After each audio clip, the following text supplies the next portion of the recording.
social media of potential employees. Anything inappropriate. Jason Wachtel of the search firm J.W. Michaels & Company says old pictures of college keg stands or years-old posts about politics can be deal breakers. If it's out there, it could come back and bite you in the rear. I'm Rob Hart. My name is Whitney Allen, and I'm a widow. My husband, Ryan, died. We never thought we'd ever have to use life insurance, but the unexpected happened. With Ethos, signing up was fast and 100% online. You can get a quote in seconds, apply in minutes, and get same-day coverage. No medical exams, and you can get up to $3 million worth of coverage. I'm grateful we were prepared. Get your free quote at ethos.com/radio. That's ethos.com/radio. Paid spokesperson. Time spent on application may vary. Online health questions required. There's nothing simple about choosing an engagement ring. Most people don't know where to start. That's why they turn to Family & Company Jewelers on Route 70 in Marlton. JR will walk you through every step. Diamonds, settings, styles, and how to choose what actually fits their budget and their partner. There's no pressure and no confusion. Just straightforward guidance and a wide selection to compare with confidence. The goal is simple. Leave knowing you made the right decision. Family & Company Jewelers in Marlton, New Jersey, South Jersey's diamond destination. Tasty cake and summer just go together. Whether you're packing for family vacations, getting ready for summer camp, heading to the pool, or simply stocking up for busy days at home, Tasty Cake has the treats everyone loves. The next time you're at the grocery store, be sure to grab the baked peach pie, packed with sweet summer flavor, and the lemon cupcakes, perfect for lunchboxes, camp snacks, road trips, and family get-togethers. Easy to grab, easy to share, and always a family favorite. Make Tasty Cake part of your summer. Tasty Cake.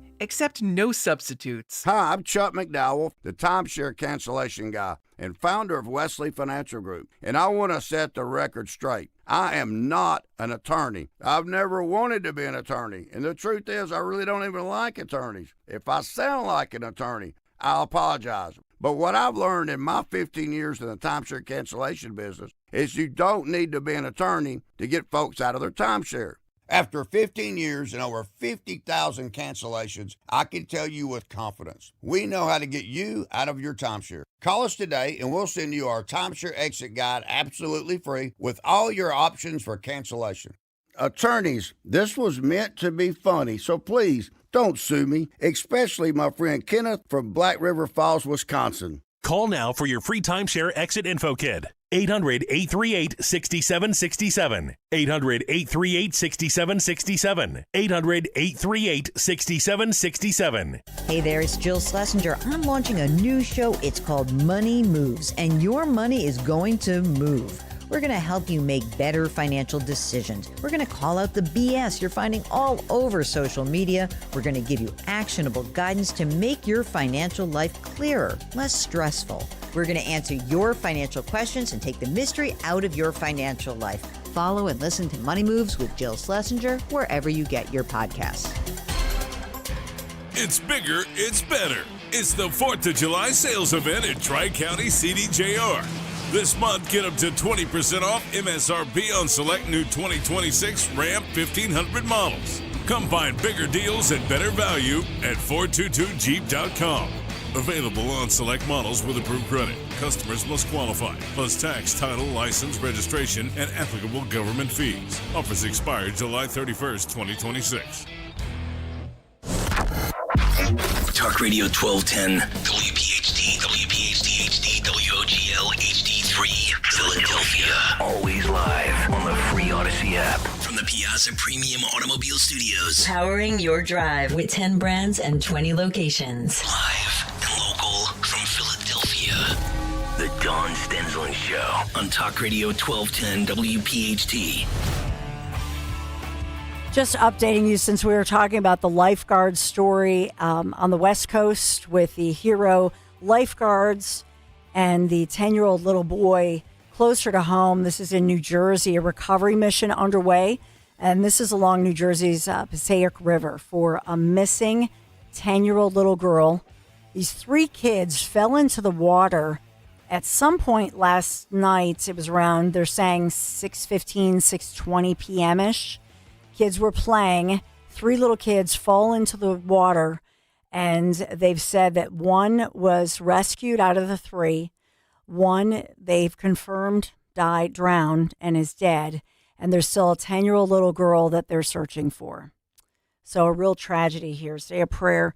This is along the riverbanks near the Pulaski Park, and the body of the 10-year-old boy, the 3 little kids playing, 10-year-old boy has been his body recovered. 11-year-old little girl, and then the boy's sister managed to get out of the water. So marine units, they're combing the river right now, drones, boats. They've got all kinds of active first responders there still searching. And I know that the officials there have said that the river's water level was higher because of Tuesday's storms. So, and probably you had some loose, probably loose ground, loose dirt. And that's how the kids, they were not intending to go in the water. They were playing by the river side and slid or slipped into their playing. And it's just a tragic situation. So just wanted to give you one of those updates as we think about these accidents, how life is so, fragile, if you will. Little kids out playing on a beautiful day, because it was so beautiful yesterday, and little kids go out of there. But somebody had suggested on social media, they were, what were they doing? They were swimming. No, they were not swimming. This was a slip and fall. That's according to the authorities. I told you earlier about this bomb squad situation, and Greg, and this was the 6 a.m. hour, and Greg Stocker had said, what's going on? It's like Beirut or something. But the bomb squad in Philadelphia, thankfully, was able to remove a reported grenade that was discovered, in Philadelphia's Feltonville section in the wee hours of this morning. So apparently somebody threw this explosive, reportedly a grenade. Dan, I wish I had seen nuts. this, but for Greg. Wow. But can you believe this? Oh, my gosh. 2:00 in the morning, this morning, 400 block of Cortlandt Street, Feltonville. It did not go off, all right? So somebody reports this thing, 911 call, the home, they evacuate the home, and the authorities come in. Kudos to the bomb squad. Man, but the device was, I guess it looked like a grenade, or it was a grenade, didn't go off. But in any event, thank God, nobody hurt. Wow. This whole day really is about, first respond. It's like what could have gone wrong, and first responders, because a lot of times in news, right, we unfortunately, we report about things going wrong. Mm-hmm. These are all first responders to the rescue. Thank God nothing went wrong. Yeah. Nobody hurt. For real. Yeah. I mean, could you... Right? I can't even fathom what would happen had that thing gone off. God. And to think that there's a guy out there or gal who's willing to rush in and, protect us all to do that. That's saying a lot. And wow, to Greg's point, what is this Beirut? I mean, he's right. Like, why do we have grenades here in Philadelphia being thrown now? And crisis averted, though. Wow, it is. If you have to think about, think about this. We had our own. I'm not saying an emergency, but we had, Nick Cale in the wee hours, I guess, of the morning, and he has a family member. We can't, we don't want to say too much, but a family member who's hospitalized, a loved one, and Nick is at the hospital with his wife, and Nick is okay, his wife's okay, but another, individual. And so we always think like, we have an emergency, and Tony Bruno and Miss Robbins they're getting wires and they didn't get any sleep. Mm-hmm. That's the level of emergency we have here. Yeah. In our broadcasting jobs, okay? Which is not really our emergency, but not anybody else's. But this is like these bomb squad heroes, right? They get the call, they're dispatched. That's a real, that's their job. 24/7. I mean, we don't come and sit in a studio thinking every day that there's a potential we don't come home today. Exactly. Thank you. And putting life into perspective. So obviously that's why we why we ride and why we support, 501c3 nonprofits like Families Behind the Badge Children's Foundation, because those first responders, police, firefighters, bomb squad, you name it. These individuals, when they're called, maybe they're called out, and maybe from home, and their loved one, the wife kisses them and says, "Be safe today." These are individuals who risk their lives day in and day out, and we thank you for your service, and we thank you for keeping our communities safe, because that's their job is every day. They just never know what a day will bring. So we're glad everybody's safe in Feltonville, Cortlandt Street, but as well for our great first responders and especially you on the bomb squad. Thank you for keeping us safe. All right, around the corner, we'll talk a little bit about Fauci, just an update for you, and thinking about, what are the ramifications moving forward and what are the odds we're going to see somebody held accountable. That's coming up in the 11 o'clock hour. We will update you on all things economic. So we got to get to it. Quick commercial break. Dawn Stensland, Dan Borowski, Jimmy Kelly. We are in the house bringing it to you. All live, local, national, international. We got it all. Stay right there. The summer heat means it's that time of year to crank up the AC again. To keep your home cooling more efficiently and help save you on high energy bills, better go Guida and finally replace your old, drafty, inefficient windows and doors at Guida Door and Window. Right now, Guida is offering their best discounts of the year with their big 40% off summer sales event on all expertly installed windows and doors. You'll receive 40% off each window you buy. That's right, 40% off all high-performance, energy-efficient triple-pane windows. And you'll receive 40% off any door, including insulated entry doors, patio doors, garage doors, and storm doors. Plus, get your project started today with no money down and pay it off interest-free for up to 18 full months. All prior sales excluded. Minimum purchase required. Don't let these big discounts pass you by. Go Guida today to take advantage of these limited-time savings by calling to schedule a free in-home estimate at 1-877-GO-GUIDA or visit them at GoGuida.com. That's go, GUIDA.com. You know what I love? American-made products, baby. That's right. It's Rich Zioli. American-made products, and that's what you get from Emmons Roofing and Siding. Owens Corning shingles are made in New Jersey. Certainteed siding made right outside of Philly. Provia windows and doors handcrafted in Ohio. And because Emmons is platinum with Owens Corning, your roof comes with a lifetime workmanship warranty. That's accountability on American-made quality from an American company right in our backyard. EmmonsRoofing.com. EmmonsRoofing.com. Are you ready for the biggest 80s event of 2026? Howard Jones presents Things Can Only Get Better Tour with additional full sets by Wang Chung, English Beat, Modern English, and hosted by Richard Blade. Friday, August 14th, Borgata Hotel, Casino, and Spa. Tickets on sale now at theborgata.com. Just when you thought it couldn't get any bigger, things can only get better. You can listen to Talk Radio 1210 WPHT on the iHeartRadio app. Pledges that I end up, in his words, quote, behind bars, unquote. Any reasonable person who has followed his unhinged obsession with me would readily come to the same conclusion. Therefore, although it pains me to do so, because of the respect I have for the legislative branch of government and my decades-long record of cooperating with Congress, under the advice of my attorneys, I will invoke my right under the Fifth Amendment of the Constitution to refrain from answering your questions. Thank you. He gets to take the fifth.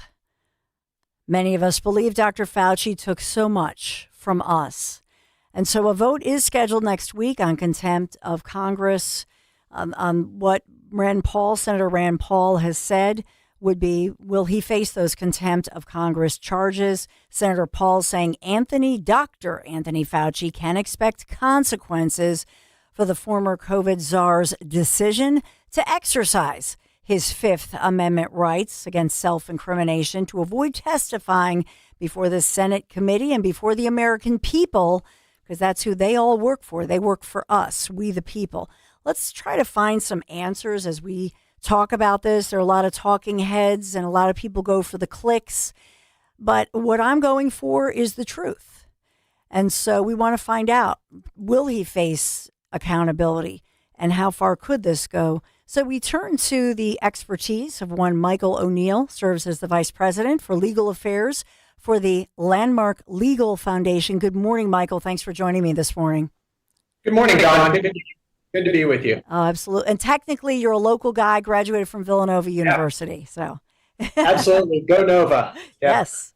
So technically, I guess we'll have to talk about that. Technically, you can cheer a little bit for the Knicks, right, with all the Nova players. Oh, absolutely. I was invested in the Nova Knicks as well. So my favorite T-shirt, and I've yet to get it, is the Knicks in V. So the Knicks in 5, right? Yes. And so you honor the Knicks and the Villanova tradition, and you honor all in one. So I was fully on board with Jalen and Josh and Mikhail there. So it was a great run for them. So, Michael, this is the question, because earlier this morning, as you can imagine, so many of us, especially, well, you know this area so well. So you know that Pennsylvania, specifically Philadelphia, I always say we were one of, if not the strictest, among the toughest shutdowns. The kids, I think of my kids at the time in grade school, and, it was years that they lost, right? Because of the shutdowns, the pandemic, businesses, mom and pop businesses, people lost everything. And we lost so much. For me, right here, Michael, I will tell you, we had to even be able to go to work here in Philadelphia. We were required by the city to get the initial jabs, right? The COVID vaccine. So I go on, but we all just want to know who will be held accountable. What did they know? When did they know it? To read his diary, it makes me sick to my stomach. And then we're not even talking about the million people who died. So when you look at this, what do you see from your perspective as an attorney and legal expert? What's going on with Fauci, and what can we expect? Right. That's a fantastic question. I think it's indisputable, the fact that there's immeasurable damage from the COVID-19 era. And I think what we've seen now is indisputably that he was behind many of these policies and procedures that were enacted: the mandatory vaccines, the masking, the social distancing, the keeping kids away from schools, the closing of the businesses, all of the damage that we continue to struggle with today. I think about one of my very close friends was denied the opportunity to visit his dying brother. His younger brother was dying of pancreatic cancer. He couldn't visit him because he had elected not to take the vaccine. All these just absurd things that were occurring to the time, and the damage we still reverberates to this day. The question, of course, is accountability here, and whether there's going to be any kind of accountability for the individuals who are orchestrating all of this damage that was done to us. And I think you start with the presidential pardon, right? Now, Anthony Fauci did receive a pardon from Biden on President Biden's last day in office. And the width and breadth of the pardon is truly astounding. It covers an 11-year period from 2014 all the way up into the last day of the Biden presidency, up the way through January of 2025. And it was for all offenses that he may have committed. It didn't even specify any offenses, any possible legal culpability, criminal culpability for anything he did in that 11-year period of time. So you have the pardon. That's out existing. So, of course, Senator Paul decides that he wants to call Anthony Fauci up to testify before Congress and ask him important questions. What did you know? What was the rationale here? The fact that you can't reconcile Fauci's public statements with what the entries into this diary that we saw, that there was irreconcilable differences. He knew that the masking didn't do anything. He assented to such in his diaries, and yet publicly he was talking about it. He said keeping kids back from school wasn't going to have any effect in his diaries, and yet publicly he was cheering on keeping kids home from school. And we could go on and on about that. So the point of this was to try to find some reconciliation. He has a pardon. He has to come up, because he has the pardon, he's not facing any criminal culpability, at least on the surface, right? So you would assume that because he has no criminal culpability in the form of the pardon protections, he would be able to testify truthfully in front of the Senator Paul's committee and actually answer the questions. And it would have been a rare opportunity for him to actually come clean, right? We got to believe at this point he knows that he was full of it, that he was all of the inconsistencies and everything. And wouldn't it have been really refreshing if he'd come, instead of invoking his Fifth Amendment rights, and we can get into the legal implications of that in a second, but if he'd said, actually, you know what?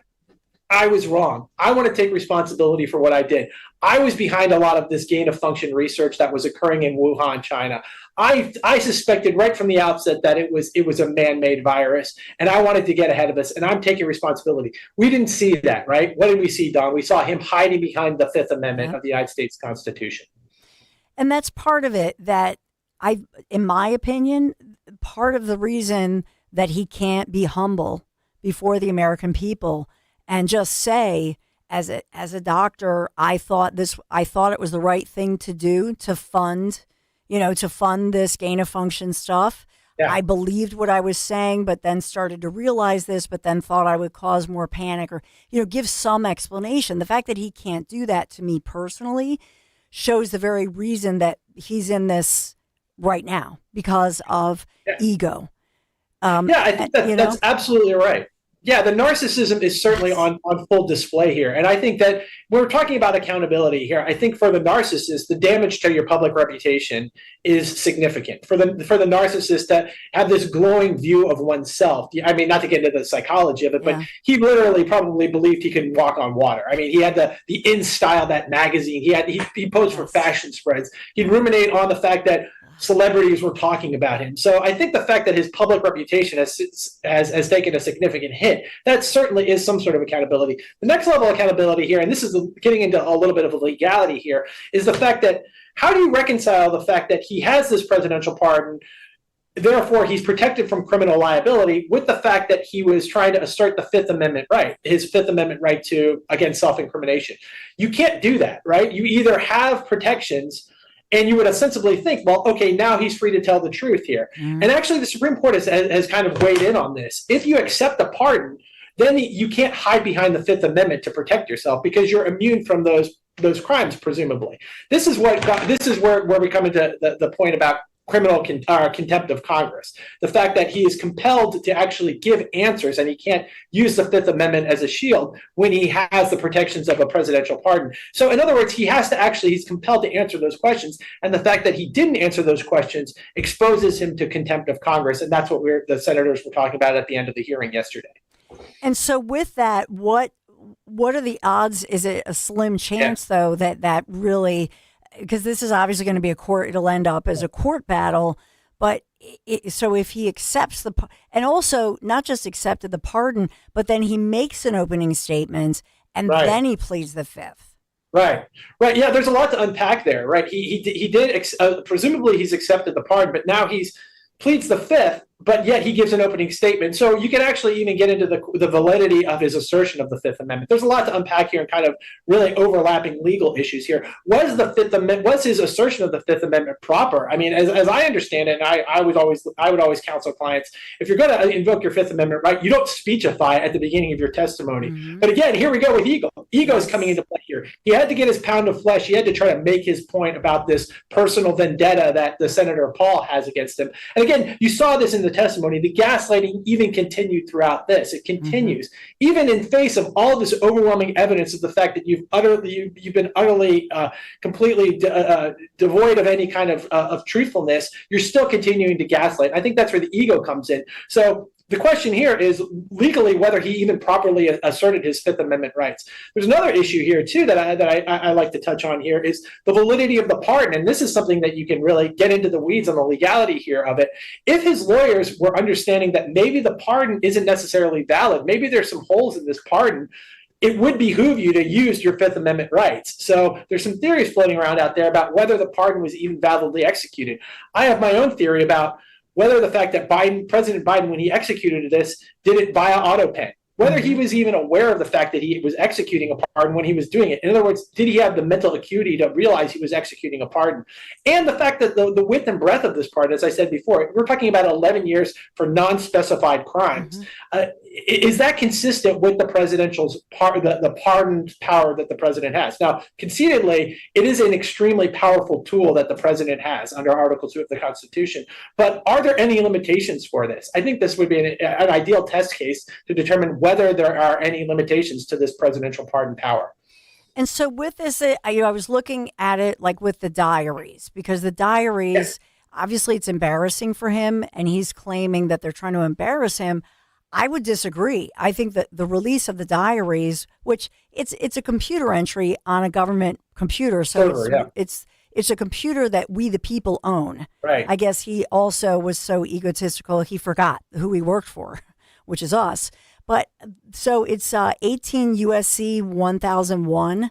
So in other words, does that mean that anything he's said in the diaries, etc.? In other words, is there anything that any interviews he's done, or because he did all these interviews, could that not be covered if he said something at some point to one of these reporters or whatever that we learn about that would not be covered within that Biden pre-pardon? Well, you have to ask yourself a couple things when you're analyzing that, is whether whether the dates of those, what you're talking about, the entries, I think, are all presumably within the date of that pardon. Okay. So on the surface, the pardon is incredibly broad and an incredibly powerful tool. In other words, he has no criminal liability exposure for violations of federal law under this pardon for the period of time from 2014 to 2025. That's at first blush how you interpret the breadth and width of this pardon and its applicability to whether Dr. Fauci has any kind of criminal liability exposure. Again, then you ask yourself the next question is, has he committed any crimes subsequent to that pardon? Remember, pardons can only be retrospective. You can't pardon somebody for something they might do in the future. Mm-hmm. So post January 25th, 2024 or 2025, has he done anything that would expose him to criminal liability? And I don't necessarily think that would be the case. I think what comes to mind here is his testimony in front of Congress, perjury. In other words, perjury is, again, you have to take a vow to tell the truth, the whole truth, nothing but the truth. You raise your hand up. If you're testifying in Congress and you knowingly commit perjury, you knowingly lie. Again, there's the intent aspect of the perjury charge. But if he committed perjury back during his previous testimony for Congress, back during that era, that 11-year era that we're talking about, the question is whether he could be tried and prosecuted for perjury. Again, on the surface, the pardon is applicable there. So I don't know really, again, you have to get into the nuts and bolts of it, about whether the pardon is valid. That's that question I was raising a second ago. So I don't think he's really facing on the surface any criminal liability other than the fact of the contempt of Congress charge, though. Mm-hmm. So I think that's a viable pathway. But again, that kind of gets wrapped up in the political process. Congress has to have a vote. Then there has to be a referral to the Department of Justice. And then there has to be an investigation and an indictment. But I think that is something that the senators, at least the senators on the committee, are trying to actively pursue. And what about then, because that's all at the federal level, yeah. But then we could think about at the state level, like places like Pennsylvania. So let's say you have, I don't know, a type of class action lawsuit or an attorney general or something who says, hey, we as the Commonwealth of Pennsylvania, our people, are everybody, whether it was government, all these private businesses, people who died, we received false information and we were manipulated or something to that level. So, I mean, what are the odds that any of this could stick, whether it's the state level, private civil lawsuits, people saying I was damaged by this man? I mean, I just don't, in all honesty, I wish something could stick because I want him and others to be held accountable. But what are the odds that that we could actually see somebody be held accountable? Right, certainly. I think generally speaking, from the capacity when he's functioning within his capacity as a federal official, civil liability doesn't attach. So you're talking about civil liability, you're talking about class action lawsuits. I don't think that there's any liability there. He's functioning in the capacity as a federal official. So there's that immunity attaches to that. He wasn't functioning, in other words, he wasn't operating in his personal capacity. So that's problematic. Next, you talk about state attorney generals who are conducting investigations. Now, the applicability of the pardon, I think, ceases when it's only applicable to violations of federal law. I think the law is pretty clear, case law is pretty clear about whether a pardon issued by a president can insulate you from violations of state law. And I don't think that's necessarily applicable. So whether there's a violation of a state law somewhere, that's something that state attorney generals can investigate and possibly look into. I understand, though, the frustration here. And that really is the ultimate frustration, right? Is the fact that we have all of this damage that these individuals had wrought during this entire era, the COVID-19 era, the gaslighting, all the damages we're talking about before, and the fact that many of these folks seem to be skating by. For example, Dr. Fauci is currently receiving a pension in the form of government pension of over $400,000. So right now, every week or every 2 weeks or every month, he's receiving a check from the federal treasury for a government pension. So he's getting paid. Here's an easy one. How about cut his pension off? Let's stop the pension so he isn't continuing to get over $400,000 of our tax dollars every day. Yeah. Let's begin to roll back some of this and maybe utilize some common sense here. Mm-hmm. Yeah, take the $400K because of all the kids with the learning loss, for example, and just put that money to the schools or the children or what have you. And so in this, that's you bring up the $400,000. We learned that he's reportedly worth $12+ million.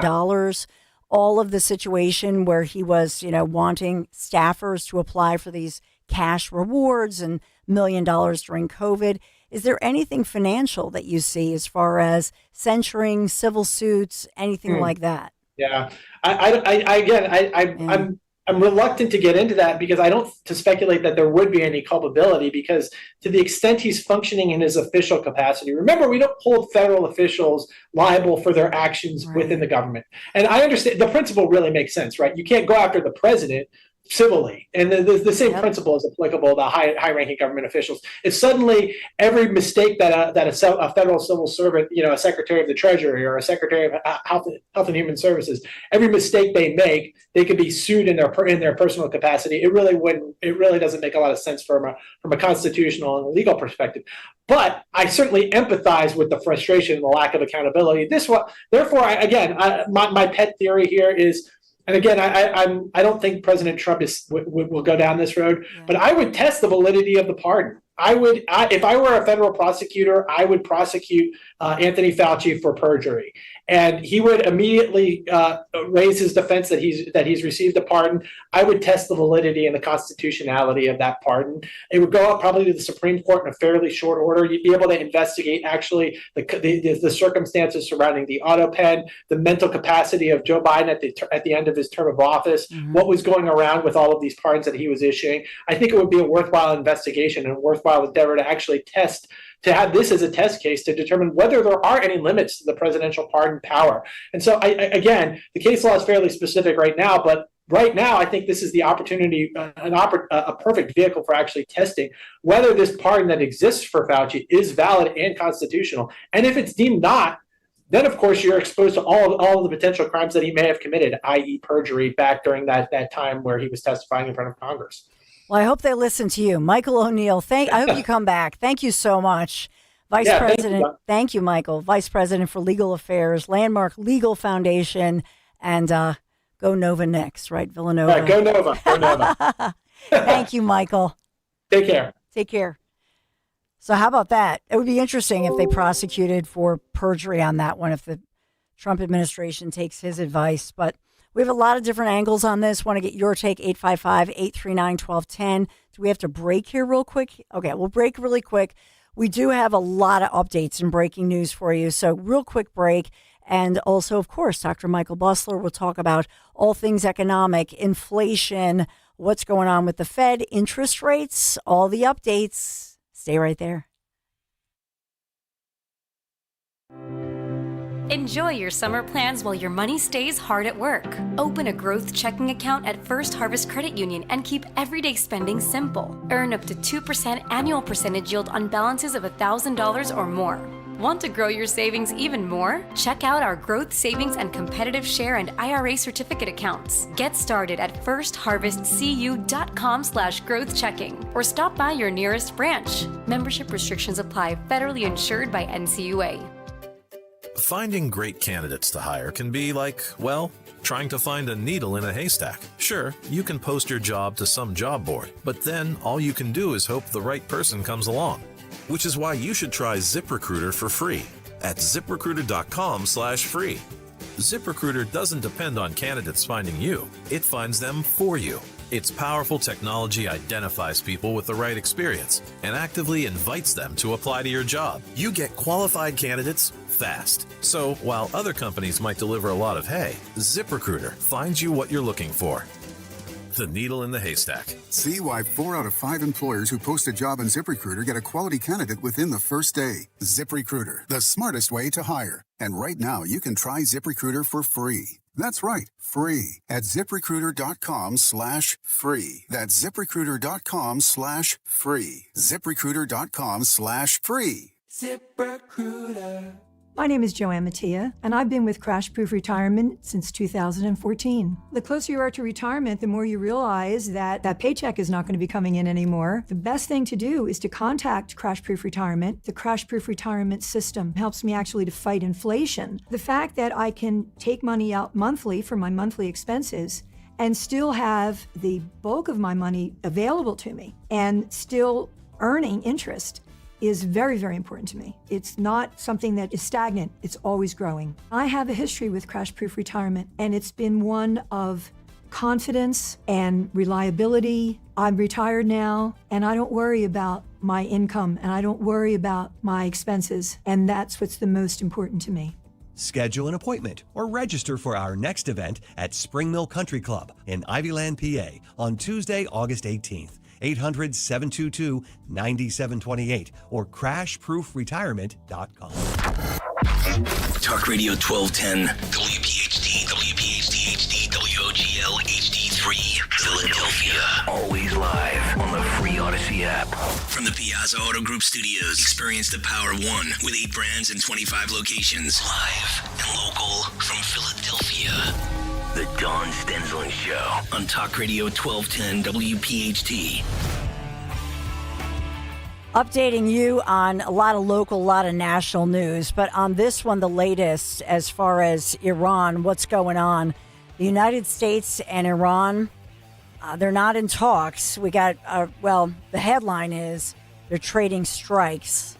And, this is not a bright outlook. Let's just say it that way. Dimming hopes. Looking at the Washington Post right now, their headline, dimming hopes for a deal to end the war as more countries are drawn in. So among the headlines, looking up, we have Egypt fires. Egypt is talking about, they've got problems. We've got the U.S. and Iran, each firing all of these missiles back and forth. And this is today as the pattern of this back and forth situation, unfortunately, continues on.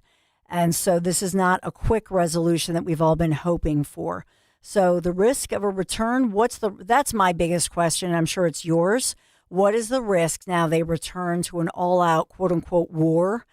And so the fighting, threatening to, engage even further. We hear the announcement from Jordanian officials that in Jordan they intercepted Iranian missiles for the second day in a row. Not good. And Kuwait saying a strike in the northern part of Kuwait killed one person at least. And by the way, if I didn't mention this, I'm remiss if I didn't. I think I mentioned this earlier this morning that amid everything going on, we did have Todd Blanche's nomination to become the AG. Remember, Pam Bondi, Todd Blanche worked right underneath and alongside Pam Bondi. She's out, Blanche waiting for that nod. And so his nomination to become officially the Attorney General, he's the acting AG, that was stalled as lawmakers had, kind of scrubbed the planned committee vote. And that was after some of the top Republicans demanded more assurances about the settlement of President Trump's lawsuit. Remember that against the IRS. So remember, when we talk about pardons, and I was remiss not to ask Michael about this. Note to self. But remember in this one, the settlement the settlement agreement with President Trump, where he had in that President Trump had wanted some kind of assurances because the IRS, because they had wronged him. Remember that they had IRS officials who had wrongfully weaponized government and had leaked some of the business IRS documents, which they're not allowed to do. They proved that, in fact, they had, not just against Trump, but remember, this affected his kids, his family. And so in that one, they had offered to do a settlement. And Trump had said, okay, why don't you put up a weaponization of government type of fund and then let people apply for it. And then the headline was, oh, sure, he's going to give all the J6ers money. Remember that? And that was a bad look. So they pulled that back and said, okay, well, give him some kind of a pre-pardon or get out of IRS free card, whatever, for Trump and the family. Well, they didn't like that either. Remember that? So that's what they're working out because it got sloppy. In my opinion, it became a sloppy look, and that was unfortunately not handled well. The headline should be that in fact, the weaponization of government against Trump, his businesses, his children, his family, that was proved. Okay? They proved that the previous administration had weaponized government and had gone against the Trump business, the Trump children, Trump, etc. That was horrible what they did. And that should be the headline, but it's not. And so whether you want to say that it became sloppy, complicit with a biased media, and that's always the case, right? So they have to work that out. And so we'll see when Blanche gets back on the docket and gets the nod. He's acting AG right now. But when we think about this, as far as the war in Iran, we know that this has not gone well. It is hurting all Republicans as well as Trump's numbers moving forward. TikTok, I mean, here we are. We're winding down on July, coming up on August, back to school. Or when does the early voting begin? You know, you look at all of this and it's not going well for Republicans as TikTok. November 3rd will be here before we know it, right? And that election is going to take place. So as far as the U.S.-Iran conflict, it's entering this new phase. Saudi Arabia helping out and trying to do some diplomacy, but everything is stalled now. And so we're back to the firing the missiles back and forth. It's not good. Around the corner, I'm going to break really quick. So I wanted to tee that up for you just to kind of give you a quick backdrop, because I have to tell you what happened with the Fed, with interest rates, right? With the stock market reacting, inflation, all of that now taking center focus, and we're all feeling it. So what does Dr. Michael Busler have to say about that? So I just wanted to tee up all of this, the swirl as the economic impact. Well, now we all pay, right? We pay at the pump, gas prices, etc. So that's where I'll pause real quick here, bring in Michael Busler right around the corner. But let me just talk about my friends at Piazza Auto Group, and a feeling of confidence, craftsmanship, high quality, and really arriving where you belong. That brings me to Mercedes-Benz, the Welcome Home Celebration, and discovering really exceptional offers right now on a remarkable selection. New vehicles I'm talking about, the GLC and the GLE SUVs. So visit your authorized Piazza dealer. This is Westchester, Pennsylvania, Wilmington, Delaware, or what about Atlantic City, New Jersey? Really experience the luxury, the innovation, the performance that truly does set apart Mercedes-Benz. The Welcome Home Celebration happening right now. Mercedes-Benz, Westchester, Wilmington, Atlantic City, PIAZZA, PiazzaAutoGroup.com. Tell them Dolan sent you. Hey, this is Larry Steinhaus with Investor Schooling. Listen, I know sometimes you worry about coming to see me because you don't want to invest in real estate, because you don't want to deal with toilets, trash, or tenants. I'm going to teach you a way that you don't have to deal with toilets, trash, or tenants, or even own any real estate and invest in real estate at the same time. You want to learn this, so go to investorschooling.com. That's investorschooling.com, and take a complimentary class this Thursday, and I promise you, no toilets, no trash, no tenants. Celebrate the legendary voice of the birds, Merrill Reese, at Merrill Live. An unforgettable evening of stories, memories, and behind-the-scenes moments with Merrill Reese and special appearances from some of your favorite players and more. Merrill Live at the Scottish Rite Auditorium, Tuesday, September 15th. Get your tickets now at 94WIP.com. Presented by PNC Bank. Brilliantly boring since 1865. And Impriano Roofing and Siding. The best homes have an Impriano roof. Autoimmune disease, difficult to treat and even more difficult to diagnose. If you've had Lyme disease, post-Lyme, or any type of autoimmune disease, you probably know how difficult it is. That's why you should contact Dr. Molly Fantasia and the team at Innovative Medical Associates. Through their unique hydration protocols, Dr. Molly and her staff have helped hundreds navigate the difficult journey of autoimmune, Lyme disease, or post-Lyme. To set up the initial consultation, which is complimentary, call 856-489-0505. That's 856-489-0505. Or visit their website, innovativemedicalassociates.com, for additional information. Do what many others have done who have either been misdiagnosed or just led down a path to nowhere. Contact Innovative Medical Associates. That number again, 856-489-0505. Enjoy the comfort of endless hot water with a Bradford White tankless water heater. Bradford White tankless water heaters provide continuous hot water on demand. So whether you're the first person to shower or the fifth, the water will stay perfectly hot the whole time. It's performance you can count on and peace of mind for years of reliability that comes from choosing Bradford White. So ask your plumbing professional about going tankless with a Bradford White tankless water heater. Visit bradfordwhite.com to learn more. Let me tell you something about insurance. When you sign your insurance policy, for some brokers, that's the finish line. Handshake, commission, done. Then you may not hear from them again until it's time for renewal. But your business runs all year, so do the gaps and the risk. So go to supersure.com. If your company has more than 25 employees, whether you're the owner, CFO, or HR manager, it can be too complex to just go buy a policy online. Supersure is the super agency built for you, licensed in every state for your business insurance and employee benefits, all with year-round support for you and your team. At supersure.com, you can access tools like fine print facts. It'll translate your current policy into plain English so you see what's covered and what's not. Plus a business value calculator so you can estimate what your business is worth so you know what actually needs protecting.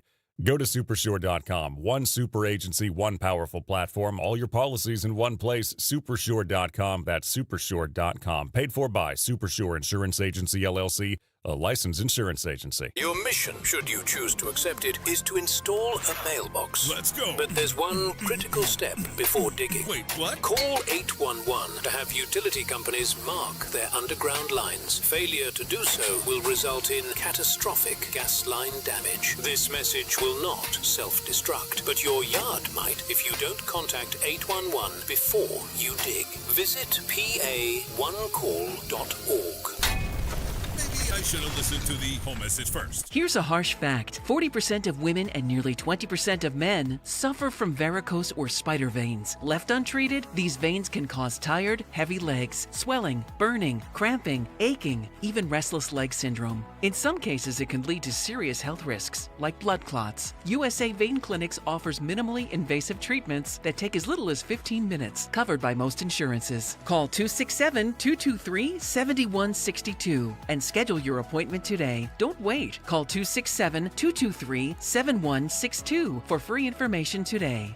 Imagine walking, exercising, and sleeping peacefully again. Varicose and spider veins won't go away on their own. USA Vein Clinics can help. Call 267-223-7162 for fast, easy, and affordable solutions. USA Vein Clinics treatments are covered by most insurance plans. Don't put this off any longer. Call 267-223-7162. We all hear the radio ads about the IRS. They tell you to be afraid, to be scared, and they try to frighten you into calling. I'm not here to do that. Tax Relief Advocates is different. TRA is here to tell you that if you owe money to the IRS, whether it's $5,000, $50,000, or $500,000, we have a solution. It doesn't matter if you're sitting in your car, at work, or with your kids. No matter where you are, call now. 800-575-9834. Don't lose hope. TRA can eliminate or reduce what you owe to the IRS. Generous programs are now available that can give you a fresh start. Our passion is taxes and helping individuals fix their IRS problems. We have over 1,000 5-star reviews on Google and an A+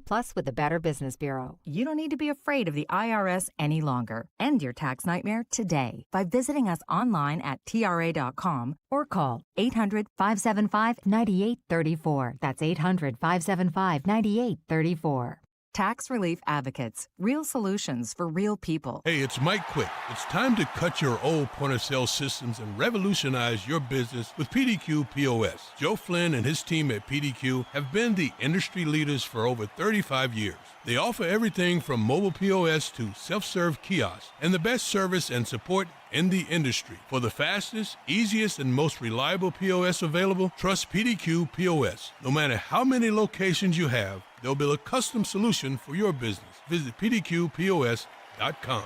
Be sure to follow Talk Radio 1210 WPHT on the free Odyssey app. Download it now.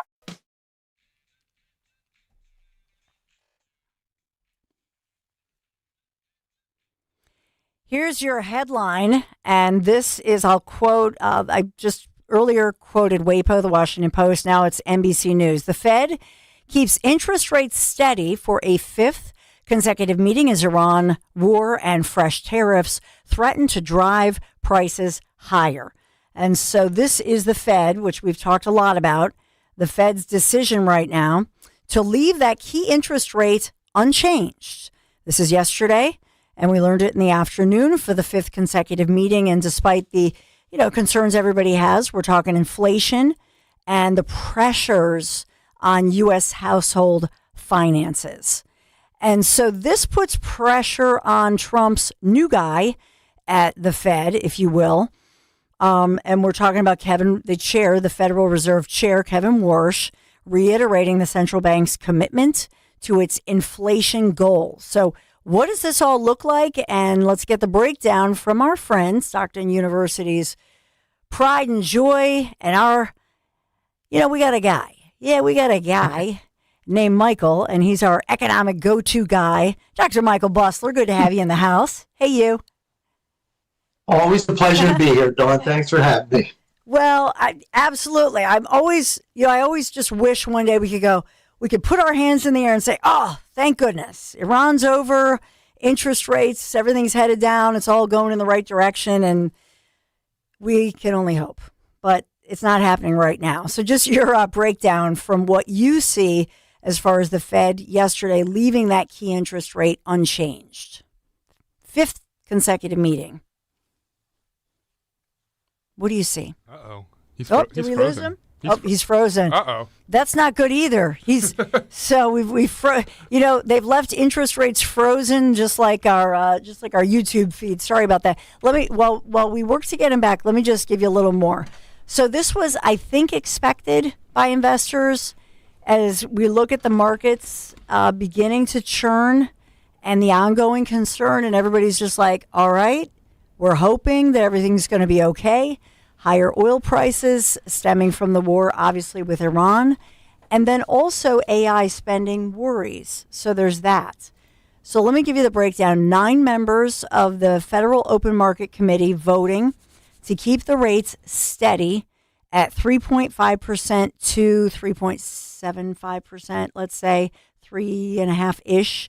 3 policy makers, however, 3 of them saw the case for raising the interest rates and chose to vote against this decision to hold. So it's like that song, you got to know when to hold 'em, know when to fold 'em. Sorry, I'm singing to you, but but it's that old, is it Kenny Rogers? Look at how quick Dan is. Look at you. Yes, it is. God bless you.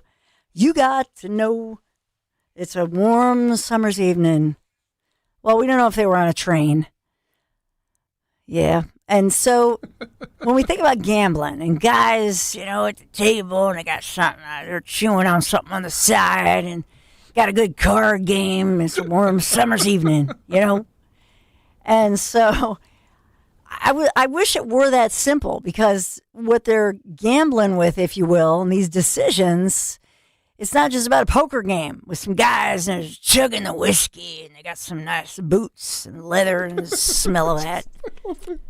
The image that it's so vivid. But see, that's the problem. It's not a card game. Guy gets thrown over. Thrown over. I'm going to get you. And the saloon doors swinging.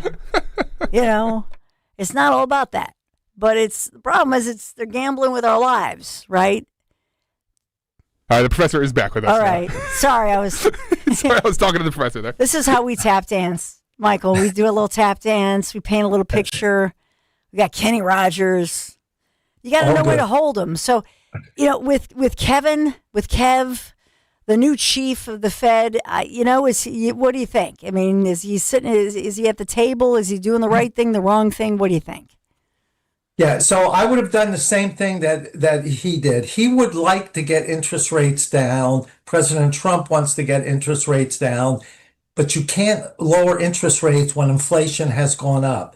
Of the 12 members of the Board of Governors that vote, I think 3 of them actually wanted to raise rates. He was able not to do that. He kept them stable. His reasoning, I believe, was, look, we don't have any deeply embedded inflation problem like in 2021 and 2022 when interest rates were near zero. That was a problem. This inflation is entirely due to the Iran conflict and the resulting high energy prices That's what's bringing on all of this inflation. So can I just interject real quick here that this is so when the Federal Reserve Chair Kevin Warsh we're talking about, when he says he talks about this and he says terminology, this is just jargon. I just wanted to put it forth so that you could explain it. When he says something like, let me reiterate, there is no soft inflation target. There is no soft implicit target, not on this committee's watch. There's only a target, and it's 2%. And he talked about households, businesses, market professionals, 5 years of high inflation, etc. So what do you make of his remarks? And at the end of the day as well, you alluded to this, that there's a growing internal divide perhaps on the central bank. So on the board, I should say.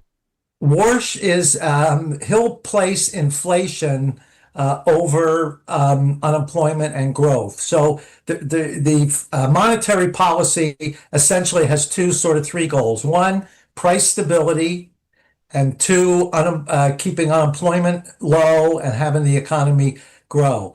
So what you do to treat one is exactly opposite to the other. In other words, if you want the economy to grow, you keep interest rates low, expand the money supply, adds more demand, the economy will grow. If you want to get inflation down, you do just the opposite. Raise interest rates, reduce the rate of growth of the money supply, try to keep demand down, and that will put downward pressure on prices. His primary focus is inflation. Now, the prior Fed chair, his primary focus was getting the economy to grow and keeping unemployment low, which is why all during 2021 and half of 2022, Powell kept interest rates near zero. Even though inflation went up, he said, I need to get the economy back from this shutdown that we had back in 20. So Warsh will concentrate primarily on inflation. So you would say, well, if that's the case, inflation went up, why didn't he raise interest rates? The answer is, as I started to say before, the reason we have inflation is because of energy prices going up, and that's entirely due to the Iran conflict. So rather than raise rates and tend to slow economic growth, he said, look, this Iran war should be over shortly. And to be perfectly frank with you, I'm a little bit frustrated with President Trump. He keeps saying shortly every month, and it hasn't come yet. But anyway, it should be over shortly. When that happens, we'll see the price of oil go down below $70 a barrel, maybe as low as 60, because we'll have a lot of production coming onto the world. Venezuela, OPEC is increasing production. It's just a matter of being able logistically to get the oil out. Once that happens, oil prices come down, energy prices come down, and the inflation rate will come down. Again, I want to say, if we did not have this Iran conflict, I believe that the inflation rate would have hit 2% by the end of the year. Now, with this conflict, it's going to slow things down. But Warsh will concentrate on inflation. He doesn't want to hurt the economy. Keeping interest rates unchanged, I believe, was the correct action.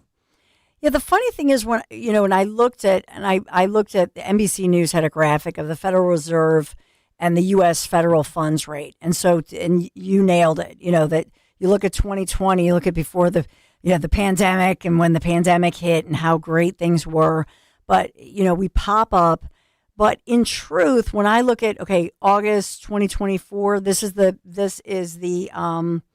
data showing averages of daily figures, the Federal Reserve System, and so it looks like pretty flat from September of 2023 through July so 2 years ago through 24, 5.3, and then it falls. It's still falling, so 3.6%. So it's going in the right direction. Yes. And is that why they're holding it? Because when I look at that and I think about the federal funds rate, then I say, okay, this has slowly, it has been going in the right direction when you consider with Iran. So is that what they're looking at? That it's been going in the right direction, no need to tinker with it. Is that it? Yeah, so I think the federal funds rate is still too high. And I think it Yeah. needs to come down maybe a full percentage point. And as you point out, it was on its way prior to the Iran conflict. So I think what Warsh is saying, look, the Federal Reserve made a terrible mistake in 2021 into 2022 by keeping those interest rates near zero while inflation skyrocketed. Then they had to overreact to this and start pushing interest rates up sky high as quickly as possible, which they did between mid 2022 and mid 2023.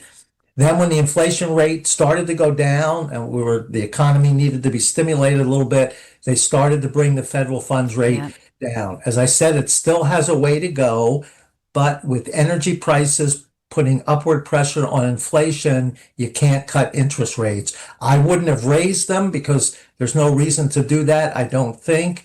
So keeping them where he did unchanged, I think is the right thing to do. And so what do you see here as far as, as far as with the Iran war, but then all the other economic indicators when you look at this, because as you mentioned, and you've been very consistent in saying that you expected things to really start looking pretty good by the end of this year. Now, what do you see with, today, every day it's different. So if I were to look at the forecast today, and that's why right before you came on, I gave a little, Iran update, and the Saudis are not getting involved, which I think is a good sign that the neighbors are taking sort of accountability for their own neighbor. So I actually think that's a good thing. But, what do you see here as you look at this, and what are your concerns, and what do you see that is a strong indicator that things are going to be okay? Okay, so first off, this Iranian conflict has to get over as soon as possible. Again, I'm a strong Trump supporter, but I don't agree with how he's been handling this. Remember when we got in February, he said this will end very shortly. And then in March, it would end very shortly. In April, it would end very shortly. In May, in June, July, it's all supposed to end shortly, and it's not ending. Now, if it goes much further, it's going to have a very negative impact on the midterm elections. Now, President Trump, I think from a political standpoint, he's saying, look, I'm not worried about that. I want to do the right thing in Iran. But he has to worry about this, because if this inflation remains high October, and the Democrats are going to hammer on this affordability thing, and we may end up losing the very slim majorities. The Republicans, that is, will lose the slim majorities they have in both houses. If that happens, Trump agenda's finished. The House will spend most of their time trying to impeach the president. The Senate will then switch to all the heads of the committees will be Democrat rather than Republican, and he won't be able to get his agenda through. In my view, it's very important that the Republicans hang on to both houses of Congress in the fall. The only way that's going to happen is if this Iran conflict gets over very quickly, like in the next 3 or 4 weeks. If it goes much beyond the end of August, we're going to have a lot of trouble politically, and it's going to hurt President Trump's agenda. So your question was, how do I see things happening? The variable is, I don't know when this war is going to get over. If it does get over, and it sounds like now, although it sounded like that before, it sounds like now he says, I've had enough. I'm going to go in and blow them all up. And what he needs to do, in my view, is get an unconditional surrender. Try to negotiate with these people. You can't do it. They'll drag it out.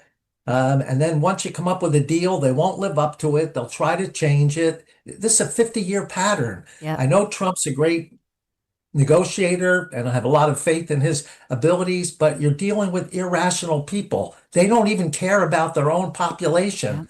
And when you're dealing with that, you have to get unconditional surrender. Now, if he can get that by the end of August, and energy prices will come down extremely rapidly. We saw one time when we said the straits are going to open up, we saw the price of oil drop very quickly and way down the 70s. So if he can get this over with and get energy prices down so that the September, the October inflation numbers are mild, I think the economy is again ready to take off. Why do I say that? Business investment has skyrocketed. We talked before about how you can expense an investment in the year you make it rather than depreciate it over 10, 20 years. That's caused investment to go up. A lot of foreign investment is coming in. Factories are being built. Consumer confidence is extremely low, but once the energy prices get to normalize, then you'll see consumer confidence go up and consumers will again start spending, although they haven't really cut back much in their spending. If you look at retail sales, for instance, it's been fairly strong for the last 3 or 4 months. So the whole key is when this Iran conflict gets over. If it gets over quickly, things are going to look real good. Stretches out more than another month or two, I'm not sure what's going to happen. So you mentioned, the variable, obviously, like you're saying with the Iran conflict, but another variable within this, I think, is the President Trump's latest tariffs. Blanket rate 10% to 12.5% on dozens of U.S. trade partners. We've talked about the tariff variable here. Obviously, to us, I think, or to me, President Trump is trying to use these tariffs as a negotiating tool, to get, I'll just do Austin Powers, behave, for various reasons, for other countries to behave and also to even the playing field, because he has said we've been getting ripped off. So what about the tariffs and their impact? I don't think the tariffs will have a significant impact on inflation. Why do I say that? He put the tariffs on in the beginning of the year larger, and the inflation rate kept going down. I think with these tariffs, a lot of the foreign producers, end up absorbing much of the tariff, and they know if they pass on too much and prices go up, consumers are likely to cut back and start looking for alternatives. So I don't see a big negative impact on inflation as a result of these tariffs. One more thing.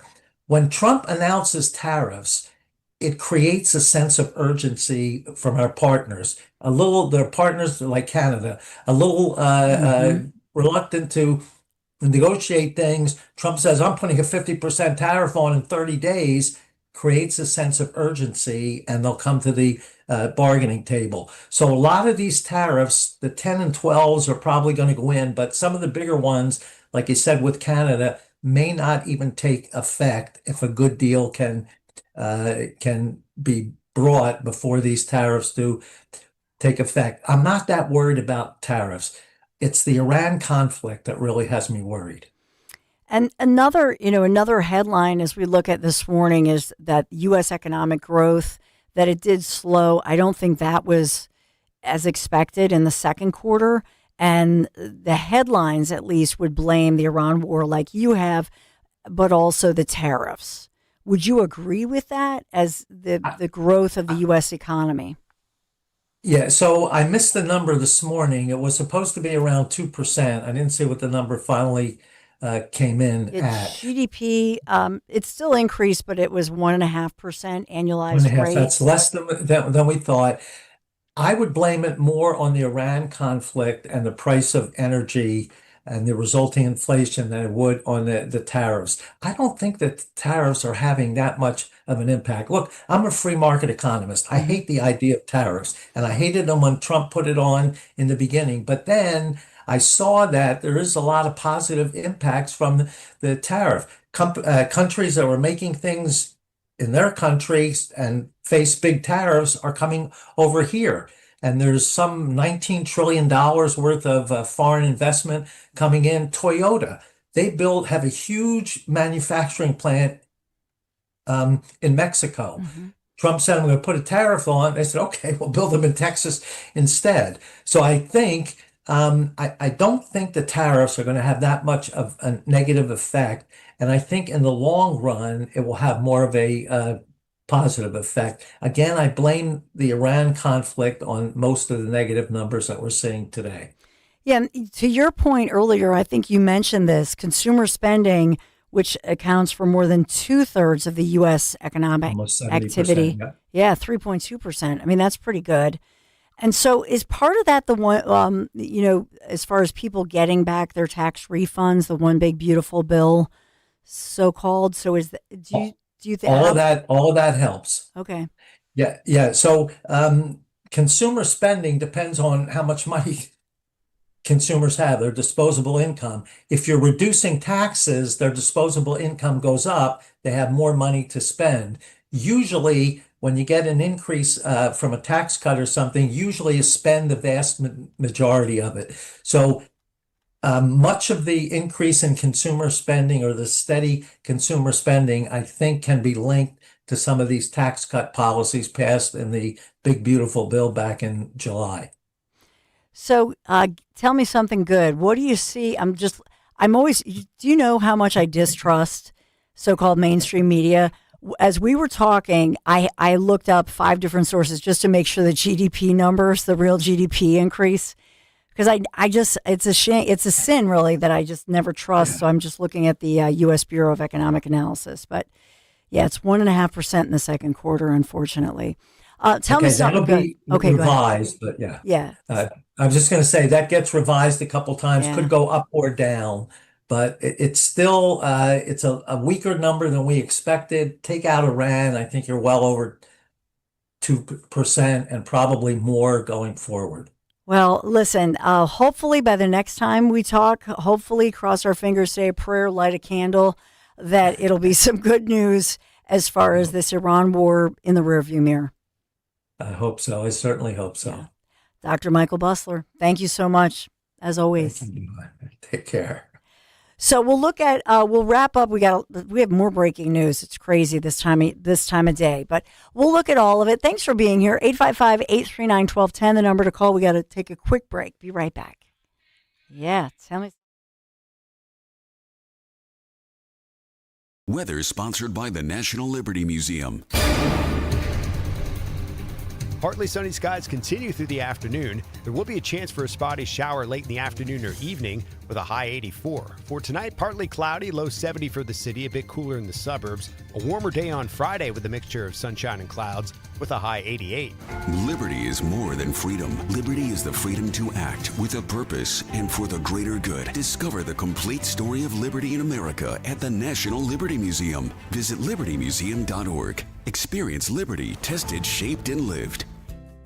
With American Heritage Credit Union, certificates and IRA savings products come in a variety of terms, like a 15-month jumbo certificate at 4.06% APY or a 24-month certificate at 4% APY. For flexibility, consider our high-yield savings account with an APY of 3.10%. Visit AmericanHeritageCU.org/savings to learn more. Insured by the NCUA. Additional share insurance provided by ESI. Not a member? Join today. My name is Whitney Allen, and I'm a widow. My husband, Ryan, died. We never thought we'd ever have to use life insurance, but the unexpected happened. With Ethos, signing up was fast and 100% online. You can get a quote in seconds, apply in minutes, and get same-day coverage. No medical exams, and you can get up to $3 million worth of coverage. I'm grateful we were prepared. Get your free quote at ethos.com/radio. That's ethos.com/radio. Paid spokesperson. Time spent on application may vary. Online health questions required. Are you having trouble hearing? Hearing loss can devastate the quality of your life.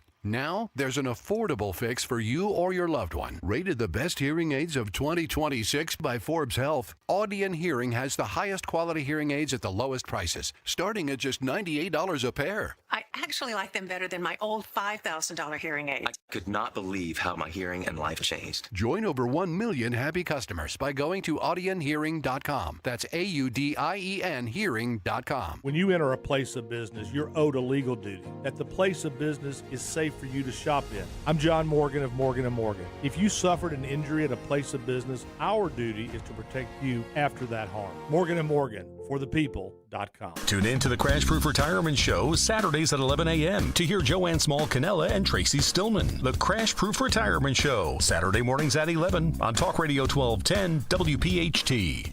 You don't need another opinion, just the facts. What caused that crash on the Schuylkill? Will it rain before the kids' game? What happened at the school board meeting last night? At KYW News Radio, we don't take sides. We take notes, delivering the information you need to make the best decisions for your family. The news you need whenever you need it. Depend on KYW News Radio, Philadelphia's most trusted news leader for more than 60 years. The intense July heat is here, and Philadelphia humidity is peaking. Don't wait for your energy bills to skyrocket before realizing your windows are failing. Call the pros at Window Nation now. Right now, you can get 50% off all window styles plus 0 down payment and no payments or interest for 2 years. Get the energy-efficient windows from Window Nation installed in 1 day or less without the hassle. Beat the heat, protect your home, and start saving today. Schedule your fast, free consultation now at windownation.com. The Dawn Stenslin Show. Dawn Stenslin live and local on Talk Radio 1210, WPHT, and the free Odyssey app.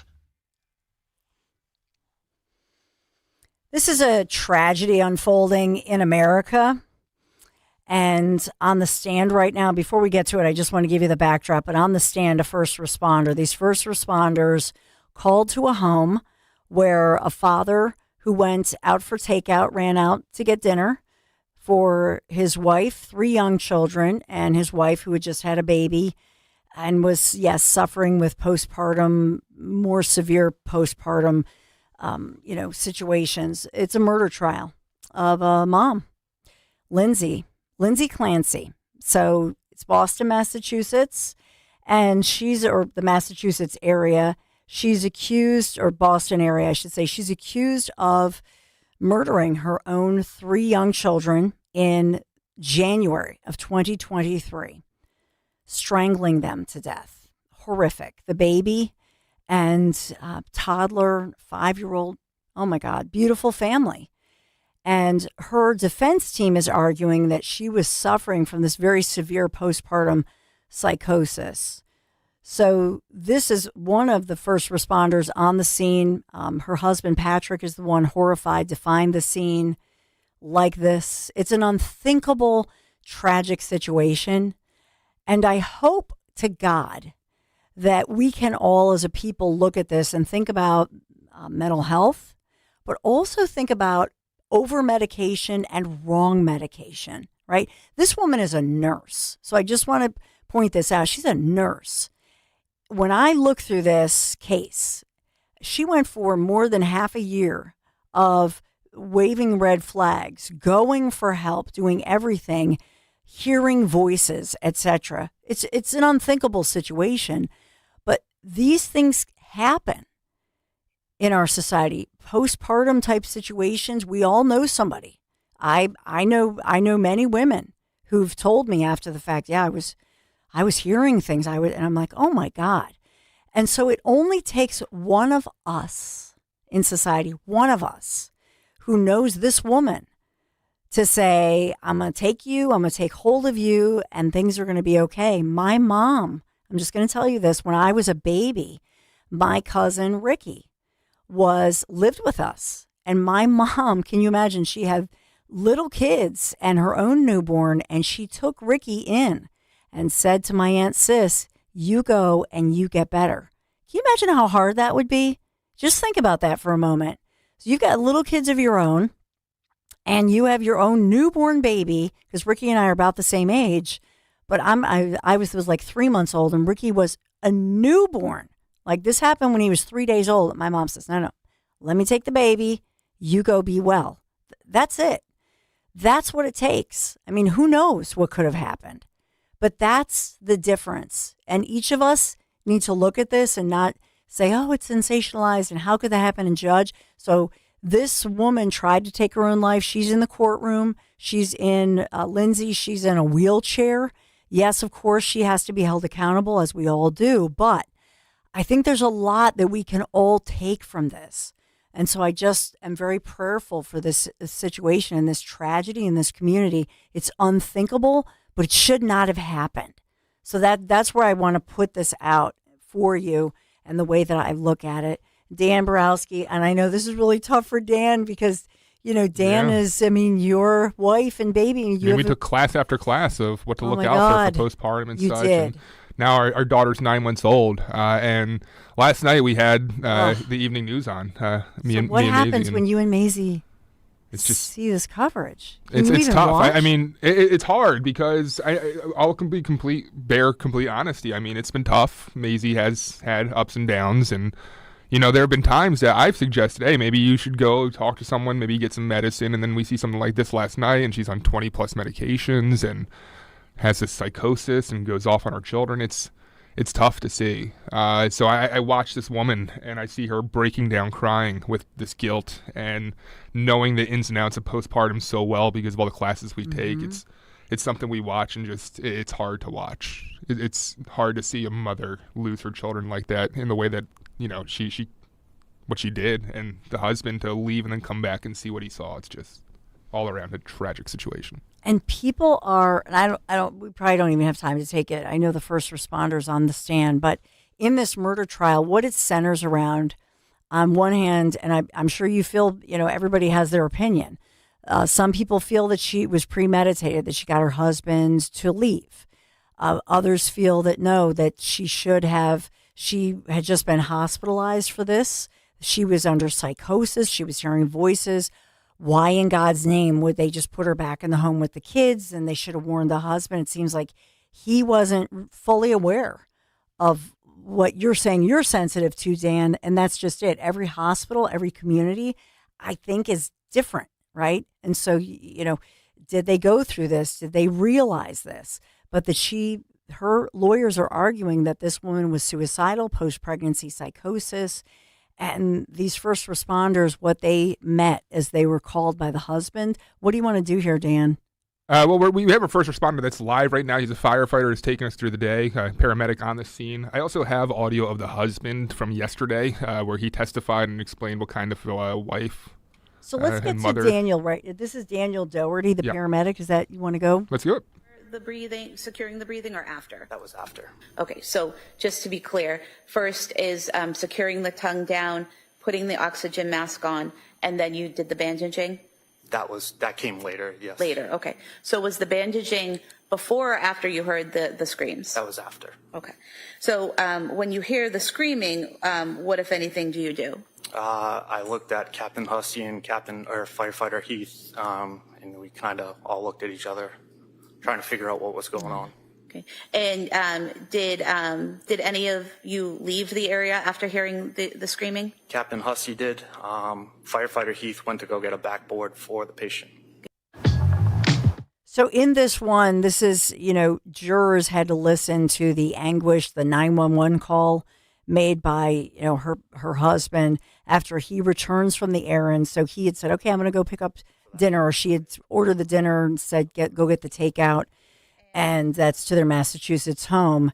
So now he comes home and discovers the bodies of 3-year-old Dawson, 5-year-old Cora, their daughter, and 8-month-old baby Callan. I gave him a direction of where in the truck it was. Oh my God. And then he also left to go grab that for me. And when you say the board, are you referring to the backboard? Yes. And did he return with the backboard? Yes. And was Miss Clancy loaded onto the backboard? She was. And who assisted you with that? It was Officer Hall, I believe, and our retired deputy. So what they're describing is this. So the mom, after strangling the children, then jumps out a window and trying to take her own life. At this point, so she is paralyzed. She's now fully paralyzed from the neck down.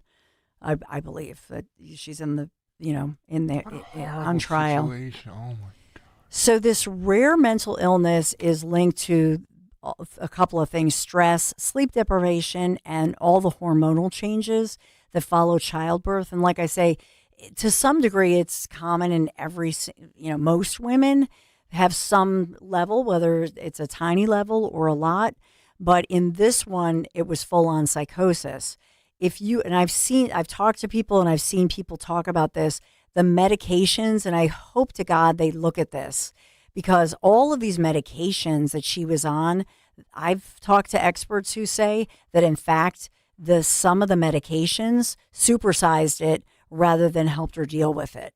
And so she could not sleep. And so it's the whole thing, it's just unthinkable. It really is. This family, this community, how devastating. But I simply think that we have to learn from this case. I mean, there's no way to bring these beautiful little babies back, and make sure that we are all as individuals, that we are all just supportive, and for your wife, Maisie, you're an amazing supportive husband. I'm not saying this guy's not, but you're very well educated, Dan. And I think that's a piece of it. Yeah, there's a lot to look out for. Yeah. And if you have a new mother out there, do look out and do your research and look into it. It's scary. It's real. It's not just, that happened and she's a monster. That's not what this is. Let's get to the Dom Giordano show. So much breaking and so much happening. Hey, Dom. Hey, Dawn. Secretary of State Al Schmidt is with us at 12:15. He just sent me a 2-page letter pushing back on Homeland Security, who says there are close to 15,000 non-citizens. He says, what's their methodology? That's at 12:15. And Dr. Birx, remember her with the... the scarf. The scarves. Just said, yes, they did keep on tight restrictions, blue states. It was an election year to go after Trump. Unbelievable. Yep. It's infuriating. A great Dom show just ahead. I've always wanted to learn French, but the app I tried didn't help. If you want to memorize words in another language, there's an app for that. But if you want to really learn another language, there's Babbel. Babbel was designed by over 200 language learning experts to be the most effective way to learn another language. With other language learning apps, I was just playing games. I wasn't really learning. Babbel's different. Every time I open the app, I can choose to work on my writing, speaking, or listening. And it saves my mistakes for me to review, so I'm constantly improving. Babbel feels like it was created intentionally by people who really know what you need to learn another language. Before Babbel, I thought I just wasn't good with languages. But now I'm speaking French.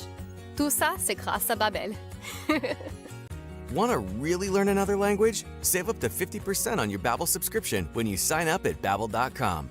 That's Babbel.com to save up to 50%. Babbel.com. You've probably heard all those ads for life insurance. Just a few dollars a day, apply online in minutes, no medical exam. Simple, easy, and cheap, right? Now you're thinking, maybe I should get a quote. Well, smart thinking. Everyone should have life insurance. But here's what they don't tell you. Those few dollars a day rates, they're for young people in perfect health. That's why everyone calls Big Lou the 50 to 60-year-old not-so-perfect candidate. Like you. You take prescription meds and you're overweight. Winner, winner, fried chicken dinner. Well, Big Lou works with life insurance companies that want people like you with no surprises after you apply. In fact, if you're a 50-year-old guy with a few health glitches, Lou could probably find you $1 million of term life coverage for about $200 a month. So, yeah, you need life insurance. But unless you're young and healthy, you gotta call Big Lou because he's like you, older, heavier, and on meds, too. Get a quote right now at 800-700-6898, 800-700-6898, or biglou.com.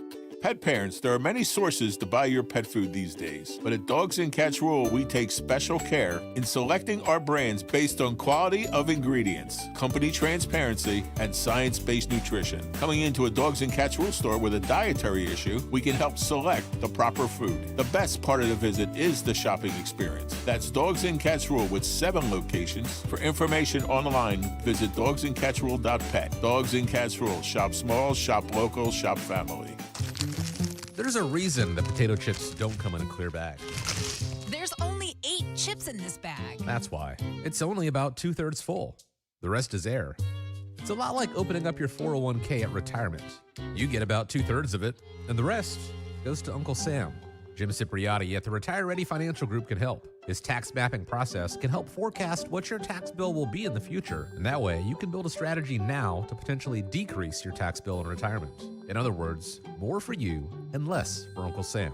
Call today for your complimentary retirement tax mapping report, 610-894-7415. That's 610-894-7415, or find them online at retirereadyfg.com. And get Uncle Sam's greedy hands out of your retirement. Hey, you've had enough. With a complimentary tax mapping report from Jim Cipriotti.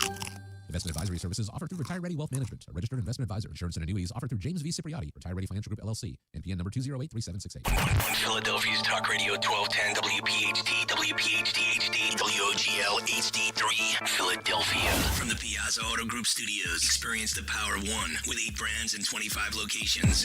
Always live on the free Odyssey app. It's Dom time. Now, Dom Giordano. It is Dom here to here at 12:15. But I got a bunch of other things, too, to talk about. This is a prime thing. We all know that, particularly here in Pennsylvania. So we're proud to bring you stuff like this each and every day. And I'll ask the questions, and, if I differ, I'll say so. But it's not a all-out war here or anything. And then we'll see where the chips fall with this. So that's coming up. A couple of other things. Rand Paul has said, and I agree with him on this, in an interview last night, that they may just refer this to DOJ right now. And that's what they ought to do. Refer it to DOJ. They can have the vote. I want to get these Republicans on the record about contempt charges for Dr. Fauci. And then we'll have the hearing or whatever they do around that. It'll be in court, I guess. But yeah, this should not be allowed to continue with this guy. And Rand Paul, I had Jim Jordan on yesterday. He said he wasn't surprised. Rand Paul said he was surprised that he went down this path. And I admit it, I was too. All right, so we have both of those things going on. And we have, I'm going to tell you something new here in Philadelphia. For a while, I've talked about Sherelle Parker had a big shakeup in her administration. You'll see where I'm going with this that affects you in some way. And I think she's wary, not only of Larry Krasner. We told you yesterday, I believe Larry Krasner is going to make a case he can run without giving up the DA's office. Don't want to get into the weeds on that, but I believe that's what's going to happen. But ICE wants to put a detention center, and they actually said in Philadelphia. Do I think it'll be inside Philadelphia? Man, that would be all out work. If you think that Delaney place in Newark, imagine here in Philadelphia. And I'm saying this because Sherelle Parker, for whatever other things we don't like, has done a good job of not constantly battling and running against President Trump. I'm told yesterday, when I'm talking about Krasner running, that there appears to be more evidence that this state senator, who, if you can imagine, represents my South Philly, a Democrat socialist, Nikki Saval. And when you look at this guy's background, and I read several interviews with him, I think we've invited him on over the years. He is a Zoran Mondani wannabe. Now, I don't know about the anti-Semitism. I got enough just of the craziness. And did you know I'm looking at this, there are 3 Philadelphia socialists in office in the General Assembly from Harrisburg. And parts of their district seem to take up most of South Philly. What the hell is happening in South Philly? We have the Democrat Socialist Party with 3 representatives. You would expect they would be where in Philadelphia? He might be in the Northern Liberties, those type of places. I don't see them in Northeast Philadelphia. I don't think they would vote him in if they knew in North Philly. But South Philly, yeah, there's a real rabid base. And then there are 2 of the Working Family Party communists who are on city council. So we have at least 5 here, if not 6 or 7, that are identified with socialism. Some of them just boldly straightforward. That's what they're about. Now, they're betting, when I hear some of the unions that might be behind this, I guess it would be the service workers and all that stuff, that this Saval guy can churn up, maybe in a low turnout election, second time around for a mayor. Democrat mayors usually sleepy. No one runs against them. The Republicans don't even run against them. Could he churn up enough of the mob that's out there just waiting for this? Mondani, picture this, Mondani coming to town. Okay, every communist socialist out there, the Chris Rabb guy is running for Congress. Oh my God, they would turn out in Mount Airy. We're going to have the mayor from Mount Airy. Let's get a communist in there, Chestnut Hill. Yeah, what's wrong with a little socialism? As long as we have the pickleball court, it's okay. That's what he should do. Hey, Nikki Saval, take this tip. Go to Chestnut Hill. I'm going to stop that pickleball noise. Yeah, you got the Chestnut Hill vote now. So watch for this guy. I'm on Inside Story tomorrow, and I think this is going to come up. And it's a pretty reliable source of what they think could happen here because of all this energy, all this craziness around the idea of let's get Democrats, let's get socialists in there. I think we could see it right here in Philadelphia, almost without a doubt. Now, as far as the anti-Semitism, I'm not sure, but a big poll out today, YouGov. 49% of Americans say, yes, Benjamin Netanyahu should be arrested if he comes here in September to the UN. 27% say no, and the other 25% don't know. Half of America says, arrest Netanyahu. So here in Philadelphia, are those mobs enough? Helen Gim would have been the darling of them. She ran for mayor, but realize that'll be close to 4 years ago. Are they ripe now? I'm telling you, I think this is an open question. They're representing South Philly. Has South Philly changed that much? Oh, we just got to vote for Democrats. What else are we going to do? So if the Democrat socialist is there, that's who we're going to vote for. All right, Al Schmidt is in the on-deck circle. I told you about this letter we just got from his office rebutting or replying to Homeland Security. What's your methodology? How do you know there's 15,000 here? Well, I have the 65 pages, too, that Scott Presler put up on his Twitter about Chester County alone. Let me give you the side question. On or about this date, sometime around this time, the city of Miami was incorporated. 334 people they had voted it to be a city. All right? So we are looking today, and we've never done this before. I'd be curious. I looked. I think there's a lot of Miami. A person, place, or thing associated with it. When you hear Miami, what do you think? Well, one of the number one things we'll take off, South Beach has become this national playground, the national playground in some ways. But I'm also going to take off Spanglish. I don't know if there's any place in America. Yeah, there are places in America where people don't speak English that much, and they don't know it, and they speak Spanish. True. But I think in Miami, you have people educated enough in English, but there's a blend, and it's actually been called for, 20 years, Spanglish. Mm-hmm. And I would say Miami, if not the capital, has got to be pretty close to it. I would think so, yeah. too. How about you, Henry? Yeah, I'll take two things off the board. Obviously, Miami is home to the University of Miami and Coral Gables, and they've had some good football teams over the years. I'm going to hone in on one in the early, mid-2000s there. There was a faction of the team called the Seventh Floor Crew, which was a rap group made up of such players such as Greg Olson, John Beeson, and Tavares Gooden, who recorded a raunchy 9-minute rap song, which I cannot play for you here today, unfortunately. But it is a very infamous time in Miami football history, and I think it's very Miami. And then the other thing I'm going to take off the board, you might know him as Mr. Worldwide, but he never forgets where he came from because he refers to himself also as Mr. 305, and I'm, of course, talking about Pitbull. Oh, yes, yeah. And they do call themselves the University. Mm-hmm. The U. Yeah, the U, yes. There you go.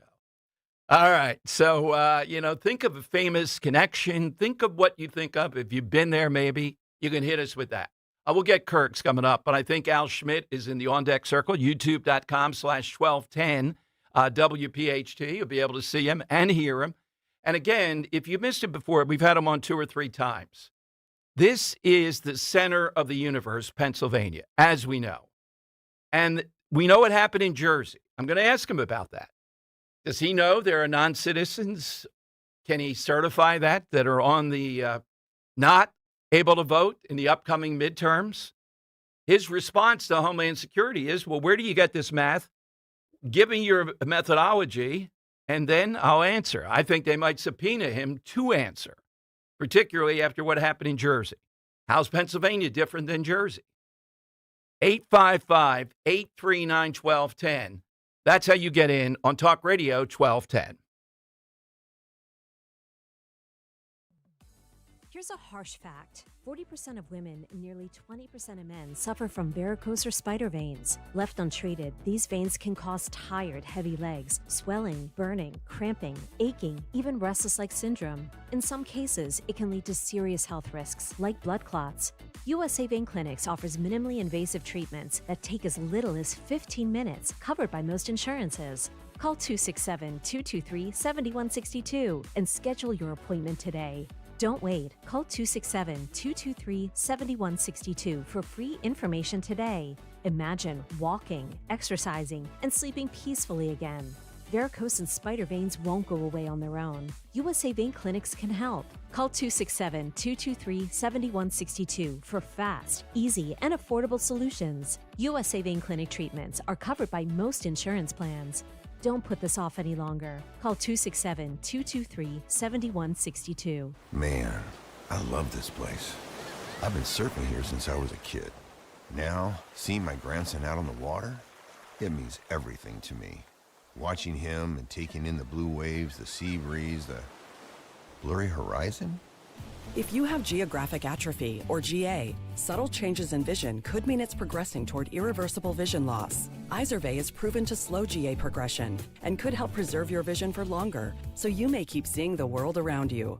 Izervay, or avacincaptad pegol, is an eye injection. Don't take it if you have an infection or active swelling in or around your eye. Izervay can cause eye infection, retinal detachment, or increased risk of wet AMD. Izervay may cause blood in the white of the eye, blurred vision, or a temporary increase in eye pressure. Do not drive or use machinery until vision has recovered after an eye injection or exam. Ask your retina specialist how you can slow your GA with Izervay. To learn more, call 1-855-IZERVAY or go to izervay.com. Paid for by Astellas Pharma. Hi, this is Larry Steinhaus, and I want to let you know that I buy houses. I buy houses from people that may be a tired landlord, maybe somebody who's having trouble selling their house, or maybe someone who needs to sell their house quickly. Well, all you need to do is call 855-939-1137. That's 855-939-1137, and I promise to answer the phone and help you with your situation. That's right, your house may be cluttered. It may be a house that a relative left you, or it may just be a house you just want to get rid of. 855-939-1137. Are you ready for the biggest 80s event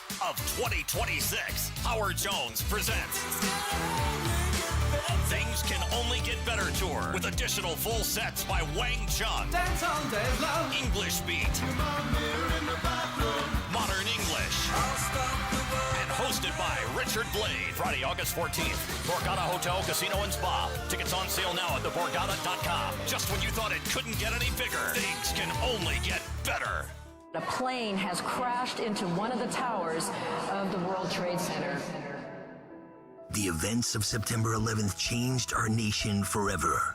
As we approach the 25th anniversary, Talk Radio 1210 WPHT is looking to hear directly from those who experienced that day firsthand. Were you a first responder who answered the call on September 11th? Were you in New York City, Washington, or near Shanksville? Share your story as part of our special 25th anniversary broadcast, 9/11 Through the Eyes of, a collection of personal memories, reflections, and experiences from those whose lives were forever changed. If you have a first-hand account and would like to be considered for an interview, visit 1210wphT.com/911story. Let's remember, honor, and preserve them for future generations. Go to 1210wPHT.com/911story. Free speech in Philly on Odyssey's #1 talk station. Talk Radio 1210. 1210 WPHT.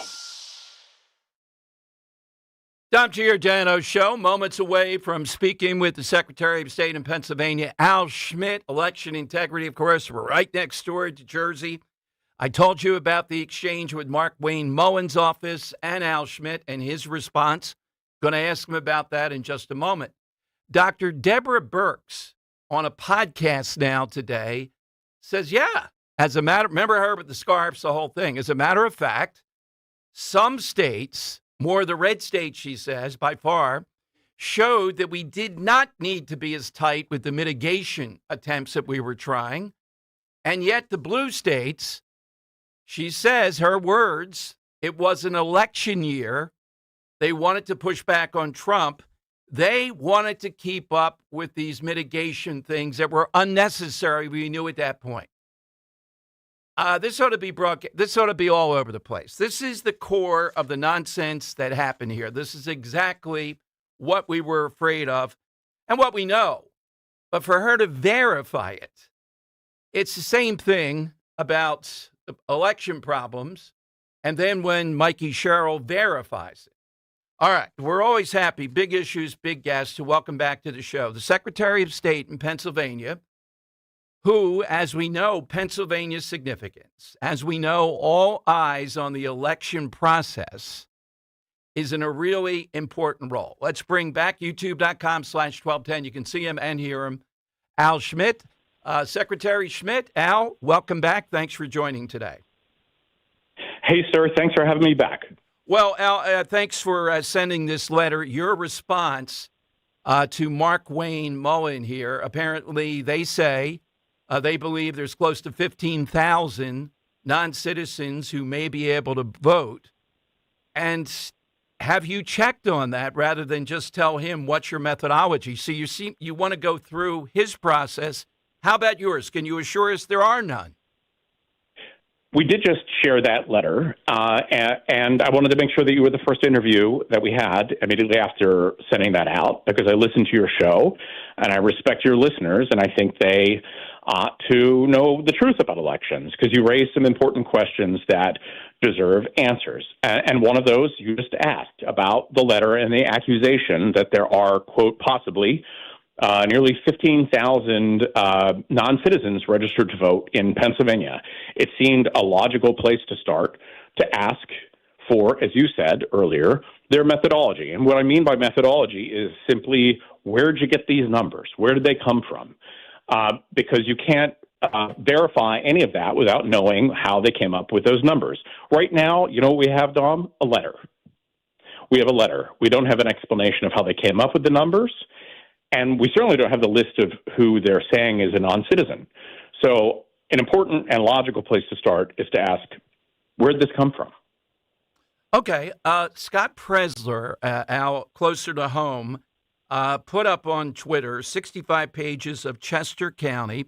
He put up the non-jury list that contains 65 pages of non-citizens that have been summoned for jury duty. Are you aware of any of that? Is that a methodology, a way to take a look at this? Has that been looked at? It is not a way to look at it, and that's another reason why I wanted to speak with you. Non-jury lists are different than voter registration rolls. Jury lists are put together from a number of different sources. They include voter registration. They also include anyone who has interacted with the Department of Revenue. So if you pay taxes in Pennsylvania, you're included in a jury list. Anyone who interacted with the Department of Transportation or PennDOT. If you have a driver's license in Pennsylvania, and non-citizens can get driver's license in Pennsylvania, they just have to establish that they're here legally, and then they have the ability to get a driver's license. Anyone who interacts with the Department of Human Services. So these lists are pulled together from a number of different sources, which is completely different than a voter registration list. I'd also add that those lists aren't in real time at all. They are cumulative over a period of time. So if that non-citizen went back home to, Britain, they would still be on the list, but they're not even in the United States anymore. So when we talk about things that have been, quote, right under our eyes the whole time, they have been. It's just they're not reliable when it comes to identifying who and who is not a citizen. What are you doing to assure us of that, though? If anything, I agree with you. It's fine to get the methodology of how they arrived at this. Can you assure us, then, there are no non-citizens able to vote in the upcoming midterms? Well, I think, as you know, Dom, and I was on your show, I think, for the first time 10 years ago, or nearly 10 years ago, when I was election commissioner or city commissioner of Philadelphia. Al, I have Al, I have it right here. Why Pennsylvania's Secretary of the Commonwealth has a unique understanding of non-citizen voting. You did a good job of ferreting it out here. I looked it up again. Yeah. Yeah, and this is something I've worked on for a very long time, almost 15 years. And brought this to the attention of the Pennsylvania Department of State in 2016, 2017. And it's one reason why we don't have the issue in Pennsylvania that other states have encountered, and red states and blue states alike. For example, the motor voter system, when you show up to vote, after we brought this to the attention of the Department of State and PennDOT, changed the whole motor voter process so that if you were not a citizen, you do not encounter any voter registration screens because you're at PennDOT. You've provided your documentation that you're in the United States legally, and if you are not a citizen, you don't encounter the screens prompting you to register to vote. Only citizens encounter those screens. So it's one reason why, because of the work that we did and because of the work the Department of State did and PennDOT did nearly a decade ago, that we're not seeing a lot of the challenges that a lot of states have encountered.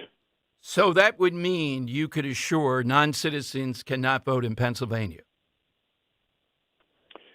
Well, when people register to vote, they are swearing and affirming under penalty of federal perjury and obviously having their citizenship application denied on grounds of, quote, low moral character, or deported from the United States, and prosecution, as I said, that they are a citizen.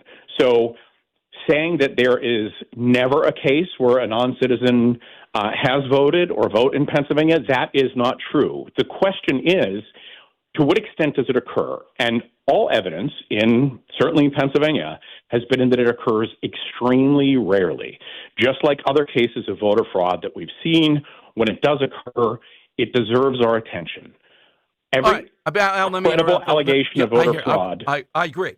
I'm sorry, Don. Go ahead. I would ask then, is Jersey, because this is something that people are really, and you said it a little bit differently there, is New Jersey pretty significant what happened there? How would you characterize and your sense of why they had a problem?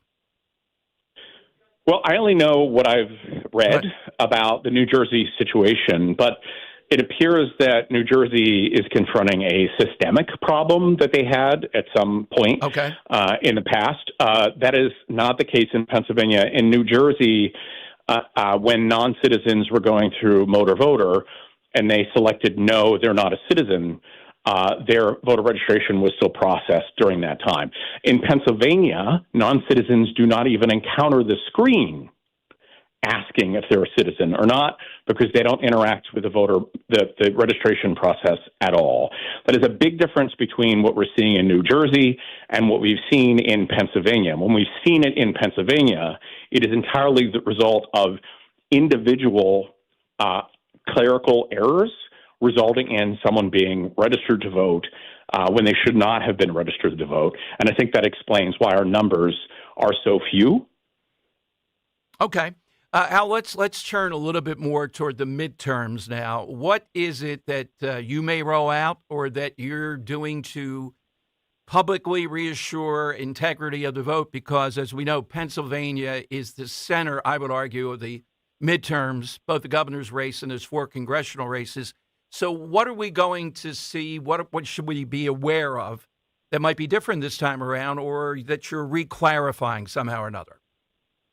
Yeah, well, election integrity requires constant vigilance. Combating credible allegations of voter fraud and combating credible allegations of voter suppression are something that you should always take seriously. And I think we have a record sorry to interrupt, show. Al. You said something there, though. I wanted to let's please. talk about that area, because that's out there, too. Trump administration, voter suppression. You hear it. I'm not saying that you've said that, but I wanted to address that. How would the vote be suppressed rather than just an individual case that's random? What are some of the things to be aware of voter suppression? Well, any case where you are preventing an eligible voter from being able to cast their vote would be categorized as voter suppression. And in terms of it being sort of intentional or something like that, I'm only equating the two as in America, every vote is precious. And counting votes is a sacred responsibility. No votes should be counted that are not eligible, but votes that are cast by eligible voters on or before Election Day, by the rules, should be counted. So I'm only saying that if you agree that every vote is precious, it's precious whether somebody is prevented from voting who should be able to vote, and it's precious where a non-eligible person is kept from voting when they should not be. Absolutely. We're talking with Al Schmidt, Secretary of State in Pennsylvania. A couple of things, Al, when people knew you were coming on, that we've talked about before.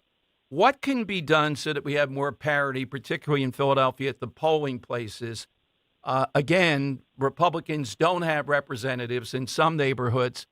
Is there any movement? What has to happen where you didn't have to live in Philadelphia in order to be able to go to a polling place, go through the process, and be an observer? Right. In Pennsylvania, our laws require that if you're going to be elected to one of those positions, to work the polls down the street at the church down the street or the rec center or whatever else. And you mentioned Philadelphia specifically. And I know how challenging it is, both when I was executive director of the Republican Party in Philadelphia and when I was a senior advisor to the state Republican Party, how challenging it is to recruit people to serve as poll workers, especially because our whole system is built on checks and balances, where you have Democratic and you have Republican representation at the polls. So that is why it's so important that at the local level, at your polling place, at your precinct or divisions, they're called in Philadelphia, that you have both parties represented. It is absolutely a challenge when we have many precincts in Philadelphia where there are not a sizable number of people from both parties. So having people represented from both parties is really important to the process. The city commissioners do a lot of work with that. Outside groups, when are aware of people who want to work at the polls, they refer them to the city commissioners. When somebody fills out a voter registration form, on the back, it actually asks, would you like to serve as a poll worker? And that goes to the County Board of Elections for them to reach out to fill any vacancies that they might have in that local precinct. As well, if there are vacancies, the city commissioners in Philadelphia and the Board of Elections in other counties have the ability to appoint someone to fill that vacancy at the last minute, and that person does not need to be from that particular precinct. What are we to be looking at with mail-in balloting in Pennsylvania this time around? There's stuff with the post office we're hearing. What's going on this time, Al, where there might be debate or court decisions that will come up, because mail-in balloting is still always going to be, a little more difficult than on Election Day to know what the rules are and where we are. What are you looking at for the midterms? Yeah, and I think that is a particular challenge, Dom, because, people are reading the news and they see lots of back and forth in the courts about all of these issues, including some of the issues that we just discussed. And one of those is the reliability of the Postal Service in delivering ballots. Right now, there is nothing that will change that process from what it's been in the past, although there has been back and forth in the courts about it. So I would say now what I have always said since we began to have no excuse absentee ballot voting in Pennsylvania, or when we had absentee ballot voting before then, and that is to not delay. If you want to vote by mail, you should apply as soon as you're able. Once you get the ballot, you should not leave it sitting around on your kitchen table for a week or two or whatever. You should thoughtfully complete the vote your conscience, vote your political opinions or whatever else, vote for the best candidate, complete that ballot, follow the instructions, and return it as soon as you can, rather than waiting around until the last minute. If you do have it at the last minute, you can return it directly to your Board of Elections, or if you're in a county that has Board of Elections drop boxes, you can return it to the Board of Elections that way as well. One parting area, Al, then if there's anything else you wanted to tell listeners, I'm fine with that. In 2024, you came on, and I think in good faith, but you were telling me that you probably didn't have what I thought you might have, the bully pulpit at least. Bucks County was one, but there were other places where people showed up in good faith. They had the mail-in ballot. They wanted to put it in for certitude in person. And immediately we saw, in my view, shutting down hours, officious conduct with the voting lines, et cetera. It was a mess. Any sense in 2026, I don't know that it'll be like a presidential race, about that and making it convenient for people to do something that's legal as a way to vote? Absolutely. And I've testified in front of our Pennsylvania House and Pennsylvania Senate on exactly this issue. We don't have early voting in Pennsylvania the way that many other states do. In many other states, early voting is almost like how you vote on Election Day. You're voting using the system you would use on Election Day, but the ability to do that earlier. Pennsylvania, as many of your listeners know, you have to basically go in person, apply for a mail-in ballot in person. If it's approved, receive it, complete it, and return it, which is the most labor-intensive, expensive way to conduct anything like mail ballot or to conduct anything like early voting. And it puts an incredible strain on the county election staff. And I visited all 67 counties to meet with all 67 election directors and their commissioners if they were available to ask how we can assist with that. The Department of State provides equipment if they need more equipment to process mail ballot applications in person and all the rest. But in Pennsylvania, it's really run at the county level. And we've made clear in communications with the counties that they have an obligation to keep those polls open until regular close of business on the deadline. When you say an obligation, what does that mean? What is it that they have the power here, right? Do they decide, or can your office do anything? Well, we're reminding them of what is required in the Pennsylvania election code in the law. And we sent that out earlier this year. We'll send it out again as we close in to make sure that counties are aware of their obligation to keep the polls open until 5 p.m. I just want to say, after visiting these counties, like a lot of these counties don't have a lot of people working in those offices. I've been to counties where it's one or two people, whether it's in Elk County or Juniata County. So the strain on them is significant. So if people show up to vote in person, I would just ask them to be patient, but they should vote using whatever method they choose. Al, I'm sensitive to that, and I don't want to put, all on you because it's not on this. And I agree with you. I haven't been to Elk County. I think it's overwhelming. I'm talking about Bucks County and what went on here, a woman in a wheelchair. You and I have talked about this. It's shameful. Somebody's got to do something about that, or we have to come up with more people then. Something, some kind of remedy I'm fine with. Anything you'd like to add, though, that we haven't talked about today that we should be looking for?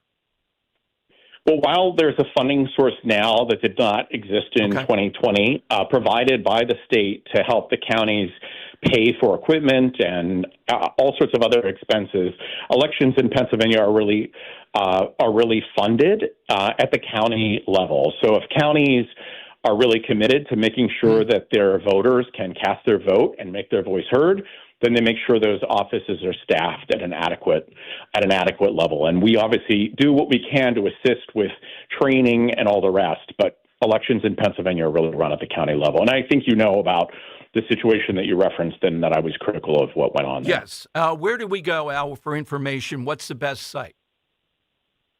I would suggest always turning to trusted sources. Like Twitter and all the rest is good to hear the sort of questions that are being discussed, but it's not, social media is always not the best place to go to get answers to those questions. So people can raise important issues, but if you really care about these things and you knowing the truth about them, you should turn to trusted sources of information.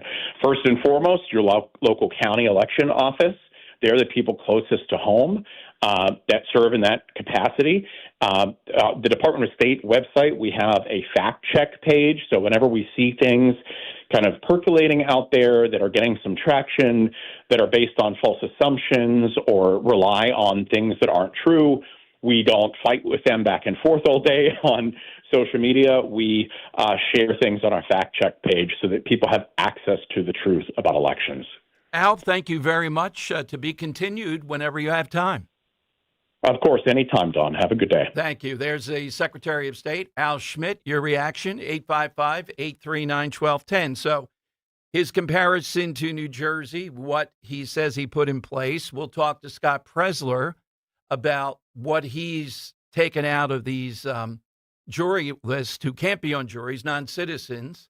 You heard his assertion. Well, there's a lot of reasons associated with that. Okay. 855-839-1210. You get in. Also coming up, we'll get the side question here, something associated with Miami. The big news story of the day, to me so far, coming off Fauci, is Deborah Birx, who was right there, second or third in charge, the scarf woman, saying, yeah, we knew it. This has always been my contention. We knew at a certain point, nobody knew 6 weeks, all right, 2 months, that some of the states were remaining open, Florida, and they had figured out mitigation things that were not as overbearing. She said then, but it was an election year, and what happened is, she said some of these states were trying to politically damage Trump. That's why they kept in place these odious restrictions. Was Pennsylvania one? Sure it was. 855-839-1210. Grab a line here with Dom on Talk Radio 1210. All right, what's the weather like out there? It's hot, hot, hot, hot, real hot. Can you tell me what it feels like? Were you born on the sun? I said it's hot. This is Jonathan Cans, third generation owner of Marvin E. Cans Heating and Air Conditioning. Is this how you're feeling right now? Well, don't let your house feel like a rainforest anymore. To keep your home cool, contact us at marvinecans.com. That's marvinekanze.com. You know what I don't like? Paying for something twice. I can't stand that. Hey, it's Rich Zioli. That's why when it comes to your roof, siding, doors, and windows, there's only one call you should make, and that's to my guys at Emmons Roofing and Siding. Emmons is a platinum Owens Corning contractor, which means that Owens Corning backs not just the shingles, but the workmanship as well for life. That's right, for life. Roofing, siding, windows, doors, residential or commercial, done right the first time, every time. Go to emmonsroofing.com. Searching for a new path to wellness? Dr. Molly Fantasia explains how medical hydration therapy can help you reclaim your energy. Listen to Health Watch, Sunday mornings at 8 on Talk Radio 1210 WPHT. Here's retirement phase expert Joanne Small-Canella with today's report. You spent decades building retirement accounts like IRAs, 401ks, 457s, 403bs, and SEP accounts. But the money inside those pre-tax accounts, it's not entirely yours. You have a silent partner, the IRS. This week's expert report reveals a little-known IRS law that can help take back control of your retirement savings.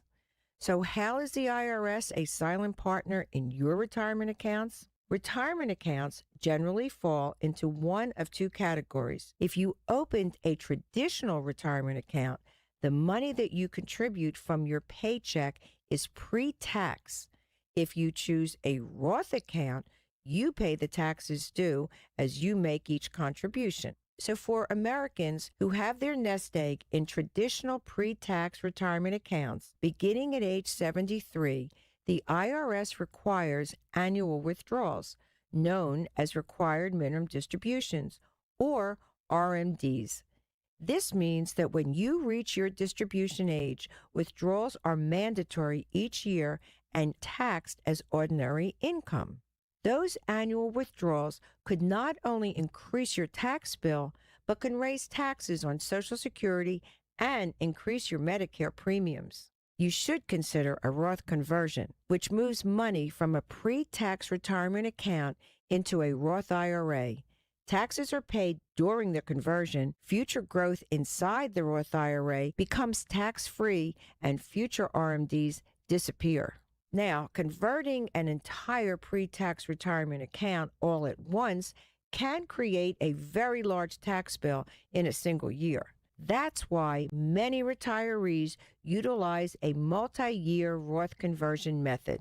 By spreading conversions over several years, you'll pay taxes on smaller amounts annually. And if you start before your required minimum distribution age, you'll steadily reduce your pre-tax retirement accounts before your required minimum distributions begin. And at the same time, every dollar that is already converted into the Roth IRA continues to grow tax-free. At Crash Proof Retirement, our team of retirement phase experts utilize advanced software to determine how much to convert and when each conversion should occur. So schedule an appointment with a retirement phase expert to receive an objective analysis of how a Roth conversion may fit into your retirement plan. Call 800-722-9728 or visit crashproofretirement.com. Now back to the Piazza Auto Group studios. Experience the power of one with 8 brands and 25 locations. This is Talk Radio 1210, WPHT. All right, Dom Giordano show. Welcome in. You heard Al Schmidt, Secretary of State, how Pennsylvania's not like New Jersey. We'll see how this continues as Scott Presler continues to look at lists. Was that persuasive that there are not any non-citizens who will be able to vote in the midterms in Pennsylvania? All right, side question. Something associated with Miami. You heard ours. You can get in yours. 15 senators have now said they will vote to have a full roll call vote on no recess until the SAVE Act is taken up, all that sort of stuff. Dave McCormick is one. Ted Cruz has joined. There are at least 15 of them. There might be a few more. So how does John Thune get, who are these other people that are so determined they're not even going to look at this?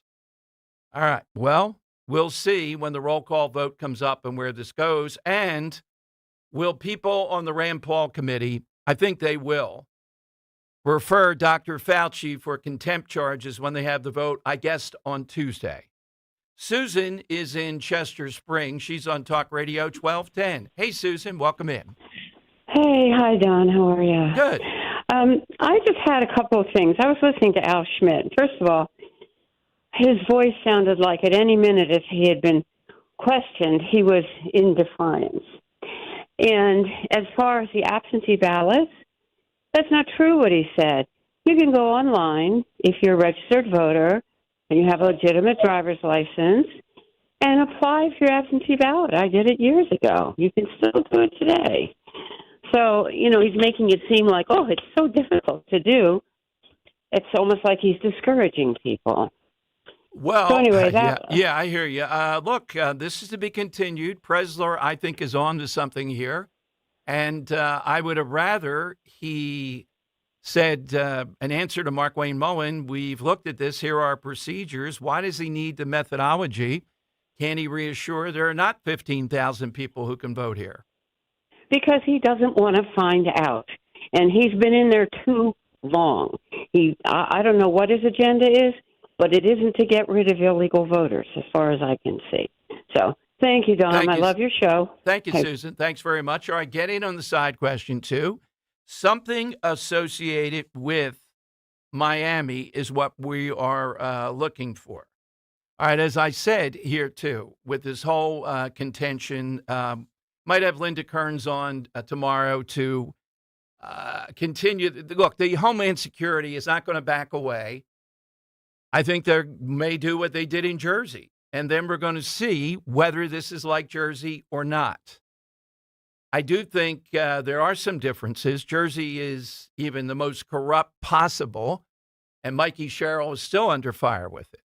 To be continued, but we'll bring you people like that are in the news on the record, and we'll see what happens next. State Senator Frank Ferry last year was the target, Frank Ferry, my God, of the mobs because of the SEPTA and the budget. Remember all that? He's with us next. He's in a big remember. I know our focus is on the midterms, without a doubt, and the House. But the state Senate in Pennsylvania is critical. If they hold, it's I think day 1057, that in the House, they have refused to have a vote on the fairness in women's sports bill, saying you can't have a guy out there running around against females. They have stonewalled it that number of days. They just got a directive this morning on it. If they get the Senate, and Frank Ferry is one of their targets, then what's going to happen is this will be California or worse within a month. He's next. Your call, something associated with Miami. Talk Radio 1210.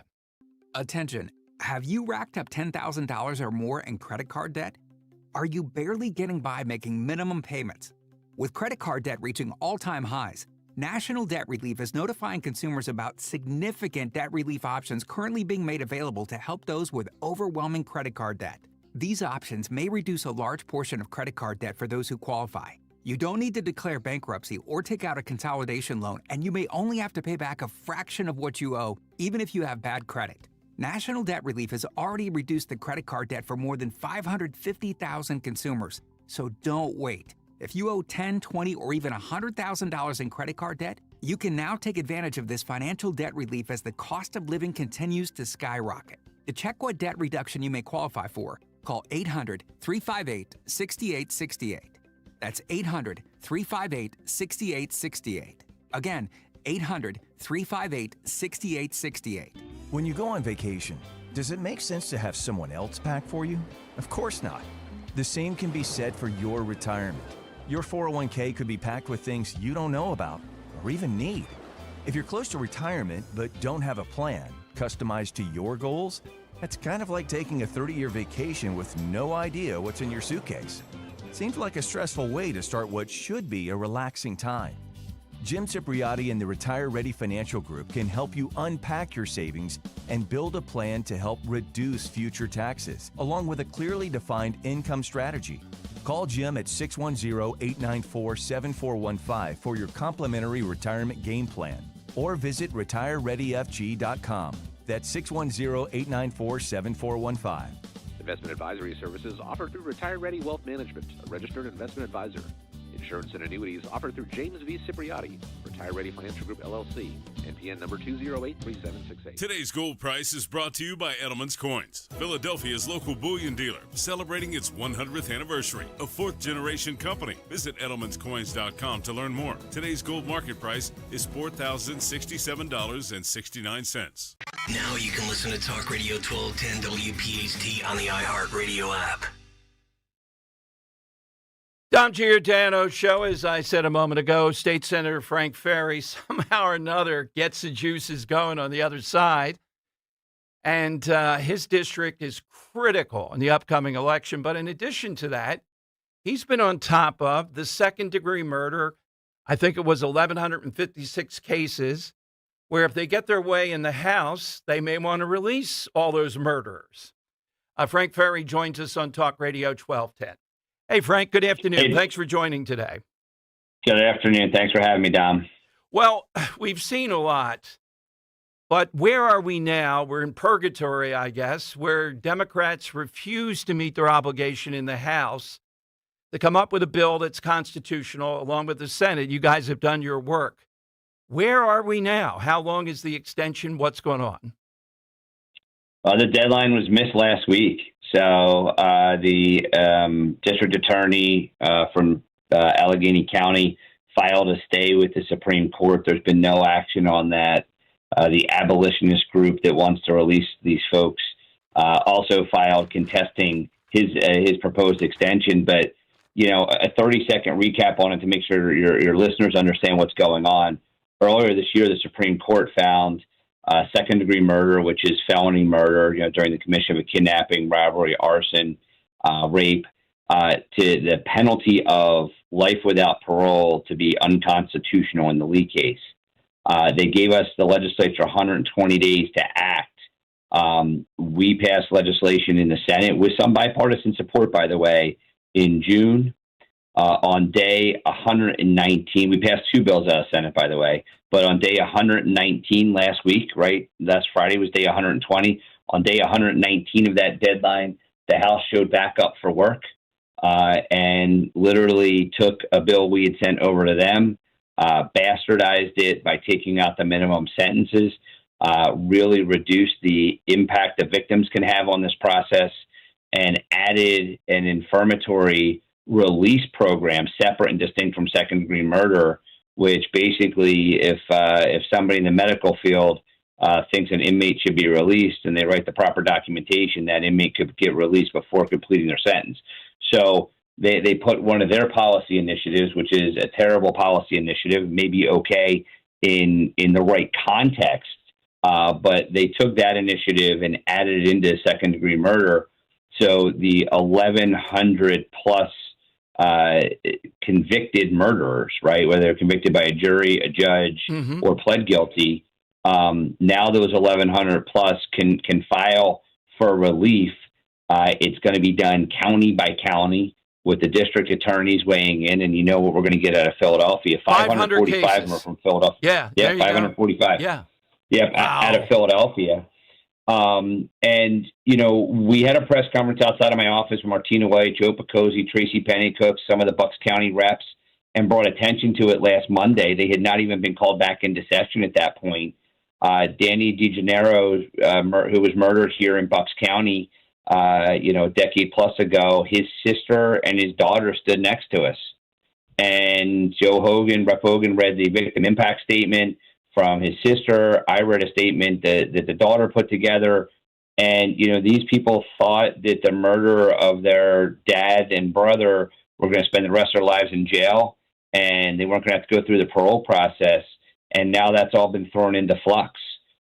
There's 17 of these cases from Bucks County. I spoke to another family this week. I'm going to respect their privacy. They're very upset because it was part of a plea deal.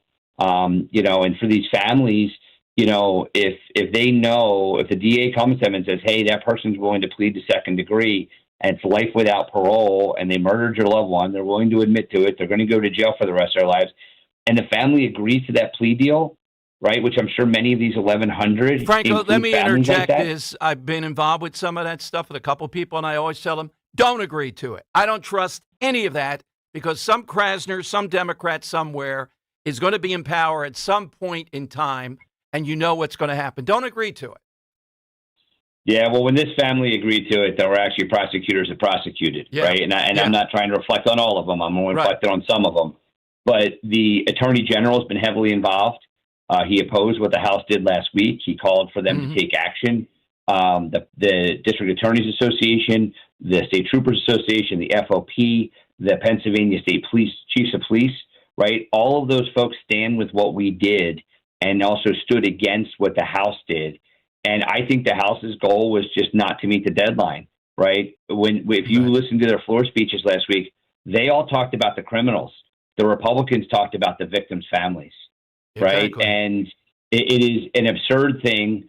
They failed to do their job legislatively. I think they only returned because myself and several colleagues held press conferences and put a lot of pressure on them. But they returned. They did a half-assed job, I think, with the goal of blowing this up. And they succeeded, and justice has not been served, and many of these families have been re-victimized. And some of these people will be released, right, and potentially re-offend. So we may have future victims because some of these people who should not see the light of day and weren't going to see the light of day will now see the light of day. Absolutely. Now, in this, how about your opponent, the Democrat in your race for the state Senate? Have they taken a position on this? No, she's got the easiest job in the world. She says what she's for and then hides from everything else. I mean, that's the easiest job in the world, right? To not have to take a stand on tough issues. Well, when you're elected, you have to take a stand. And by the way, several Democrats, mostly from the Lehigh Valley and the Northeast, voted with us on this when we passed it in June, right? We didn't pass it at the 11th hour. We passed it in June. The House Democrats had more than a month to work on it, which, by the way, they could have also worked on their own legislation. But they took no legislative action until we pushed them into taking legislative action. Right. And it's a real shame. And we passed two different bills. We sent one of their bills back with the language amended into it.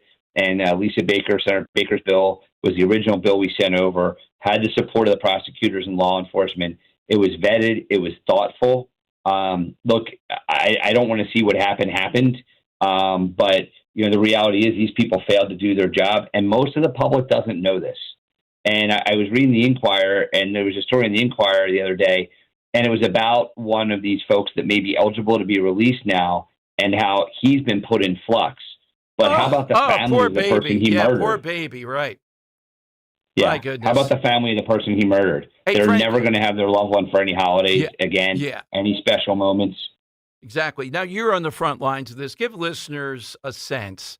If by some stroke they take the Senate, they have the House now and keep it, and the governor's office, what will they do? What's your sense? They'll be driven by the House or driven by Democrats, socialists, and progressives at this point. Yeah, all you have to do is look at what happened when Virginia flipped. Right. Right? Look at what happened when Virginia flipped and all the crazy stuff going on there. I'm telling people either become a realtor or invest in a moving company because a lot of good people are going to leave the state, just like people are leaving New York City. It's going to be a very scary thing, but we're not going to have to talk about that because come 90 plus days from now, we're going to be successful in our elections and we're going to move forward with making sure the Commonwealth is properly governed. But the reality is, and that's one of the things, I would love for our opponents to have to take stands on all this stuff. We don't hide from issues. You know that, right? From all the spears I took last summer over SEPTA and fighting for a reasonable budget and whatnot. Like I was a great target, and I remain a great target, especially for the next 90 plus days. But we don't shirk from our responsibilities. We don't do what the House Democrats did last week. We stand firm. The public knows where we stand. We're willing to enter into dialogue and find resolution, but we stand firm on where we are. And that's going to ensure we're successful in November. Where do we go to help your reelection campaign, Frank Ferry? You can just go on any of the social media stuff, frankferry.com, or any of those locations. People can make contributions. They can offer to volunteer, come knock some doors with us, talk to the wonderful people of Bucks County. I represent about 40% of Bucks County. If you have friends, coworkers, loved ones that live up here, find out if they live in my district, encourage them to join our team, be willing to put a sign in the yard, and most importantly, make sure that ballot's cast for us in November. Thank Frank very much. Come back certainly before the election. We'll talk, Frank. Sounds great. Thanks, Tom. Take care. You mentioned the yard sign there. Big believer in yard signs. I don't care what idiots say in some places. The yard sign still has power. Coming up, Alante McCauley back with us in studio to break down several things. He's on a panel, big education panel, and other things coming up. But hit us with something that says Miami. Person, place, or thing. Something attached to Miami is what we're looking for on the side on Talk Radio 1210. Mainline Today said it, and we couldn't agree more. Kathy Romano is officially the best music radio DJ in Philadelphia. Hear Philly's best every weekday morning on B101, the Kathy Romano Show.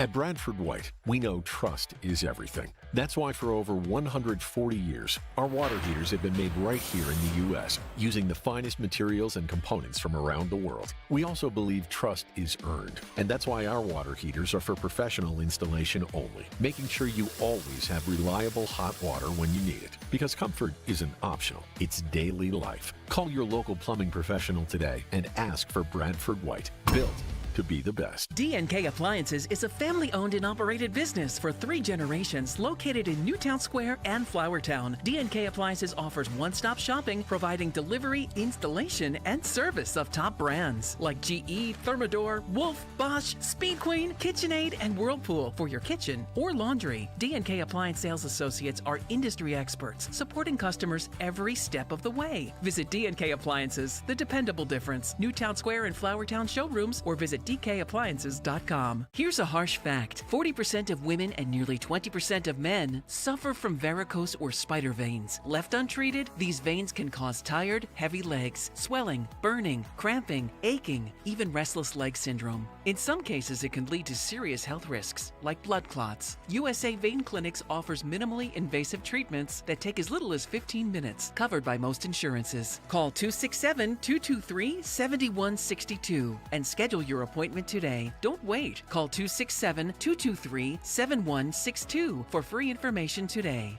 Imagine walking, exercising, and sleeping peacefully again. Varicose and spider veins won't go away on their own. USA Vein Clinics can help. Call 267-223-7162 for fast, easy, and affordable solutions. USA Vein Clinics treatments are covered by most insurance plans. Don't put this off any longer. Call 267-223-7162. I've always wanted to learn French, but the app I tried didn't help.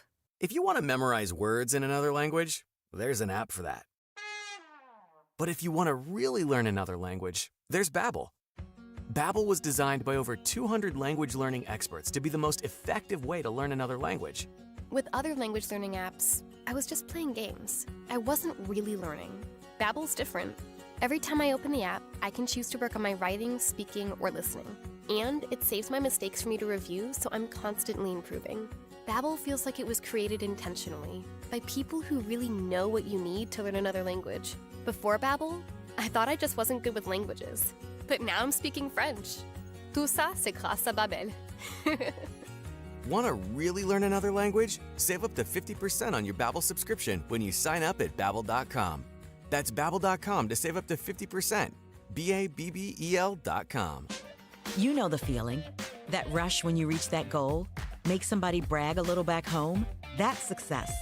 And at University of Maryland Global Campus, we believe you should never stop chasing it.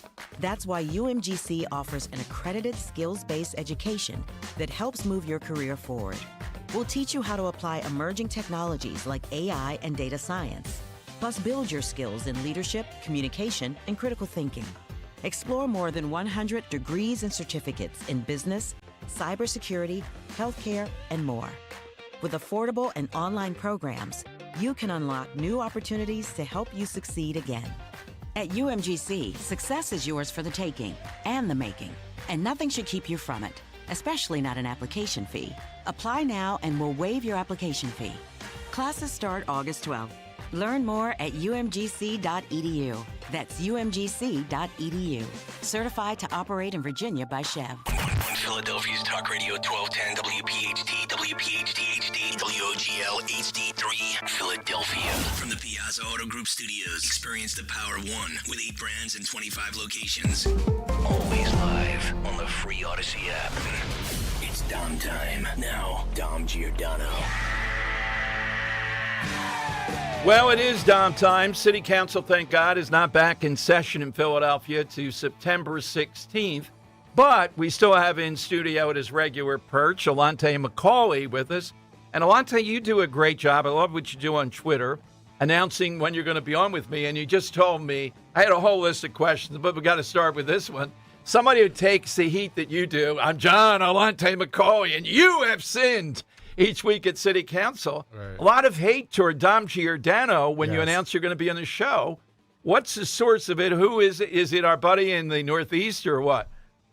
It's some random. I don't know if people are just creating fake pages, but it's multiple people. And, you know, whether it's, you know, Dom is going to drop you like a bad habit and, or, you know, whatever the case may be, or, you know, if you don't speak, you know, because you know, Israel gets a lot of hate. So because you don't attack Israel. That was the latest one. Oh yeah, definitely. Yeah, right. I'm a Zionist. Right. So so if you're not attacking Israel, but it's a whole bunch of different stuff. And I'm like, you guys really care when I'm coming on here, huh? You guys are paying attention.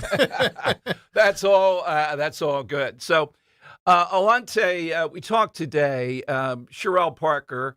You've had some just critique of her. She has a big shakeup of her cabinet. But more than that, I'm told it's not only Larry Krasner potentially who could run. There's a name, Nikki Saval, this socialist who represents South Philly, the state senator. I'm hearing some of the unions that are more to the left are backing him, and you're on the grassroots of this, city council, et cetera. We got the Democrat establishment. She would be the establishment, even though liberal. Right. I think they got enough firepower, though, in a low turnout election to make things hot. Working families, 2 communists there, 3 state representatives or DSA. Your buddy in West Philly, she is too. They might make this a race. Jamie Gunthier. Yeah, exactly. She's been attacking her. You could tell she's heating up, ready to run.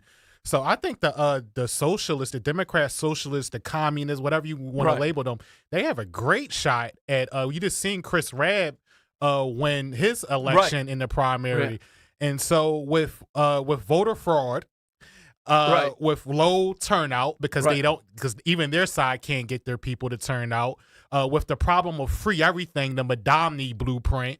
I believe they have a great shot, and with the Philly GOP not being a part of the legislative process or putting up real candidates, I think they have a great shot. Unfortunately, they do.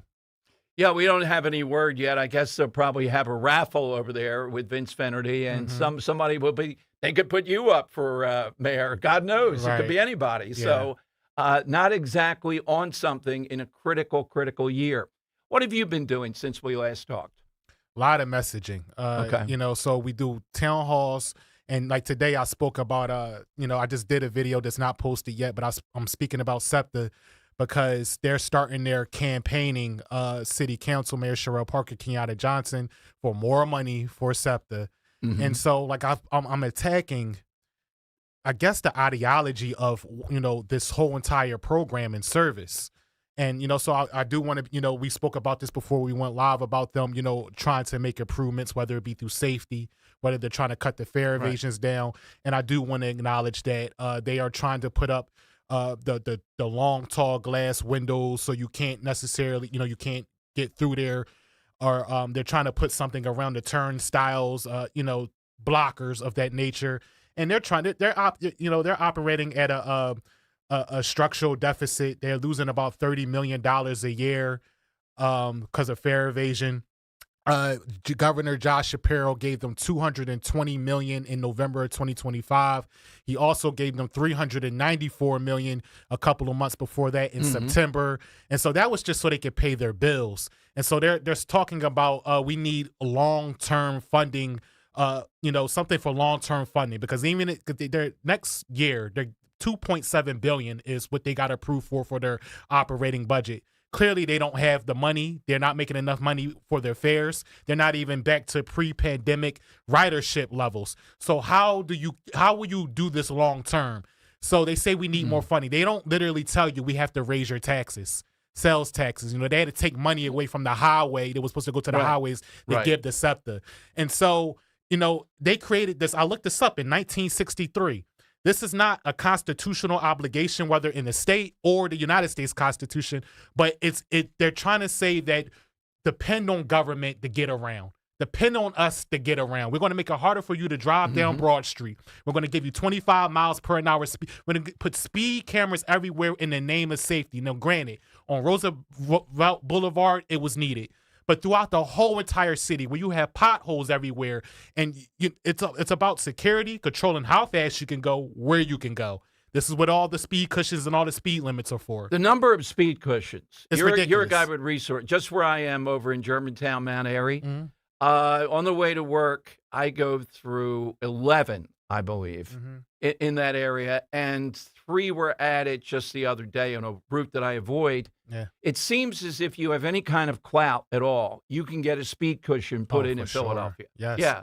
For sure. So when I started looking at other things besides city council meetings. I'm looking at their budget meetings, and when they're talking to, how do they determine which street gets fixed or operated on when it comes to the gas mains, and what is the process to paving a street, and when you're talking about waste, fraud, and abuse and inefficiencies and things of that nature, and why don't they do? So when you learn how things are operating and why things don't work, I say you guys don't know how to run businesses. You guys don't know how to be efficient. Your answer to everything is always take more money from us. Exactly. And when you got that on top of the assessment, the property assessments that just went out, and they're raising, so that the non-subsidized renters, because Philadelphia is a big renting city.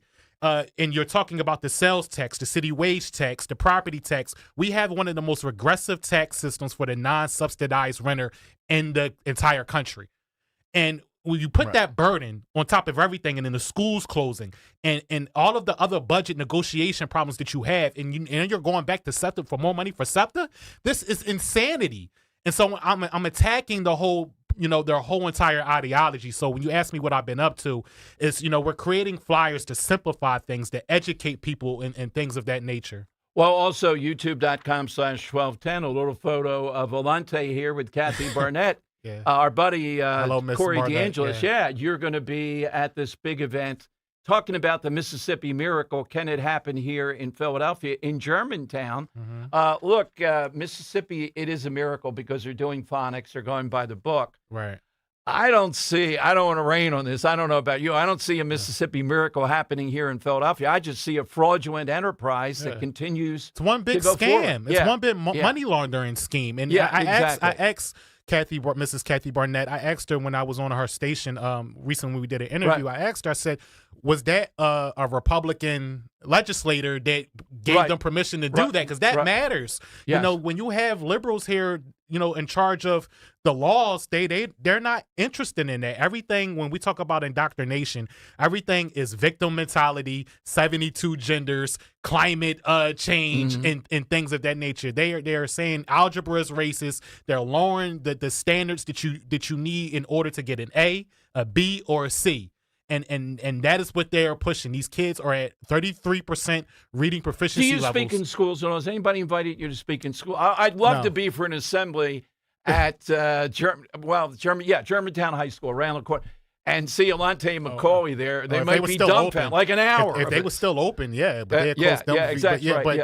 I got asked to speak actually at an event on August 4th. I believe it's in Northeast Philly. You know, of course, they asked me, please don't make it political. And I said, okay. Wait a minute. Are they crazy? Right. So I won't, because I understand there's as a council member supposed to be there. And I said, I don't need this. If I'm speaking to the kids, I don't need to make it political. So I emailed them. I asked them, do you still need me to come speak? And so I'm waiting for a reply. But they asked me. So I've spoken to kids one time before they knew that I was on this side. I was at City Hall. Right. And that was my first political thing ever. And I did pretty well. Absolutely. Where do we find you, Alante, till next week?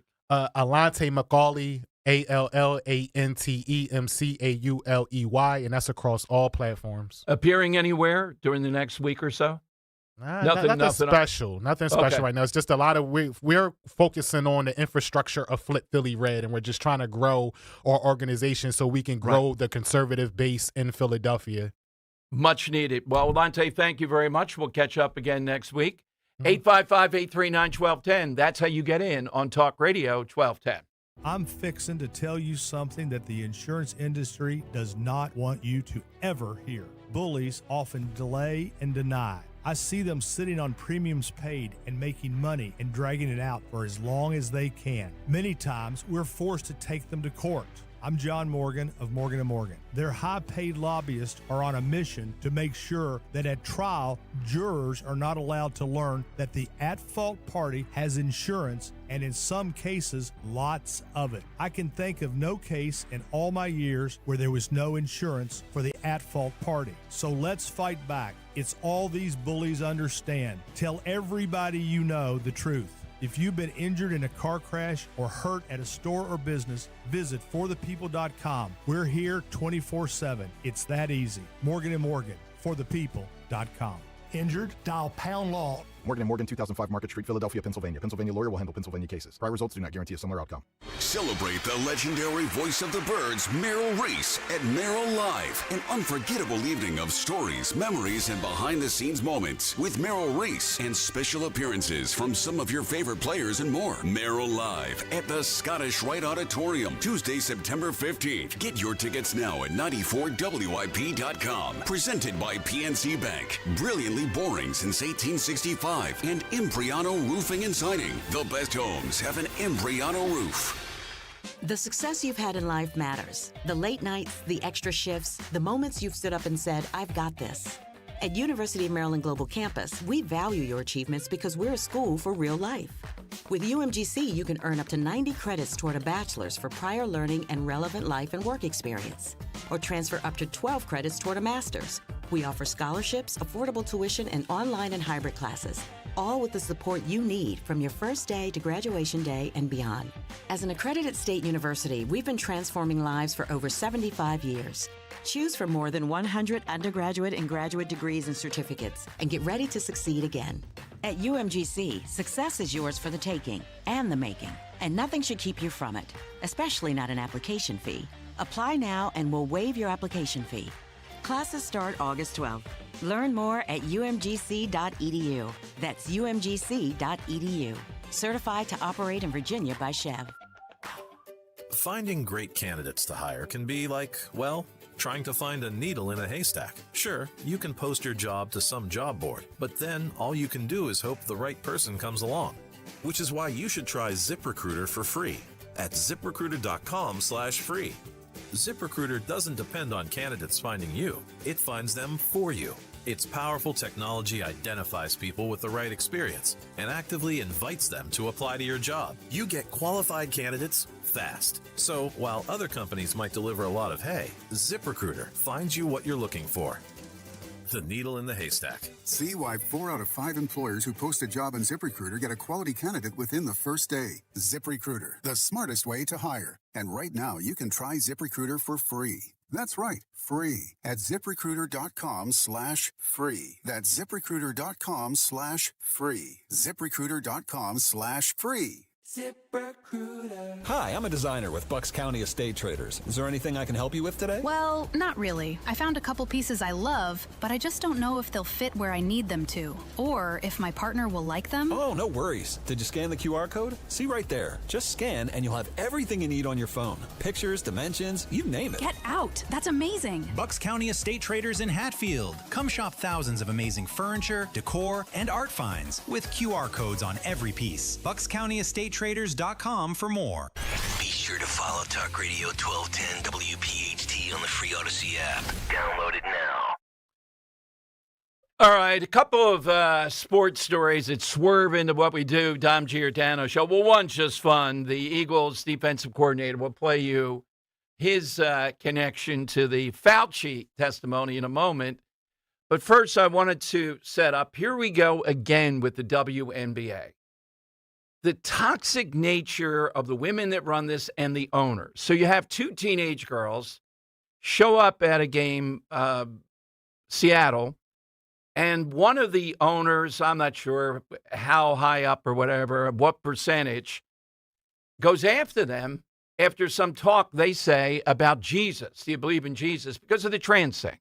This woman, Sophie Cunningham, tall blonde, who plays with Caitlin Clark, is someone who wrote a piece or was interviewed for a piece. It said just the most obvious thing. You shouldn't have men in girls' sports.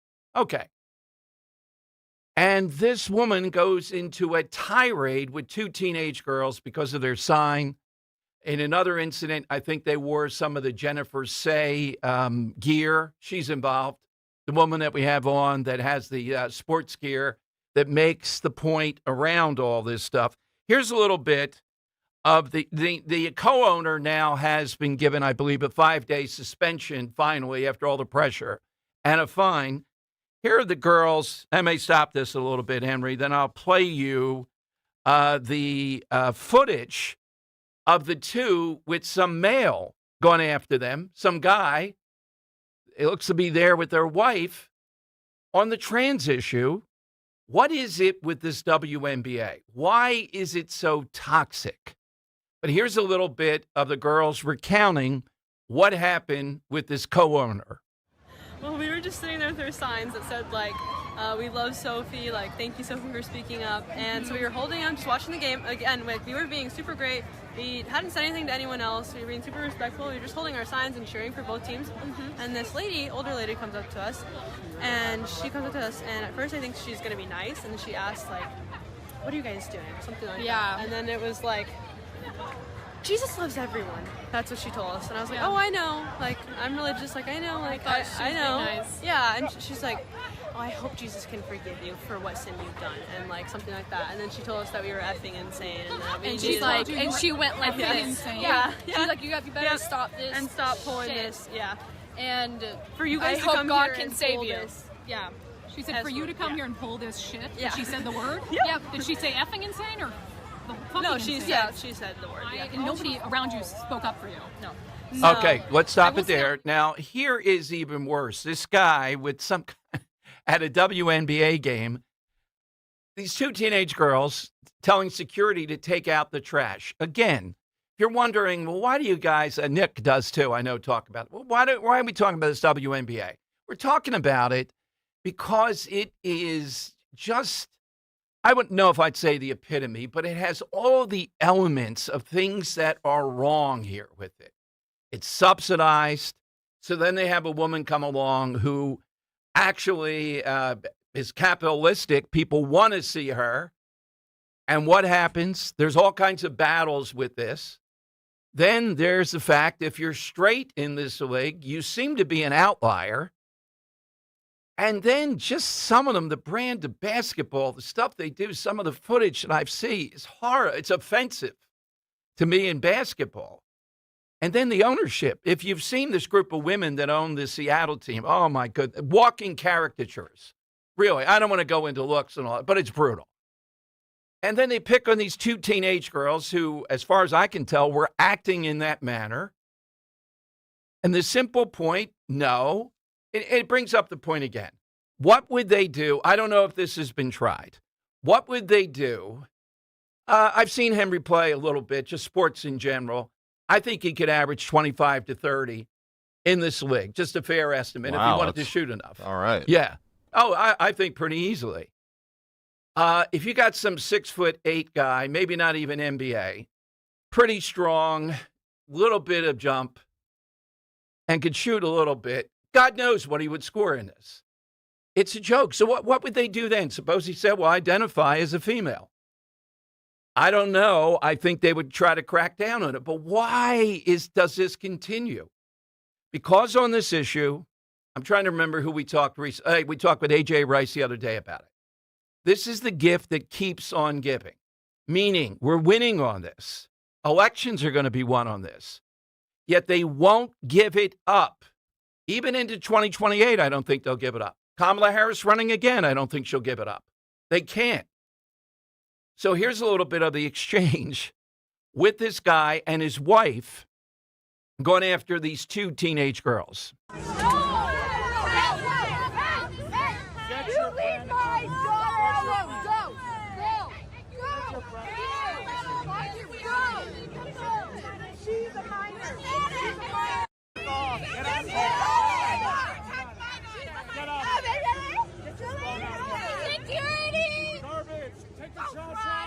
Take the trash out.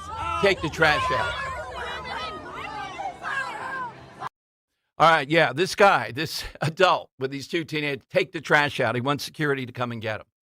Who are these people that are doing this? Well, this league doesn't seem to be as much about the basketball as it is all these other things. This is their space, and they're going to police it. This is an alternative world versus where society's going. And that's what they're engaged in. Yeah, well, there's a reason the shareholders are starting to ask questions about the commissioner, Kathy Engelberg. Oh, yeah. Well, yeah. I mean, it's... Signs are pointing that this is her last season, no matter what. Yeah, but I'm looking at the ownership of this, and I don't know as a fact, but I see where their sympathy, the Seattle team, would lie with this, and this is what it's about. And just two teenage girls with a sign, and I think they basically were not the type that were causing a stir here, but just saying the obvious is not going to be allowed. That's what it comes down to. And on this overall issue, we've talked about it, and the bottom line is they're going to die on this hill. They're going to continue to go down this path and not give it a breath.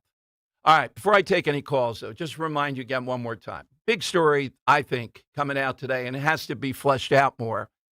Deborah Birx, Dr. Birx, remember her? She was all the scarves and all that up there with Fauci during the COVID debacle. She said in an interview today, yeah, we knew after, this is the contention of a reasonable person. I don't know when you would place it. I have a sense of when I would place it. We knew after a reasonable time, give them 6 weeks, 2 months, and plus a little in there, that some states, Florida is one that comes to mind, we're doing better than others. Dr. Marty McCary was on constantly with us. And he'd go, Dom, look at this. The fact is that this is a disease, really deadly. Nursing homes, we knew that, right? Elderly. And also obesity was a part of it. Those were some of the causal elements. Not kids. We knew about myocarditis, and you give that to teenage athletes. We had mysterious deaths. Dr. Berg said, we knew this stuff. And with the schools particularly, some of these states were getting back pretty well. But we also know, her words now, she's inside this, there were any number of states that were determined not to go back to normal, to drag it out as long as possible. Why? It was an election year. And they thought doing that made it painful for Trump. Now think about that. It probably did in 2020. But why in the world, when Trump was trying to open things up, why would people side with the side that says, no, let's keep everything shut? But that's Dr. Birx. The first time I've heard her say that politically, that's what was going on here. As far as Fauci, this is going to be referred to the DOJ, and there will be a vote next week to hold him in contempt. That has to happen. This just can't go on. This lack of results, something that's comes out of this. It's not about him going to jail per se, but it's the fact he's getting away with stuff even more now. All right, something associated with Miami. Let's go to Joe of Columbus. And Joe, you're on Talk Radio 1210. Hey, Joe. Hey, good afternoon, Dom. Afternoon, Joe. Dom, I look at occurrences and antics like what went on in Seattle, and I can't wait. I like to tell people and cite it as to who is under threat, who is really under threat. You know, we see these antics repeatedly, and they just keep the other side, whoever they are, keeps saying we're under threat. They're full of it. They're totally full of it. You can't even go to a basketball game without somebody, looking the other way and attacking you. No, that's the point. And these two teenage girls, you see in the interview, I would say it if I thought they were just activists that went there to cause trouble. They like Sophie Cunningham. They were supporting that. That's all it is. And this co-owner comes in with the Jesus stuff and then starts cursing. My God. Nah, they're frauds. They're an extension of our fine Dr. Fauci, where they know how to play the victim with no backing, no basis. Yeah, absolutely. What do you have today, Joe? What's a Miami association? Mine was the original destination and location of our retiree snowbirds. They all seem to matriculate down to Miami for the cold months. Think of how many Seinfeld shows that were great, even the tail end of the Seinfeld years, they got out of Del Boca Vista. Oh, Del Boca Vista, baby. Yeah. Thank you, Joe. Yes. 3. Yes, and Morty, when he was kicked out as Presidente. Yes. All right, here's a little bit. The Eagles back. You wouldn't know it quite as much. Not as much of a stir. It'll pick up. Dick Fangio, the defense of Vic. Yeah, what did I put? Vic Fangio, the defensive coordinator, played into, and he's done little stuff like this before, when asked, starting out with a question from the media, and he's maybe too truthful. He's a guy that talks. Listen to this exchange, and maybe Dr. Fauci could learn something. Vic, what's the plan at safety? Is that Marcus's job to lose? I'm going to be like Fauci and just take the Fifth Amendment on questions. Did you guys see that? Yeah. Oh, my God. What was the question? Yeah, you had that lined up. Some of those sports guys might be vaguely pro-Fauci on this. I'm not sure. Yeah, maybe. I wouldn't think as much as a laugh. Yeah, it did not. Yeah, why couldn't they? Oh, we better not laugh here. That seems like you're anti-Fauci. Check our book. The second time, it was kind of funny here when he was asked about Jonathan Gennard's health. Because, he hurt his pec the other day working out. So someone asked him about him, and I think this response is pretty funny, too. With Greener down, as you have BG on speed dial, is there any conversations of maybe trying to get him back in here? I don't know. You guys had Howie up here yesterday. You should have asked him that. I did. And what did he say? He ducked you? He Fauci'd you? He Fauci'd laugh that time. That's going to be part of the vocabulary. He Fauci'd you. Yes. Yeah, might have started something there. All right. Coming up, though, another sport, Phil Murphy. This is a classic as we wind down to part 1 of this reprisal of COVID and what happened. This is Phil Murphy coming up, talking about the golf course and all the rules on the golf course, if you remember. And if you have a COVID story that you remember. I remember some of the people we had on, Dan and I, then, oh, my God. Coming up, we'll play you, though, Murphy talking about why you shouldn't take the flag out when you're playing golf, why you shouldn't be allowed to do that. I remember, too, people putting over devices over top of basketball courts so you couldn't play hoops. You couldn't go and engage that stuff. Yeah, it's bad enough with the double rim. I was hoping maybe that would crack the double rim and they would replace it. I'd love to get the inventor of the double rim on and it'd be a grilling worthy of Dr. Fauci.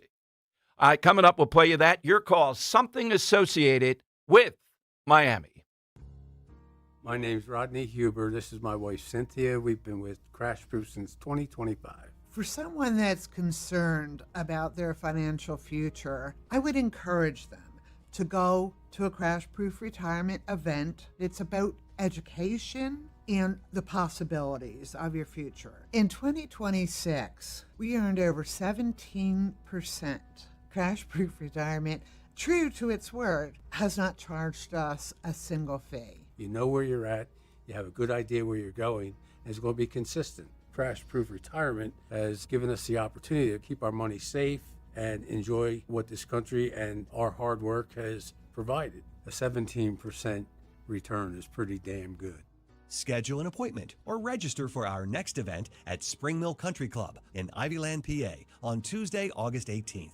800-722-9728 or crashproofretirement.com. $5,000. That's the average amount of money people in the U.S. are now spending on gas in a year. $5,000. That's crazy. If you drive, you have to download Upside, the free app that gives you cash back for buying gas. That's right. You can earn cash back with Upside just for buying the gas you're already buying. You can literally start earning cash back today. I use Upside, and just last year, I made nearly $300.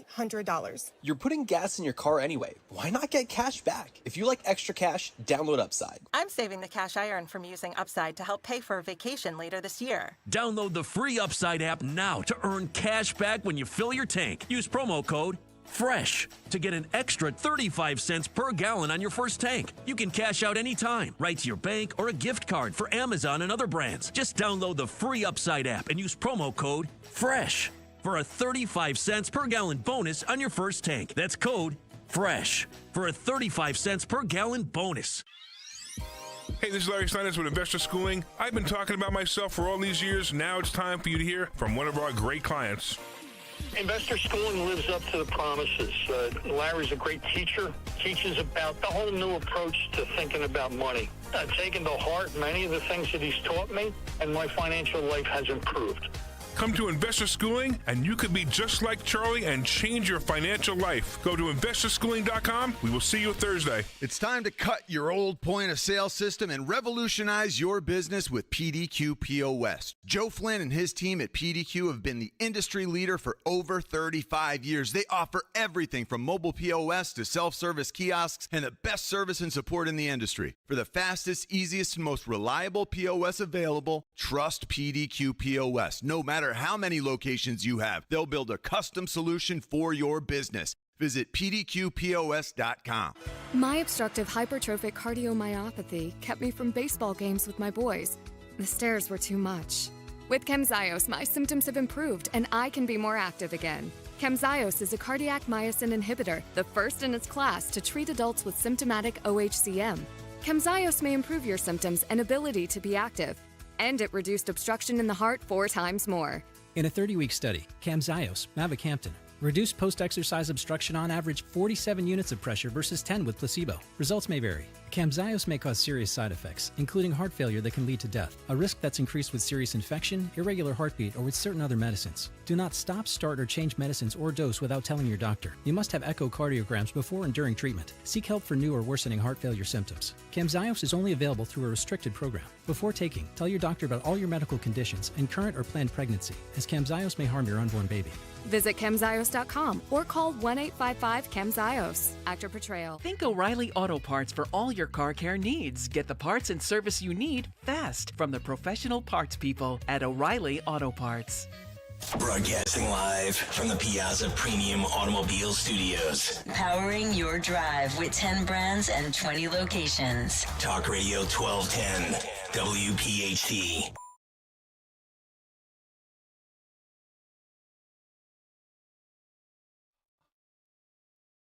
All right, Miami. We're looking for person, place, or thing. Kirk, we never got yours. Do you have one? Yeah, I'm going to go with two. There was a song Miami by Will Smith. Right. And the music artist Gloria Estefan from Miami. Yeah, did she call it the Miami Sound? It was something like that. Miami Sound Machine. Yeah, yep. Exactly. Mm-hmm. That's it. Yeah, she is very identified with that. Big TV series. They've really launched it. Think of those flamingos. Mm-hmm. That someone could jump in with. Something associated with Miami is what we're looking for. Now, Phil Murphy, listen to this. This is the type of thing that went on during COVID. Phil Murphy, doofus that he is, talking about how if you're going to go play golf, what some of the restrictions would be. Here's Phil Murphy. So I'm going to just read this out for you golfers who are getting ready for tomorrow. Golf courses are open so long as they adopt minimum social distancing policies that include, and this is what is included in that, electronic or telephone reservation and payment systems, extended tee times that are 16 minutes apart, 16, limiting the use of golf carts to one person, requiring frequent and after-use sanitization of high-touch areas such as restrooms, range buckets, golf carts, and push carts, implementing measures restricting the touching of golf holes and flags, such as putting pins in the hole, requiring that flags stay in and provide player education and not touching the flag, closing golf center buildings, pro shops, and other buildings and amenities, removing furniture like benches, water coolers, and ball washers from the course, discontinuing club and equipment rentals, limiting groups to 2 players unless the foursome consists of immediate family, etc. You can't have a ball washer. What the hell's going on with this? You're in a muddy court. What do you? No ball. He called it furniture. I feel like you would want a ball washer. Yes, you would. Yeah, there's bleach in there. We said you can use the bleach. Yeah. Mm-hmm. Oh, God. 855-839-1210. Here's one more of Phil Murphy. This one begging people and calling them the ultimate knuckleheads. If you don't get the vaccine, cut 9. Please get vaccinated. Period. These folks back there have lost their mind. You've lost your minds. You are the ultimate knuckleheads, and because of what you are saying and standing for, people are losing their life. Yeah, and how about putting them in nursing homes, you dope? And how about Rachel Levine? We've never gotten this done. In other words, they've gotten away with this admission of wrong. And as I said, reasonable period of time, reasonable people could say, let's take these precautions. I don't know about you, but I thought it was reasonable then. I didn't think it was reasonable that I had a broadcast from home from the Dome. But okay, well, what was I going to do? That was the thing that was there. I remember the last guest, and I think there was a problem because he shook hands with everybody using antiseptic wash. It was like, oh, my God, let's get out of here. So there was real fear that was legitimate. But Phil Murphy, leave the flag in. I wonder if that's why, that's a good rule now that you can keep the flag in. I wonder if Phil Murphy will take credit for that. My goodness, just unbelievable regarding just golfing, the executive order. And Judy, who was way off. Remember the Secretary of Health in Pennsylvania? And then the state trooper guy there with Phil Murphy for these conferences. Even for what Murphy did, it was mind-boggling stuff. 855-839-1210, you get a line. If you've seen the footage from Spain today, President of Spain, or Prime Minister, whatever their chief executive is, welcoming people from Morocco and everywhere else, telling them, come to Spain. We're seeing a flooding that is reminiscent of Biden and the border, if not worse. Let's see in a week or so what people in Spain say. They are so, oh, yeah, everybody come to Spain. Let's go to Zenos. And Zenos is in Upper Darby on Talk Radio 1210. Hey, Zenos, welcome in. Welcome, Dom. Good afternoon, Yasu and Chow. I had my side answer. I changed it a little bit. Remember those guys that were walking around with the T-shirt and the dress jacket? Sure. You know, Johnson. Well, I remember my dad, God rest his soul, he goes, that style's nothing new. In Greece, he goes, we couldn't afford shirts, and that's the way we walked around. He said, that was the style back in Greece. He said, when I was a kid in the 40s, he goes, these guys was doing something that we couldn't afford, a shirt. He said, the only shirt we had was going to church on Sunday, Tom. And I knew the Greeks would come up here in Miami. Oh, yes. It's exactly. Hey, Tom, they're down there. If you want a big Greek population, go to Tarpon Springs, where the sponge guys were at. You'll find streets named after Plato, Socrates, and these are people that have been 5 and 6 generations born down here. But I got to go with that. What was his name? That Ben Johnson Don look, Johnson. You know, with the T-shirt Don Johnson. Don Johnson with the T-shirt and the jacket. Yeah, that's Miami what I got to Vice. go with today. Good one, thank you, Zenos. By the way, Don Johnson has it in him to play a great weasel, not really a villain, but in Tin Cup, he's a great weasel. You know, he's going to lay up. He's not going to get the girl because he's going to lay up on the par 3. Kevin Costner makes it 10, but he's the hero. That is a great concoction of what they did to make that last hole drive together. And Johnson, just unbelievable. They have him cheat. He hits a 7-iron, but he hits it on the highway and it rolls 500 yards. So, yeah, they count that. Good stuff. All right. 855-839-1210. So a couple things today. It'll be up on podcasts. We had Al Schmidt on this ongoing battle, and he wanted to come on because he's in a showdown with Homeland Security now about the number of people that might be illegal that can vote in Pennsylvania. We'll have to get Scott Presler on. You heard the rebuttal. No, there are not people on juries that are here illegally, all that stuff. And I told you, watch for this guy, Nikki Saval. Remember that name? Starting to become apparent. We're going to have a contender here running against Sherelle Parker. Now, in New York, they didn't have an incumbent mayor that Mandani had to run against. Well, Adams, and then he dropped out in the corruption and the whole thing. Here, Sherelle Parker, harder to beat. Could we get a DSA mayor? I would say it's better than an outside chance. I think the mobs, look at Chris Rabb, that whole congressional district. They voted overwhelmingly for this guy who is both a coward and Hassan Piker, anti-Semitism up and down in his whole staff, but Mount Airy loves it, Chestnut Hill, that district. This guy is the state senator from South Philly, of all places. Has Philadelphia gone so far? It's so hot now, the Democrat socialist. We could have that as a mayor. Look, when it was Helen Gim, I had a dog in that fight, so to speak. I wasn't going to let Helen Gim become mayor, whatever power we had here with our voters. But they deserve it here in Philadelphia. These progressives, these liberals, they deserve it. If a Mondani is elected mayor here, it's on them because of their nonsense, because of what they've done, particularly in the public schools and the like.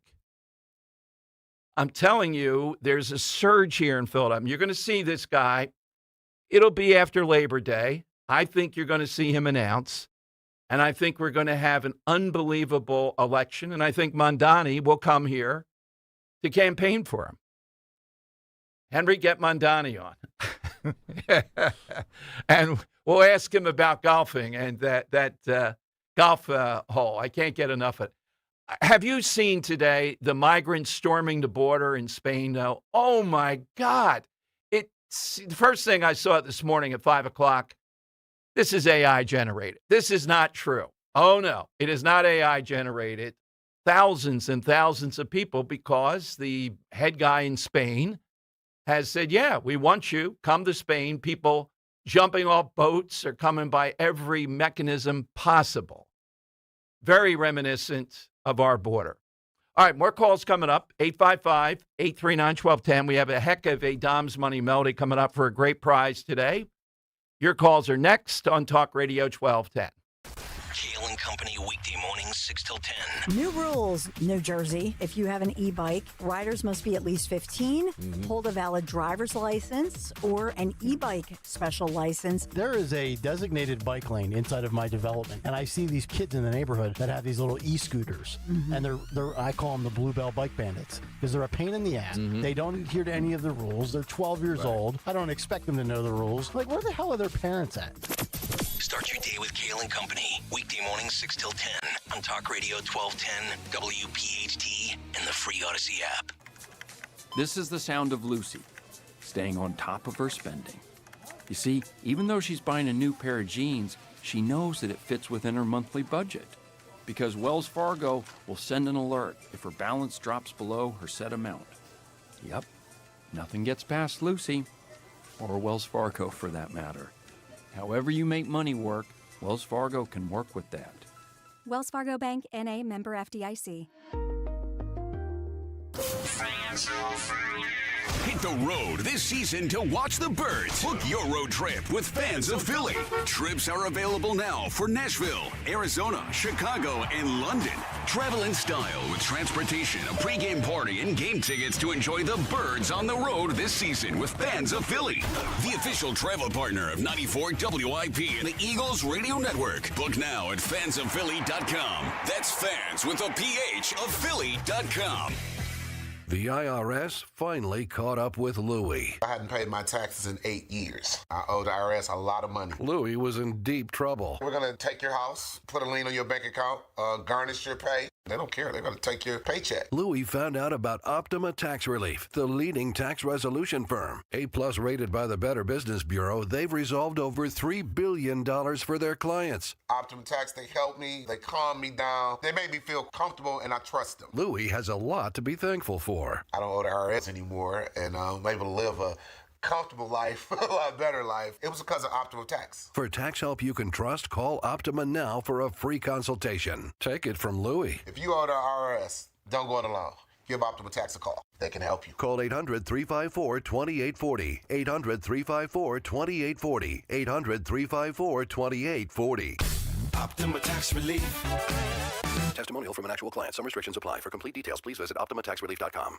You don't need another opinion, just the facts. What caused that crash on the Schuylkill? Will it rain before the kids' game? What happened at the school board meeting last night? At KYW News Radio, we don't take sides. We take notes, delivering the information you need to make the best decisions for your family. The news you need whenever you need it. Depend on KYW News Radio, Philadelphia's most trusted news leader for more than 60 years. My name is Whitney Allen, and I'm a widow. My husband, Ryan, died. We never thought we'd ever have to use life insurance, but the unexpected happened. With Ethos, signing up was fast and 100% online. You can get a quote in seconds, apply in minutes, and get same-day coverage. No medical exams, and you can get up to $3 million worth of coverage. I am grateful we were prepared. Get your free quote at ethos.com/radio. That's ethos.com/radio. Paid spokesperson. Time spent on application may vary. Online health questions required. Everywhere you look, things are getting more expensive. But at Consumer Cellular, we're lowering the price for those 50 and up. Now you can get unlimited everything for just $35 a line. That's $35 a month for unlimited talk, text, and data. Switch to the carrier ranked #1 in network coverage and customer satisfaction and get unlimited everything for just $35 a month. Call 1-888-FREEDOM or visit Consumer Cellular online or in-store today. Price includes $5 credit for autopay and e-billing. Taxes and fees apply. Data speeds reduced after 35 gigabytes. Rankings done by 2025 ACSI survey. Never miss a moment from the Dom Giordano program again. Download the free Odyssey app and follow 1210 WPHT. And listen whenever and whatever works best for you. All right, it is Dom time, 855-839-1210. That's how you get in. So RFK Jr. launches a food show on the HHS Food Channel. He's going to bring on big chefs, and they're going to do meals, affordable meals, $5. Wait a minute. See, this is already preposterous on the surface of it. And his wife says, yeah, well, he's big into sauerkraut. Ugh. Interesting. And he brings his own sauerkraut to restaurants. Then there's they should lead off with the roadkill thing. That is just stunning. He says, I have no gag reflex, and away we go. So with this food show, we're about, 2 years in with RFK, who I think will run for president, by the way, in 2028. I would predict it right now.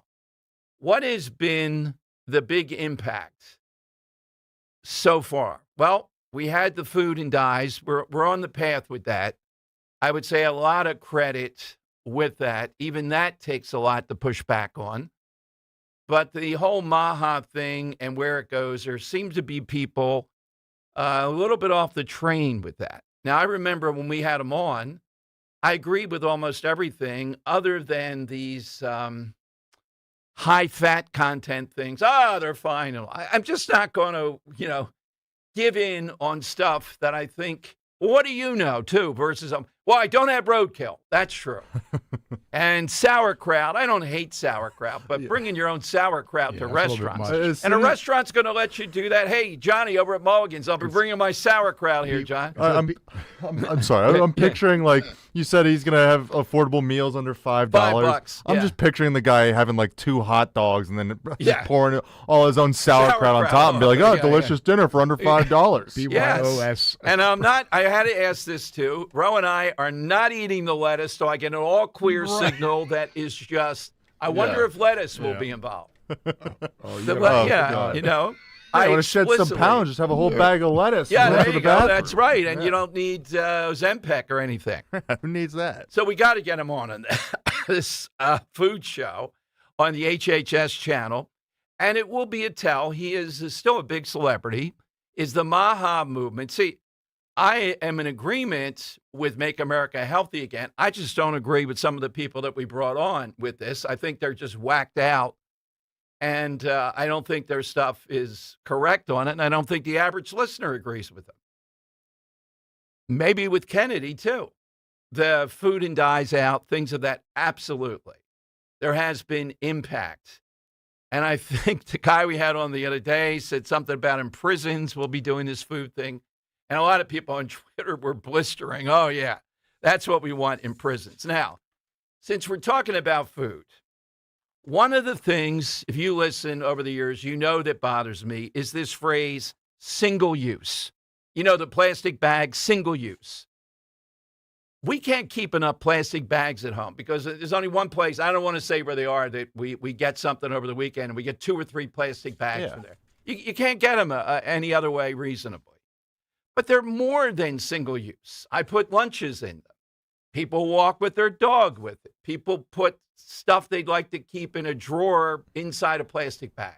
If I'm going somewhere, I'm putting some beers in that bag, and that's how I'm transporting it. Yeah, that's right. That's right. Plastic bags have multiple use.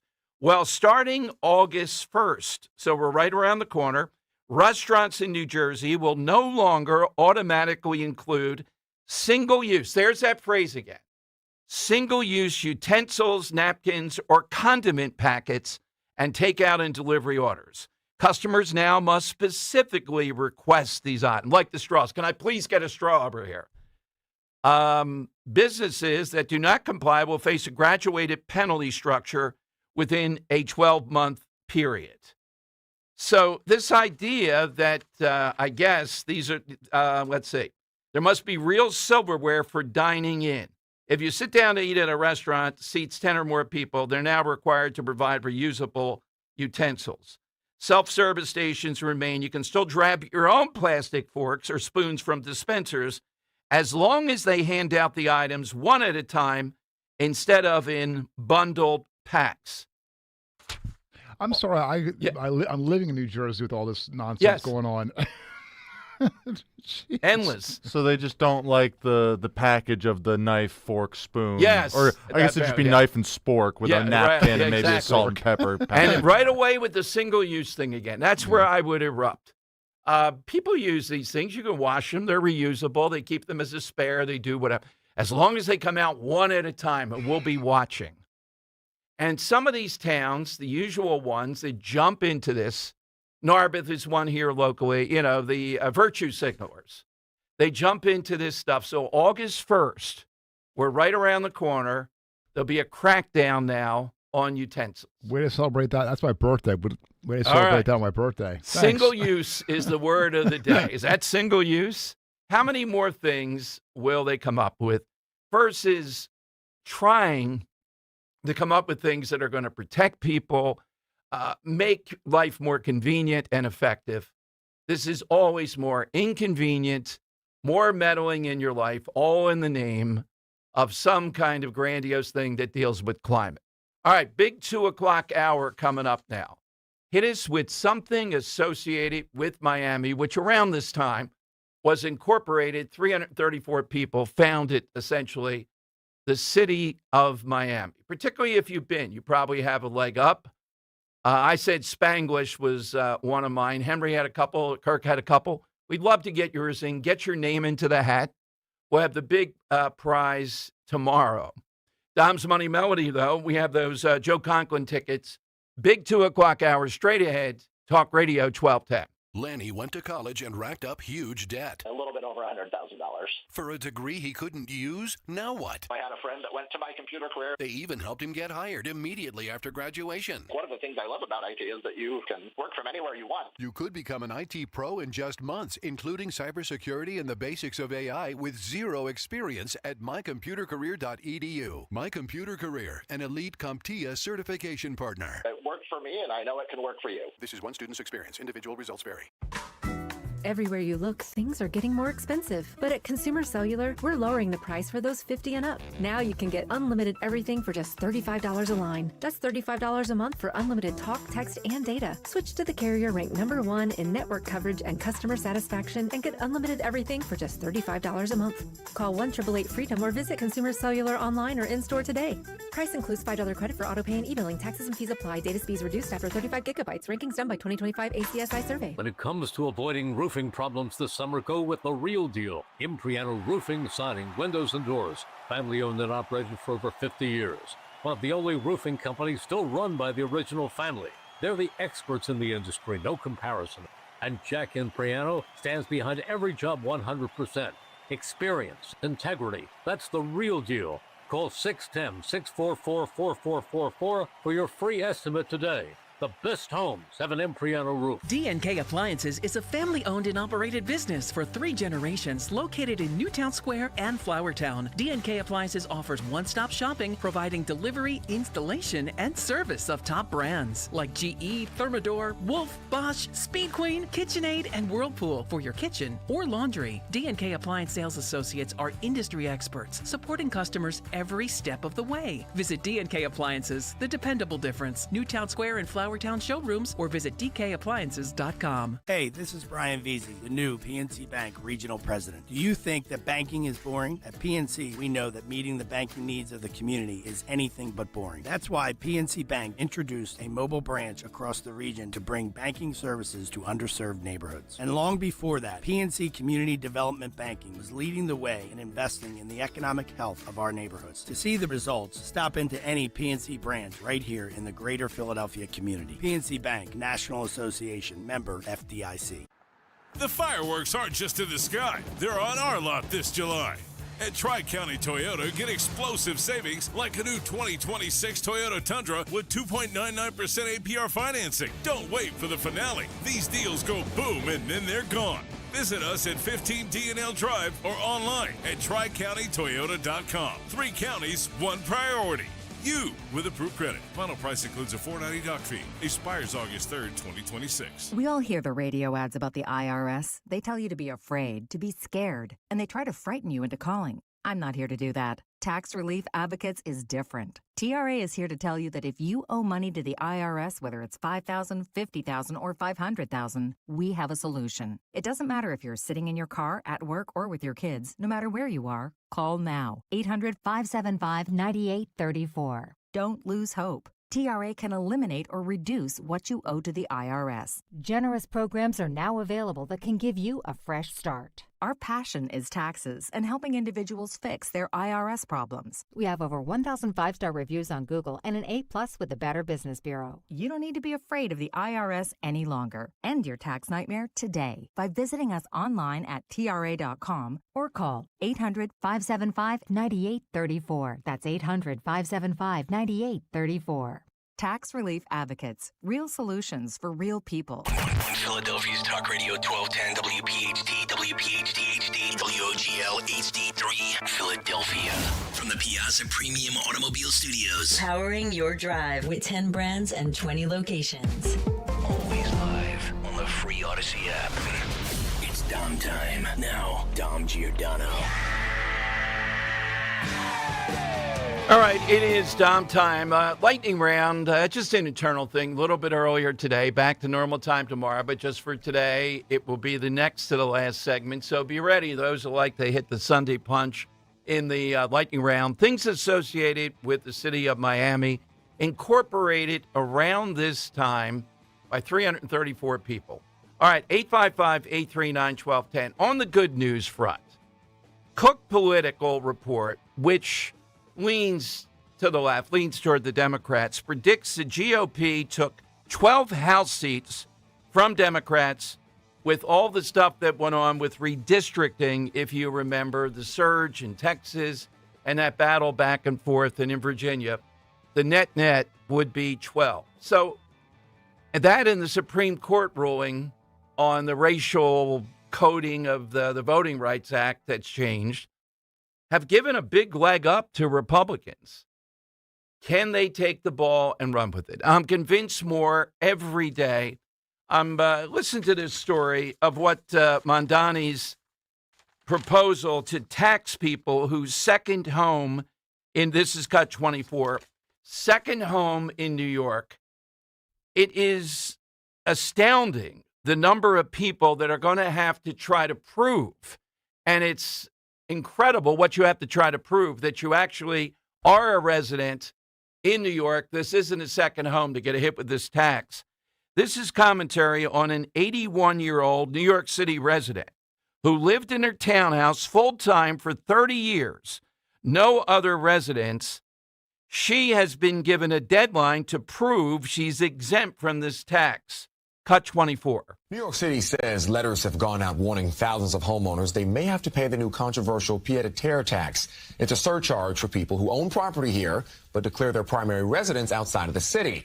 As Lisa Rosner reports, some residents are confused and concerned they're on the list when they shouldn't be. An 81-year-old woman on the Upper East Side tells CBS News New York she's lived full-time in her townhouse for 3 decades and has no other residence. Yet she received a letter from the city warning she has until August 21st to prove she's exempt from the new pied-à-terre tax, or she'll owe $56,000. It stems from the mayor's promise in April to tax the rich. This tax will raise at least $500 million directly for the city. The mayor says the move, approved by Governor Hochul, helped close a budget gap without slashing essential services. As part of the rollout, the city created a database of addresses that includes but is not limited to those properties that may be subject to the surcharge. It's creating confusion for homeowners like Eugene Dooley, whose Staten Island condo is in the database, but he says it's the only home he owns. Retired on Social Security, that's basically the money that I get. He says he did not get a warning letter, and neither did the borough president Vito Fossella, but they're both in a new potential pied-à-terre tax database. In my case, it's the house I grew up in that my father lives. We both have the same name. He owns it, and I have my house. The danger is it's almost like an enemies list that's being created, right? The whole notion of that property is a bad thing. That the American dream is actually now an American nightmare. The Currys are among several homes on an Annandale street in the database. I think it's ridiculous. This is all working class, and families and children and grandchildren. The city says it's committed to implementing the new surcharge fairly and efficiently. On Staten Island, Lisa Rosner, CBS News, New York. Okay, here's a broader thing. That's New York's problem. We know all that, yada, yada, yada, this guy, this clown, right? The bottom line is running this guy. I told you the golf course story all this week from the driving range last week. Mondani's hot. Everybody knows him. They know of him. They have some of that stuff going on. And we're seeing this in the wings, communist, ready to take over. We got this guy who pretends to be a physician. He's not running in Michigan. He's ahead by 15 points. He's anti-Semitic, the usual stuff for the Senate, Bernie Sanders back, etc. This is the area. I think Mike Johnson gets it. I want to see more of this because even those that are not socialists that are running, you got to make them defend this. They're going to enable this. Their party's being overrun by this. And I wanted to ask about what this says, too, if you have a second home. Having your own home, having a great home, that's the American dream. But along the way, having a second home, and over the years, I haven't looked at it in the last couple of years. Radio stations can get data. There's various reports, et cetera, that tells us, and one of the categories would be people that have a second home. Usually in the case here, it would be prized to have a second home at the shore. That is just great. Even if it's a bungalow. Just that, it's one of my all-time favorite words, a bungalow. I picture of you can barely fit through the door, like the shutter's coming off. Tom Giordano's bungalow at the shore versus a villa. If you've ever seen these European things, some of these villas are just bungalows. But they're in Europe. It's a villa. It's a villa.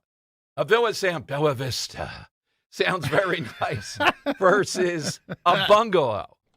Do you have a second home? You can use an assumed name if you want. Now, if you have 3 homes, you're starting to get into a category. God bless you and all that, but I don't know why you would need 3 homes. If you get 4 or 5, And one of the biggest things Ro and I have talked about, like a condo at the shore and all, but then it forces you to have to go more.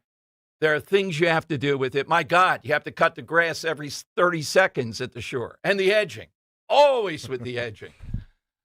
So, Henry and Kirk, would a second home be the American dream for you? Or would you say, too much trouble? Too much trouble. Yep. I'd like a second home. Okay. Yeah, preferably down the shore. That'd be nice. Yeah, down the shore.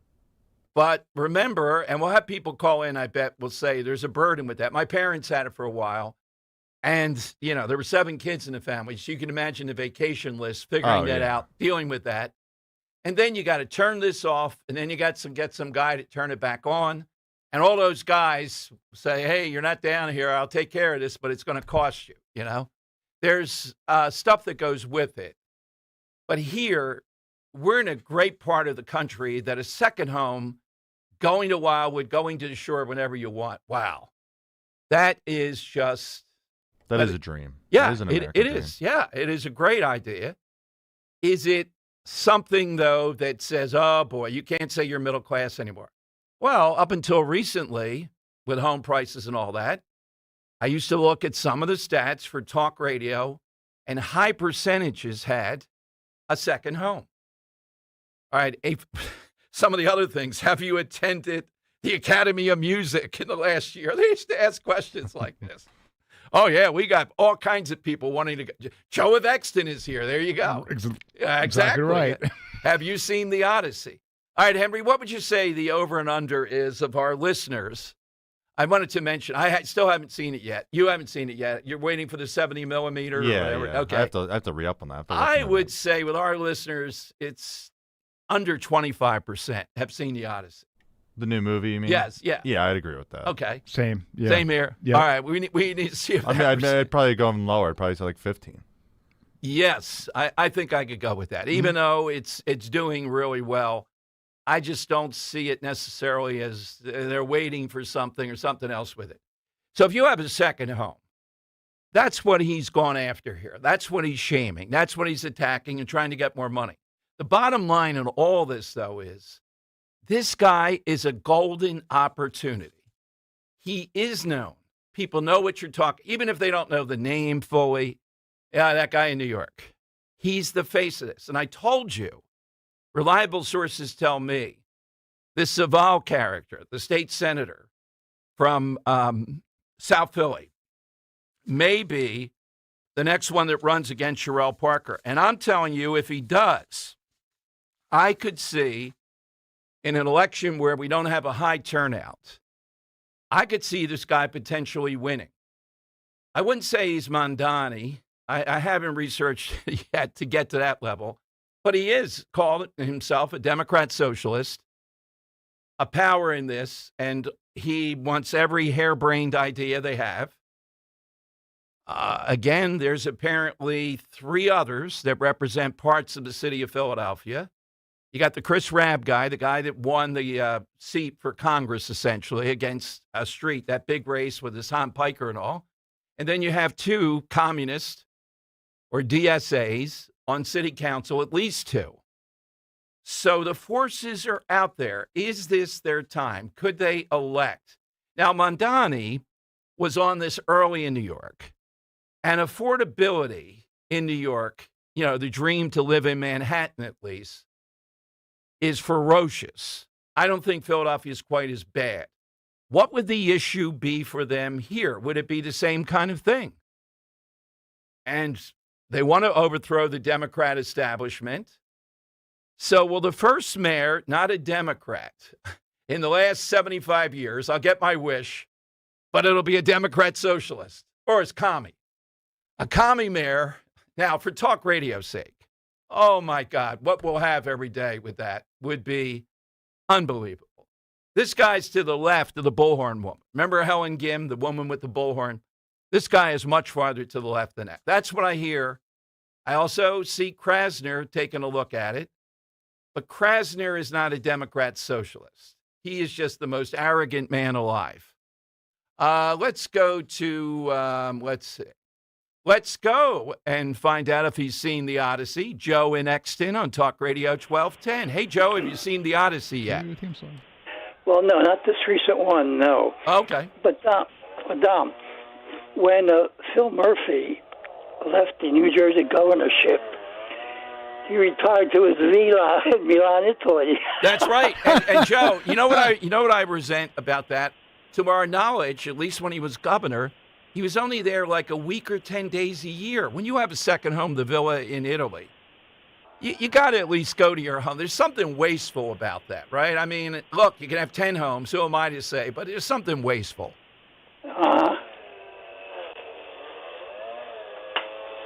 What is that? Is that the Odyssey boat? Is that a The edging? No, that's okay. I see. It's the edging. Oh, yeah.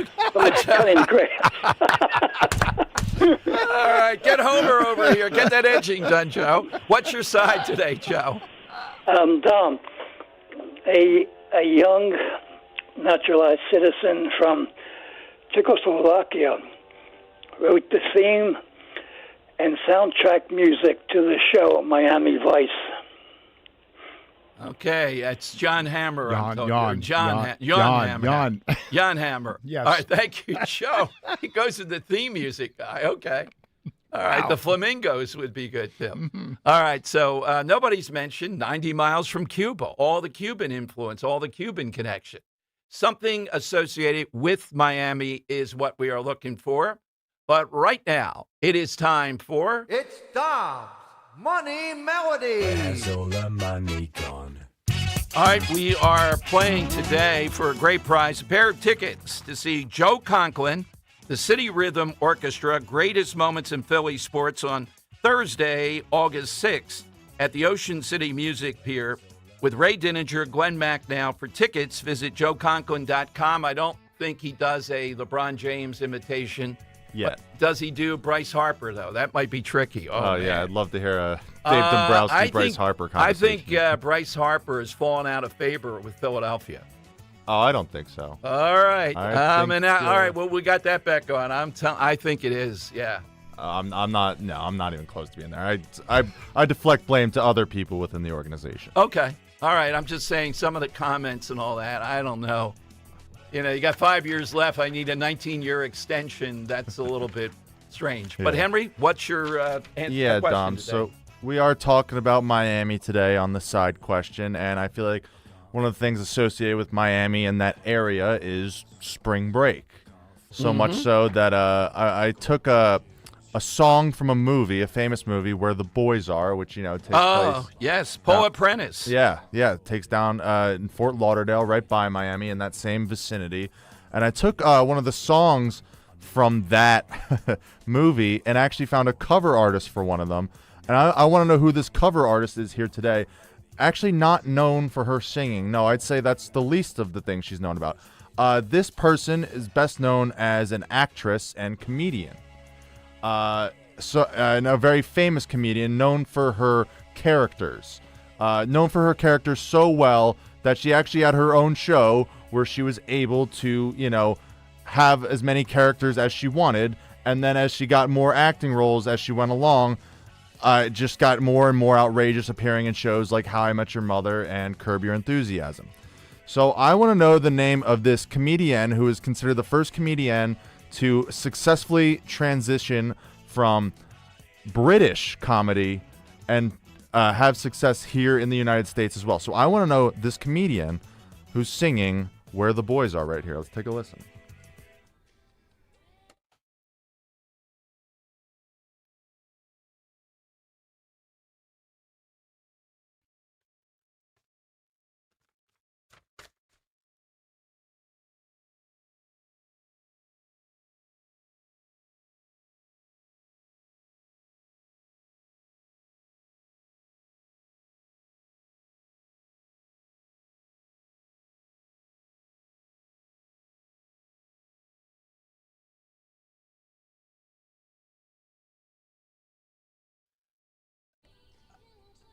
Very good song. Is that Yvette Mignot, too, in the film? I don't know. I've actually never seen it. Yeah, it was Yvette Mignot, Paula Prentice. Yeah, it is. Paula Prentice was really attractive. They were talking about her feet were too big. All the sand, all that stuff. Yeah, all right. yeah. That's a good one. Hit us with that. You're off to see Joe Conklin. And if you have a second home, call us. Have your butler call us. Have your valet call us. 855-839-1210.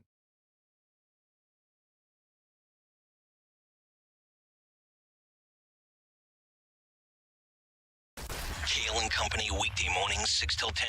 I'm not voting for the character or the integrity or whatever he may lack. I want closed borders. I want a good economy. I want low crime. I want free speech. Everything that the MAGA platform is, that's what I want for this country. If a politician is your role model and idol, you're probably looking down the wrong avenue, right?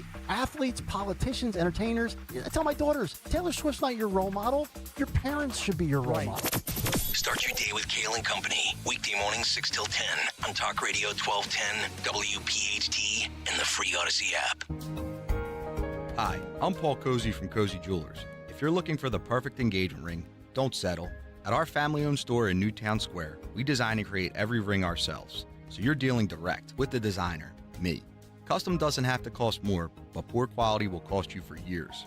Step up to the 5th C and get an heirloom quality ring that's as unique as your love story at Cozy Jewelers. That's color, cut, clarity, carat, and cozy.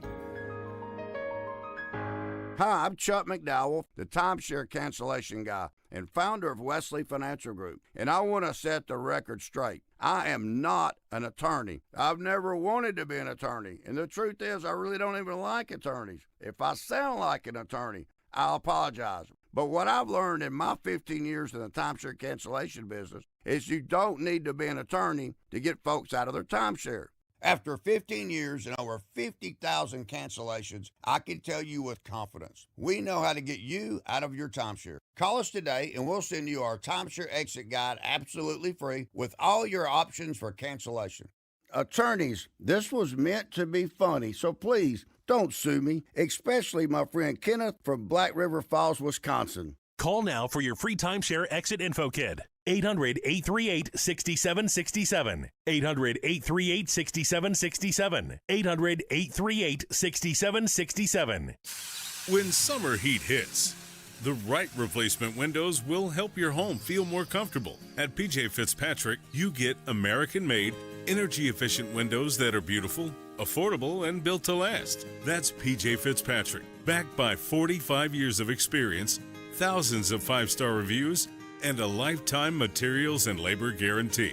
Schedule your free design consultation at trustpj.com. That's trustpj.com. There's a reason that potato chips don't come in a clear bag. There's only 8 chips in this bag. That's why. It's only about 2/3 full. The rest is air. It's a lot like opening up your 401k at retirement. You get about 2/3 of it, and the rest goes to Uncle Sam. Jim Cipriotti at the Retire Ready Financial Group can help. His tax mapping process can help forecast what your tax bill will be in the future, and that way you can build a strategy now to potentially decrease your tax bill in retirement. In other words, more for you and less for Uncle Sam. Call today for your complimentary retirement tax mapping report, 610-894-7415. That's 610-894-7415. Or find them online at retirereadyfg.com and get Uncle Sam's greedy hands out of your retirement. Hey, you've had enough. With a complimentary tax mapping report from Jim Cipriotti. Investment advisory services offered through Retire Ready Wealth Management, a registered investment advisor. Insurance and annuities offered through James V. Cipriotti, Retire Ready Financial Group, LLC, NPN number 2083768. Keeping free speech alive. Odyssey's #1 talk station. Talk Radio 1210. WPHT. WPHT. It's Dom's Money Melody. All right, Henry, before we play the clue, we got a fact checker, but I give him credit. George Sweeney on Twitter says 2.5 million Americans have seen the Odyssey so far. That's about 2.2%. So I doubt 25% of your audience has seen it. Yeah, we may have overshot a little bit here. Go back to your 15. I'm not a math guy. That's why I'm in radio. Okay? I am too. I suck at I math. thought it was bigger than that number. Well, 1.5 million Americans. That's a pretty big number at astronomical prices. That was way off. Yeah. Way off. Yeah, but do they own a second home with that Odyssey? That's the question. All right, let's hear the clue.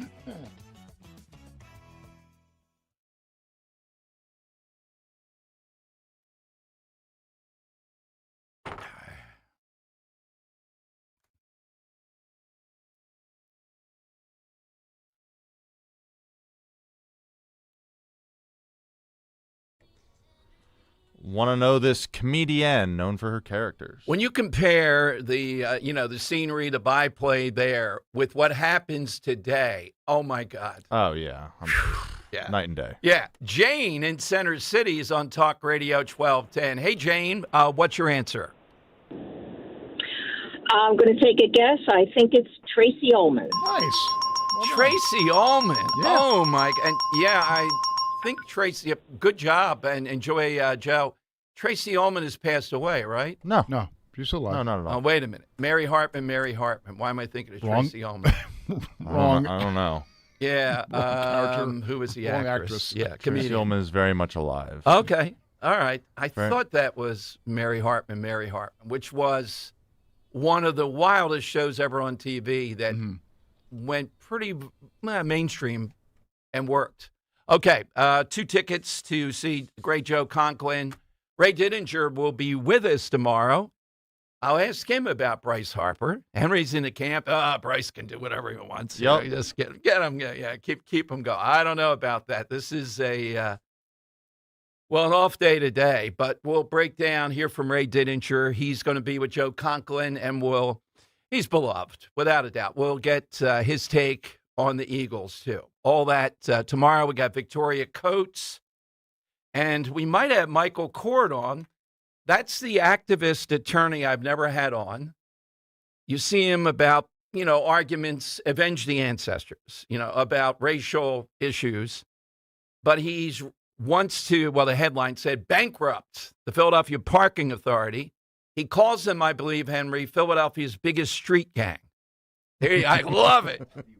So if you have, they are. I mean, they're the only, quote, efficient group that's out there. They haven't taken my recommendation.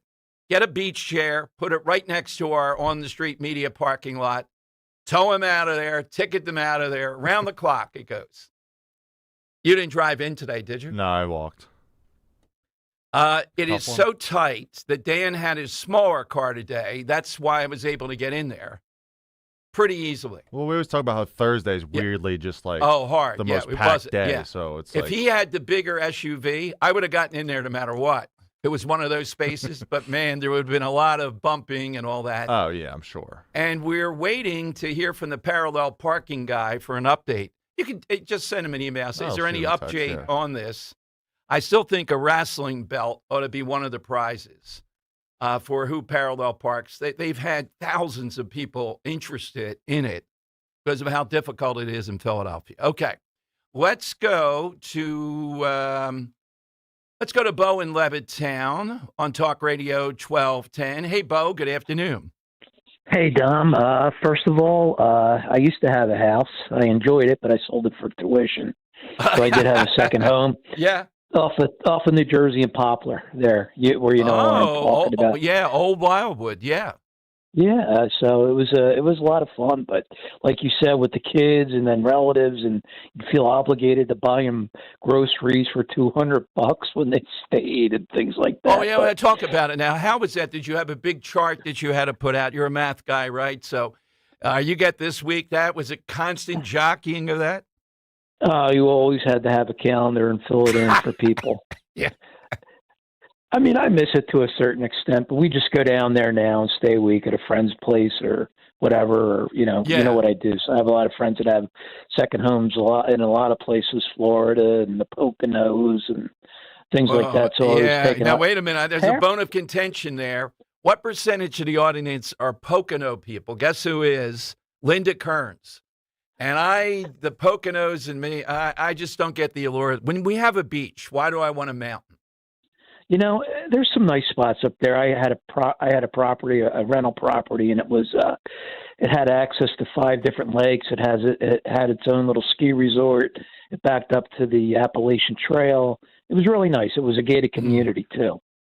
So that was an investment. Hopefully they don't attack those types of things, but yeah, we'll see. We'll see what happens. But I have not seen the Odyssey. And I'll be honest with you, when I go out with my golf buddies, there's always 2 or 3 holes, we'll say, before we start the whole COVID rules. So that goofball. Yeah. Can you imagine how embarrassing you should be if you're a normal human reading some of the things he said? You can't touch the flagstick and all. And remember, Bo, if that were the first week of this, I get it. We didn't know. But after 6 weeks, 2 months, we did know, and yet you still kept doing this. It was all about control. That's all it was. Yep. That's all the Democrats. And the Democrats are not different from the DSA, to be honest with you. The Democrats are a lot less quiet, and they're a lot more sneaky about what they do, in my opinion. But as far as, like, Caitlin Clark, I wish she would leave the WNBA. She's the golden goose. I hope she goes overseas to play, and then they lose everything that she's gained for them. I just can't stand watching it. It's thuggery basketball. It's not even fun to watch. It's insane how the referees are towards her, and even her own coach is a wuss. Yeah, it is. Look, and I like basketball back in the day, picking and all that stuff. But you're right; these women are not skillful at physical play. It's just running into each other constantly. It's insane. I can't watch it. But as far as my answer for the side question, 1972, it was a. I've been watching football since I was like 5 years old, probably going to high school games and things like that when it was real big here in Bucks County with all the high schools. But I'd have to say the 1972 Miami Dolphins, the undefeated team, where they still all get together. That is a great one. Someday we're going to do a show on something that will never. I usually say seeing a Republican mayor in Philadelphia is my lead. I don't think anybody's going to be undefeated, though. They've messed up the game parity too much. You can't be undefeated in the NFL. Odds are astronomical. Well, yeah, I think the only hope is that there's a lockout shortened season or something. 12-0 again. Those guys breaking out the champagne. You're not stopping Mercury Morris or any of those guys. Well, the only time it was real close was when the Patriots, they ended up losing to those stinking Giants in the Super Bowl, and I was rooting for the Giants at that point, to be honest. Good one, Bo. That is an excellent answer. Larry Zonka, just a name. Oh, man. And with that protector on his helmet that came down a little bit over his down nose. the middle. Oh, my God. Imagine stopping that. Not tackling that guy. Yeah, exactly. All right, it's 855-839-1210. Hit us with something associated with Miami. By the way, we did hear from Al Schmidt today. We're piecing that out of some of the things he said. The bone of contention is this. And Henry, just to give you an idea to reach, I don't want to jinx it, but Harmeen Dillon is one of my favorites. Might be coming on around all this because there's still a ton going on with Mikey Sherrill. She was basking in saying, oh, yeah, I went transparent with all this stuff. Now they're trying to negate and say it's only this number, it's only that number. You know what to say when they try to move the goalpost. Scott Jennings had it with Abby Phillip.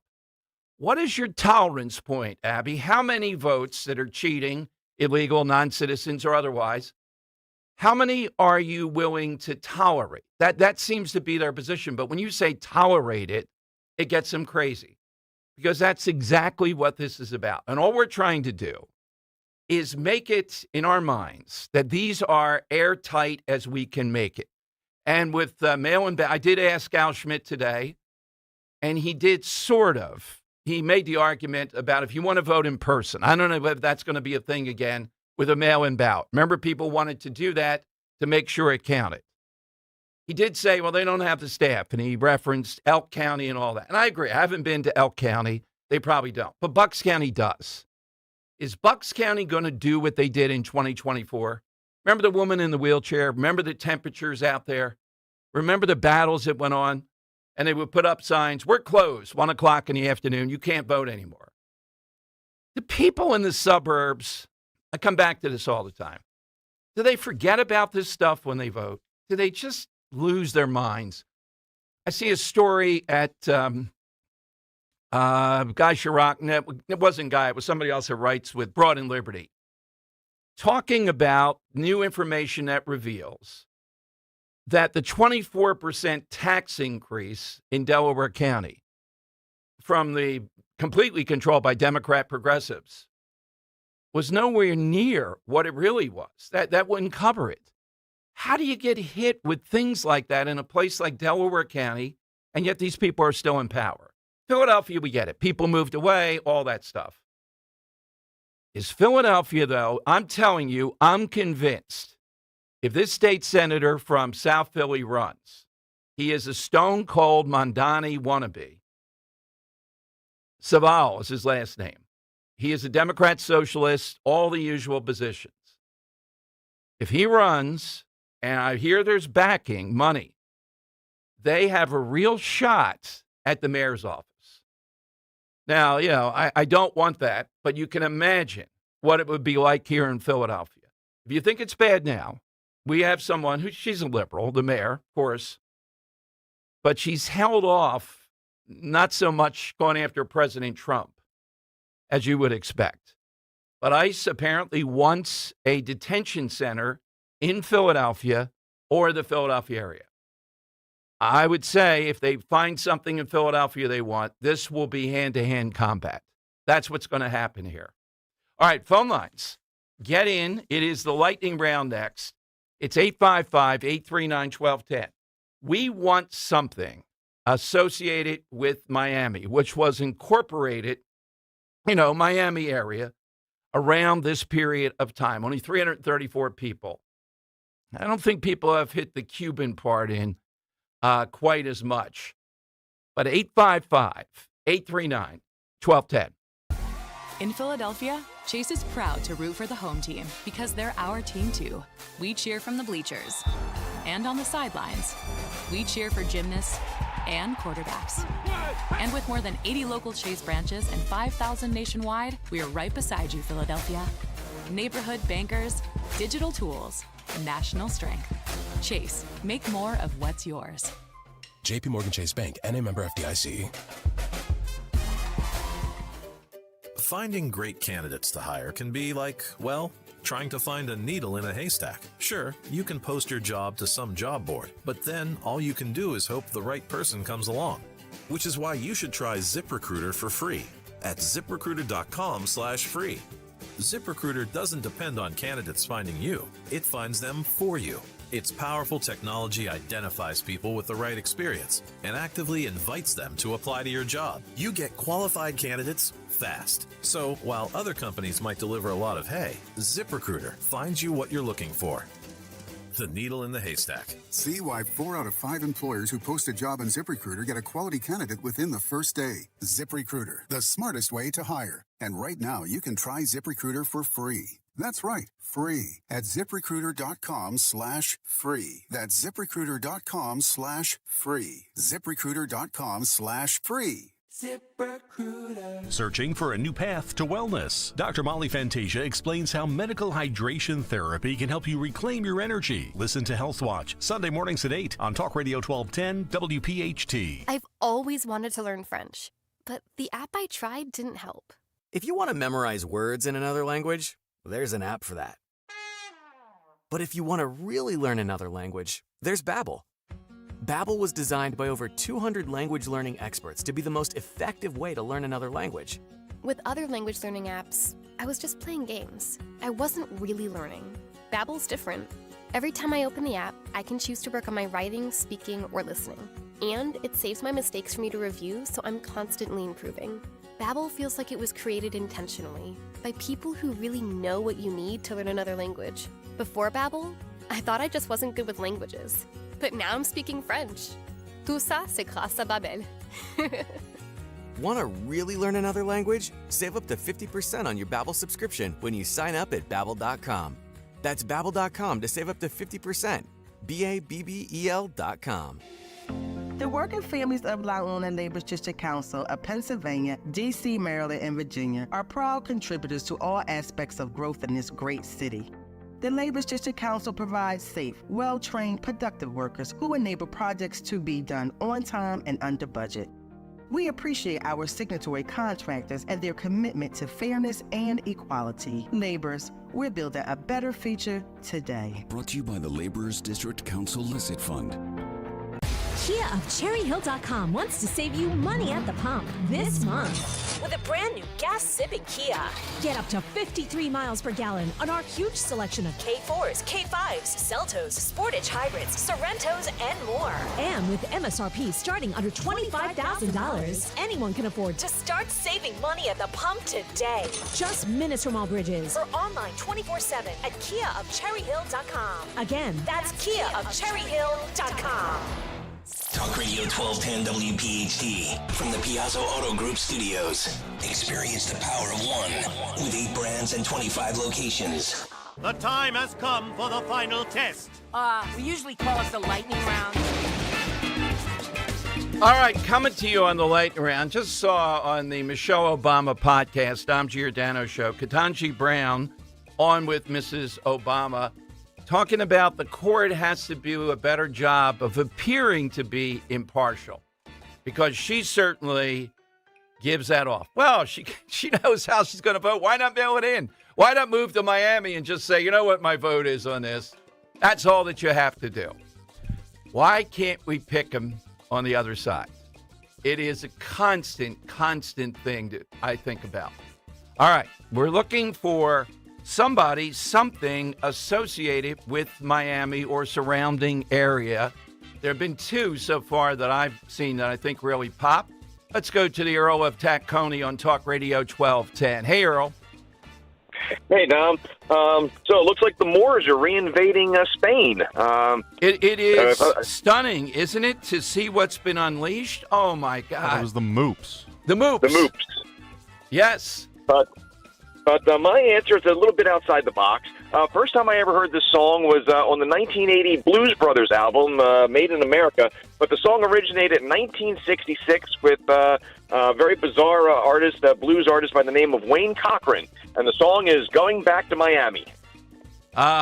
Very nice. Thank you, Earl, for that.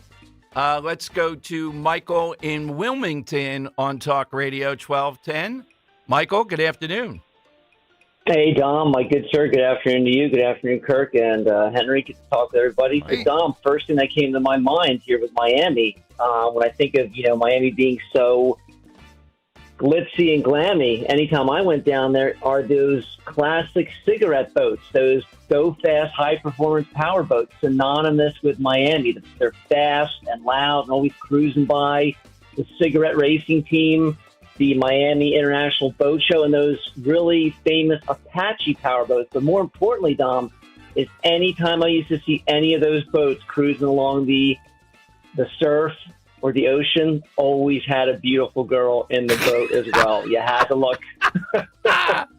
That might be a side question. Where would you always know there's a beautiful woman? What are the things that do that? Not with Jaguar anymore. Henry's saying no Jaguar anymore. Yeah, no, they've blown it with that. That's not going to work. That is a great one. Yep. Sexist as hell, Miami but always true. had one. Yes. Very good. By the way, note from Guy Shiraki, his next Real Queer column, warning signs for Mayor Parker. He and I have a mind meld, and he agrees that they're lining up all these woke things. Watch for this. You heard it here, this DSA guy. We'll see if he'll come on, Henry. Nikki Saval. Yeah, tell him in studio, an hour. We want to hear all the greats. And he represents South Philly. You know what? I'm no longer talking about how the suburbs lost their mind. How did South Philly lose their mind? 3 of these state reps have pieces of South Philly. Fielder, I think it is, Krajewski, some name like that, and this guy who might be running.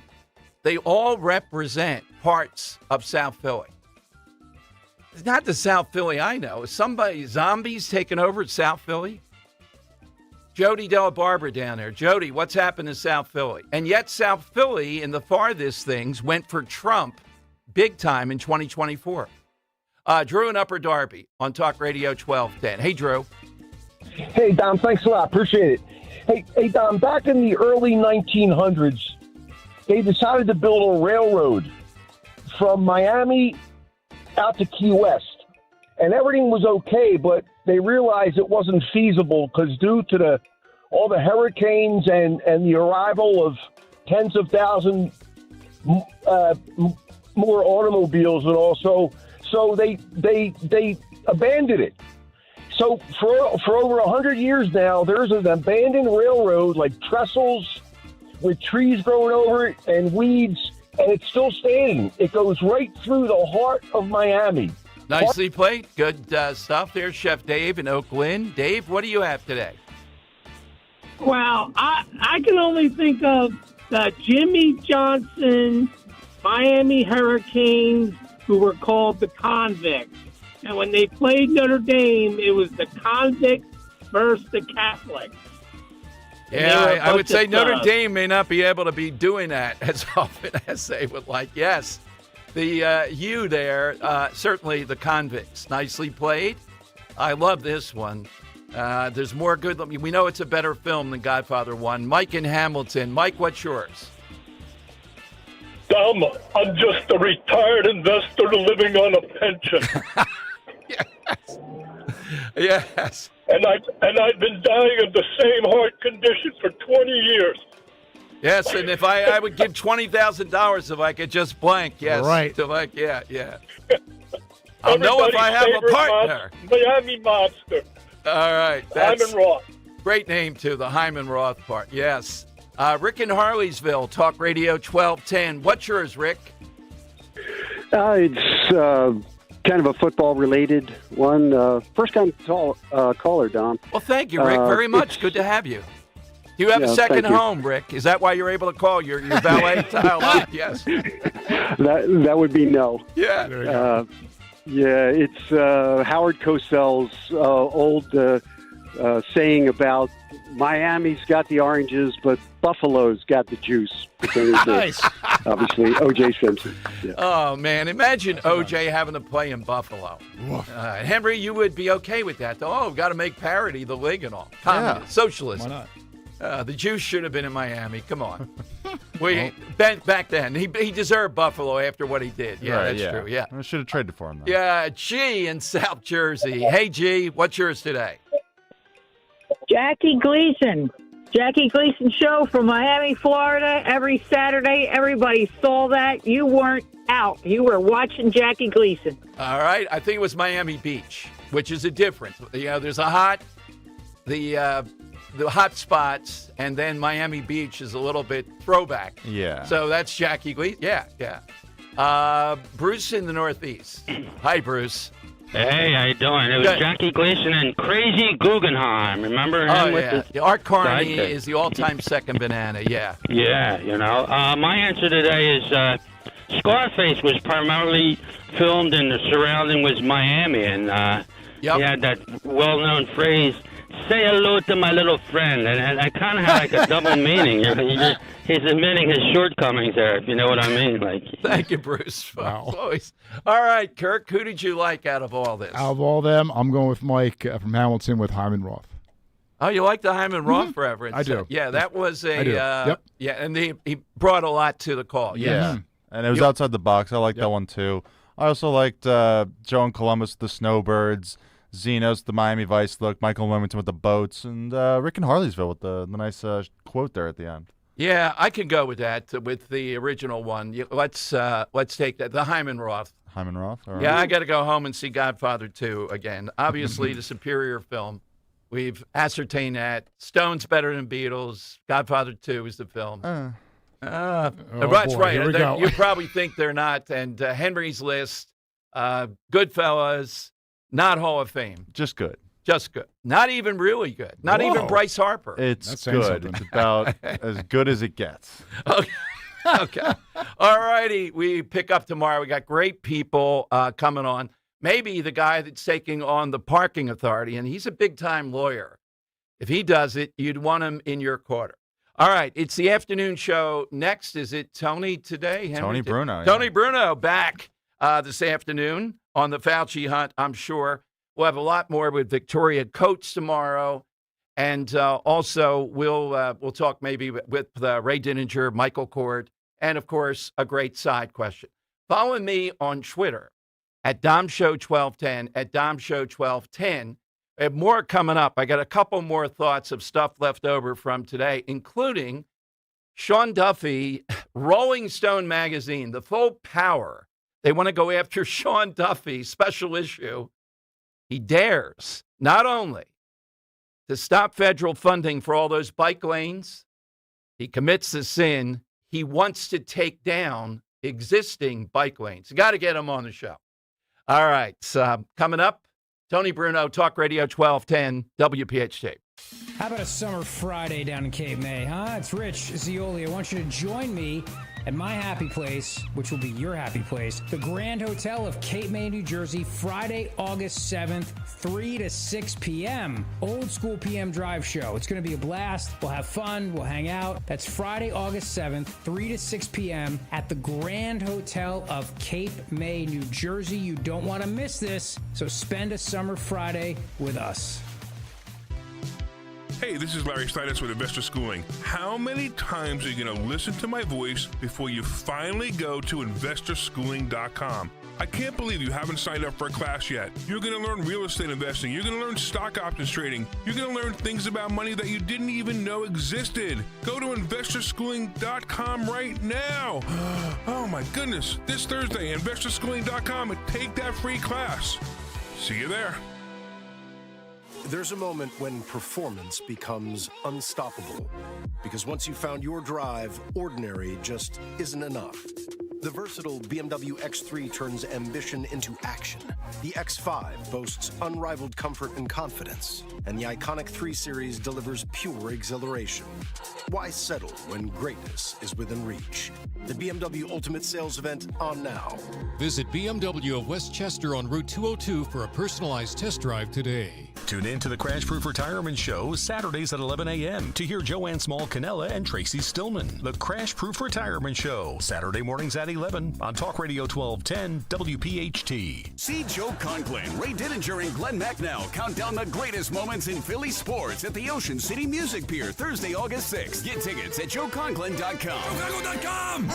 Prioritize yourself and make your dream of an attractive, healthy smile a reality at PI Dental Center. The professionals at PI Dental have been transforming patients' smiles for over 38 years. Board-certified specialists, Dr. Glenn Wolfinger and Dr. Robert Slough, perform complex dental makeovers with their Teeth in a Day protocol, where dental implants are placed and restored with fixed teeth in just 1 day. It's time to invest in yourself. For a smile that's monumental, trust PI Dental. Visit PIDentalCenter.com. To 15-year-old Harper, buying an $80 vintage rock t-shirt is a great investment. To Harper's mom, this logic has a few holes in it. So she helped Harper open a Wells Fargo Clear Access banking account. With no overdraft fees and tools to track spending, Harper's learning, one heavy metal tee at a time. However you make money work, Wells Fargo can work with that. Terms apply. Visit wellsfargo.com/deposit disclosures for fees and details.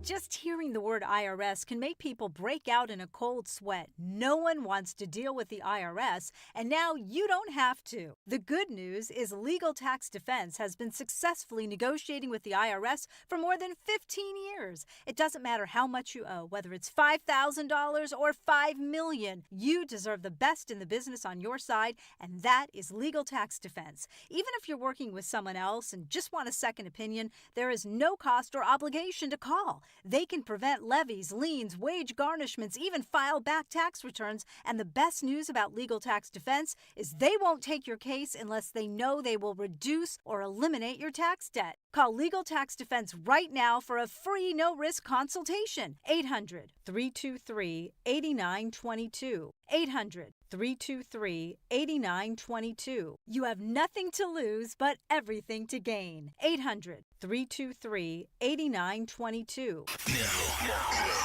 you can listen to Talk Radio 1210 WPHT on the iHeartRadio app. Great show today, everyone, here on the Dom Giordano Show. And, of course, tomorrow, Friday, we're already lining up big guests. But a couple of things, in case you missed it, ongoing that take us to Friday. Big issues, big guests. We had on Al Schmidt, the Secretary of State in Pennsylvania.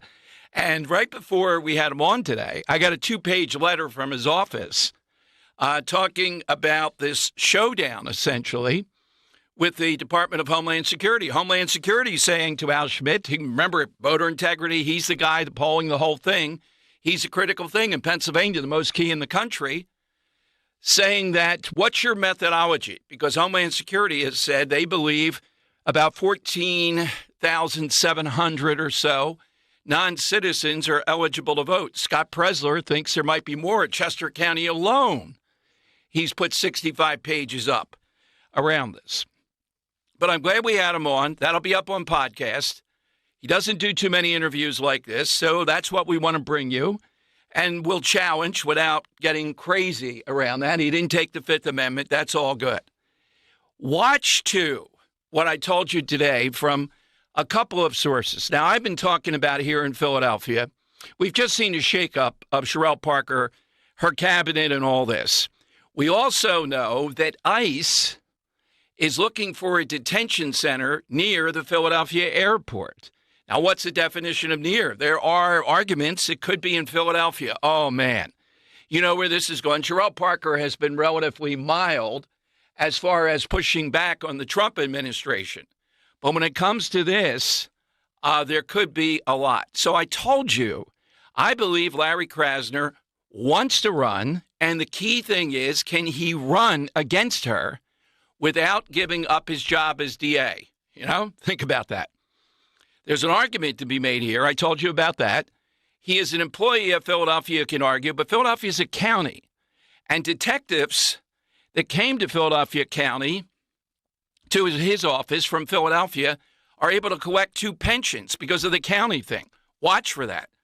But I also told you today, watch for this guy, Nikki Saval. This guy's a state senator. He is a Democrat socialist. He represents, are you ready? He represents Center City. Okay, that figures, right? He represents my South Philly. Can you imagine this guy on Savesies? What it'd be like? Come on, he's a commie, really. And if you dig it out, that's not yours. It's the streets department. It's Nikki Saval. I'm told this guy's going to run. So he's not a Mondani. He's not on that level yet. But he is someone equally as radical when it comes to any number of positions. Remember that name, Nikki Saval. And what would he run? How would he run? Well, Philadelphia already has 3 Democrat socialists representing various areas around South Philly. South Philly. And they have the Working Families Party, which is a synonym for maybe communist, but at least socialist. They have 2 of them at least, if not 3, in city council. So we have it right here in Philadelphia, and they're going to challenge Sherelle Parker one way or the other, believing the mobs in Philadelphia are ready to erupt for a Democrat socialist. Watch for that. It's big coming up. The guy that gets the prize over these last few days for the rearguard action protecting Dr. Fauci and pumping up Dr. Fauci. Andy Cohen, the New Year's Eve co-host with Anderson Cooper, that guy jumps into the ring. Can you imagine what they did? The TMZ guy, it was McCarthy-like. But I think Andy Kim, who will never come on the show, the new senator from Jersey, right? He beat Phil Murphy's wife. He had the nerve to cite with Dr. Fauci, as Dr. Fauci took the Fifth Amendment 111 times, to cite Dr. Fauci as the man in the ring. Theodore Roosevelt, who was shot, remember that? But the speech he had so long in his pocket and his spectacles blocked it a little bit. He's bleeding. He doesn't go to the hospital. He goes and gives his speech. Then he goes to the hospital. That was Dr. Fauci citing the Fifth Amendment, the man in the ring, the man in the arena, Teddy Roosevelt. Can you imagine calling that little semi-sawed-off dictator, Anthony Fauci, Teddy Roosevelt, like the man in the arena? What arena was he in? Well, he was in the arena of taking away constitutional rights and then hiding behind the Fifth Amendment. They should have had a big commercial brought to you by the Fifth Amendment. Andy Kim. Tomorrow, get into some more detail, put some more meat on the bone on the Dom Giordano show. Sean Duffy under fire, Rolling Stone coming after him now, because Duffy, as the transportation secretary, is going after the bike lanes. Yes, thank God. And they say not only does he want to curtail the funding for more bike lanes, he wants to roll back on the bike lanes. Oh, my God. Is this guy a tyrant, a dictator? Anybody that comes into places like downtown Philadelphia, I think you would agree. Let's have a parade for Sean Duffy when it comes to this stuff. All right, so the afternoon show is coming up. 3 big hours today, I believe, with Tony Bruno. And they'll talk about everything that's in the news. We're back tomorrow with Dr. Virginia Coates. She'll join us at 2 o'clock. A lot with Netanyahu, Vance squaring off a poll we told you about today, where about 49% of Americans say, yes, arrest Netanyahu, 27% against. Wow. All right, have a great night, everyone. Follow me on Twitter at DomShow1210, at DomShow1210. All that here on Talk Radio 1210 WPHT.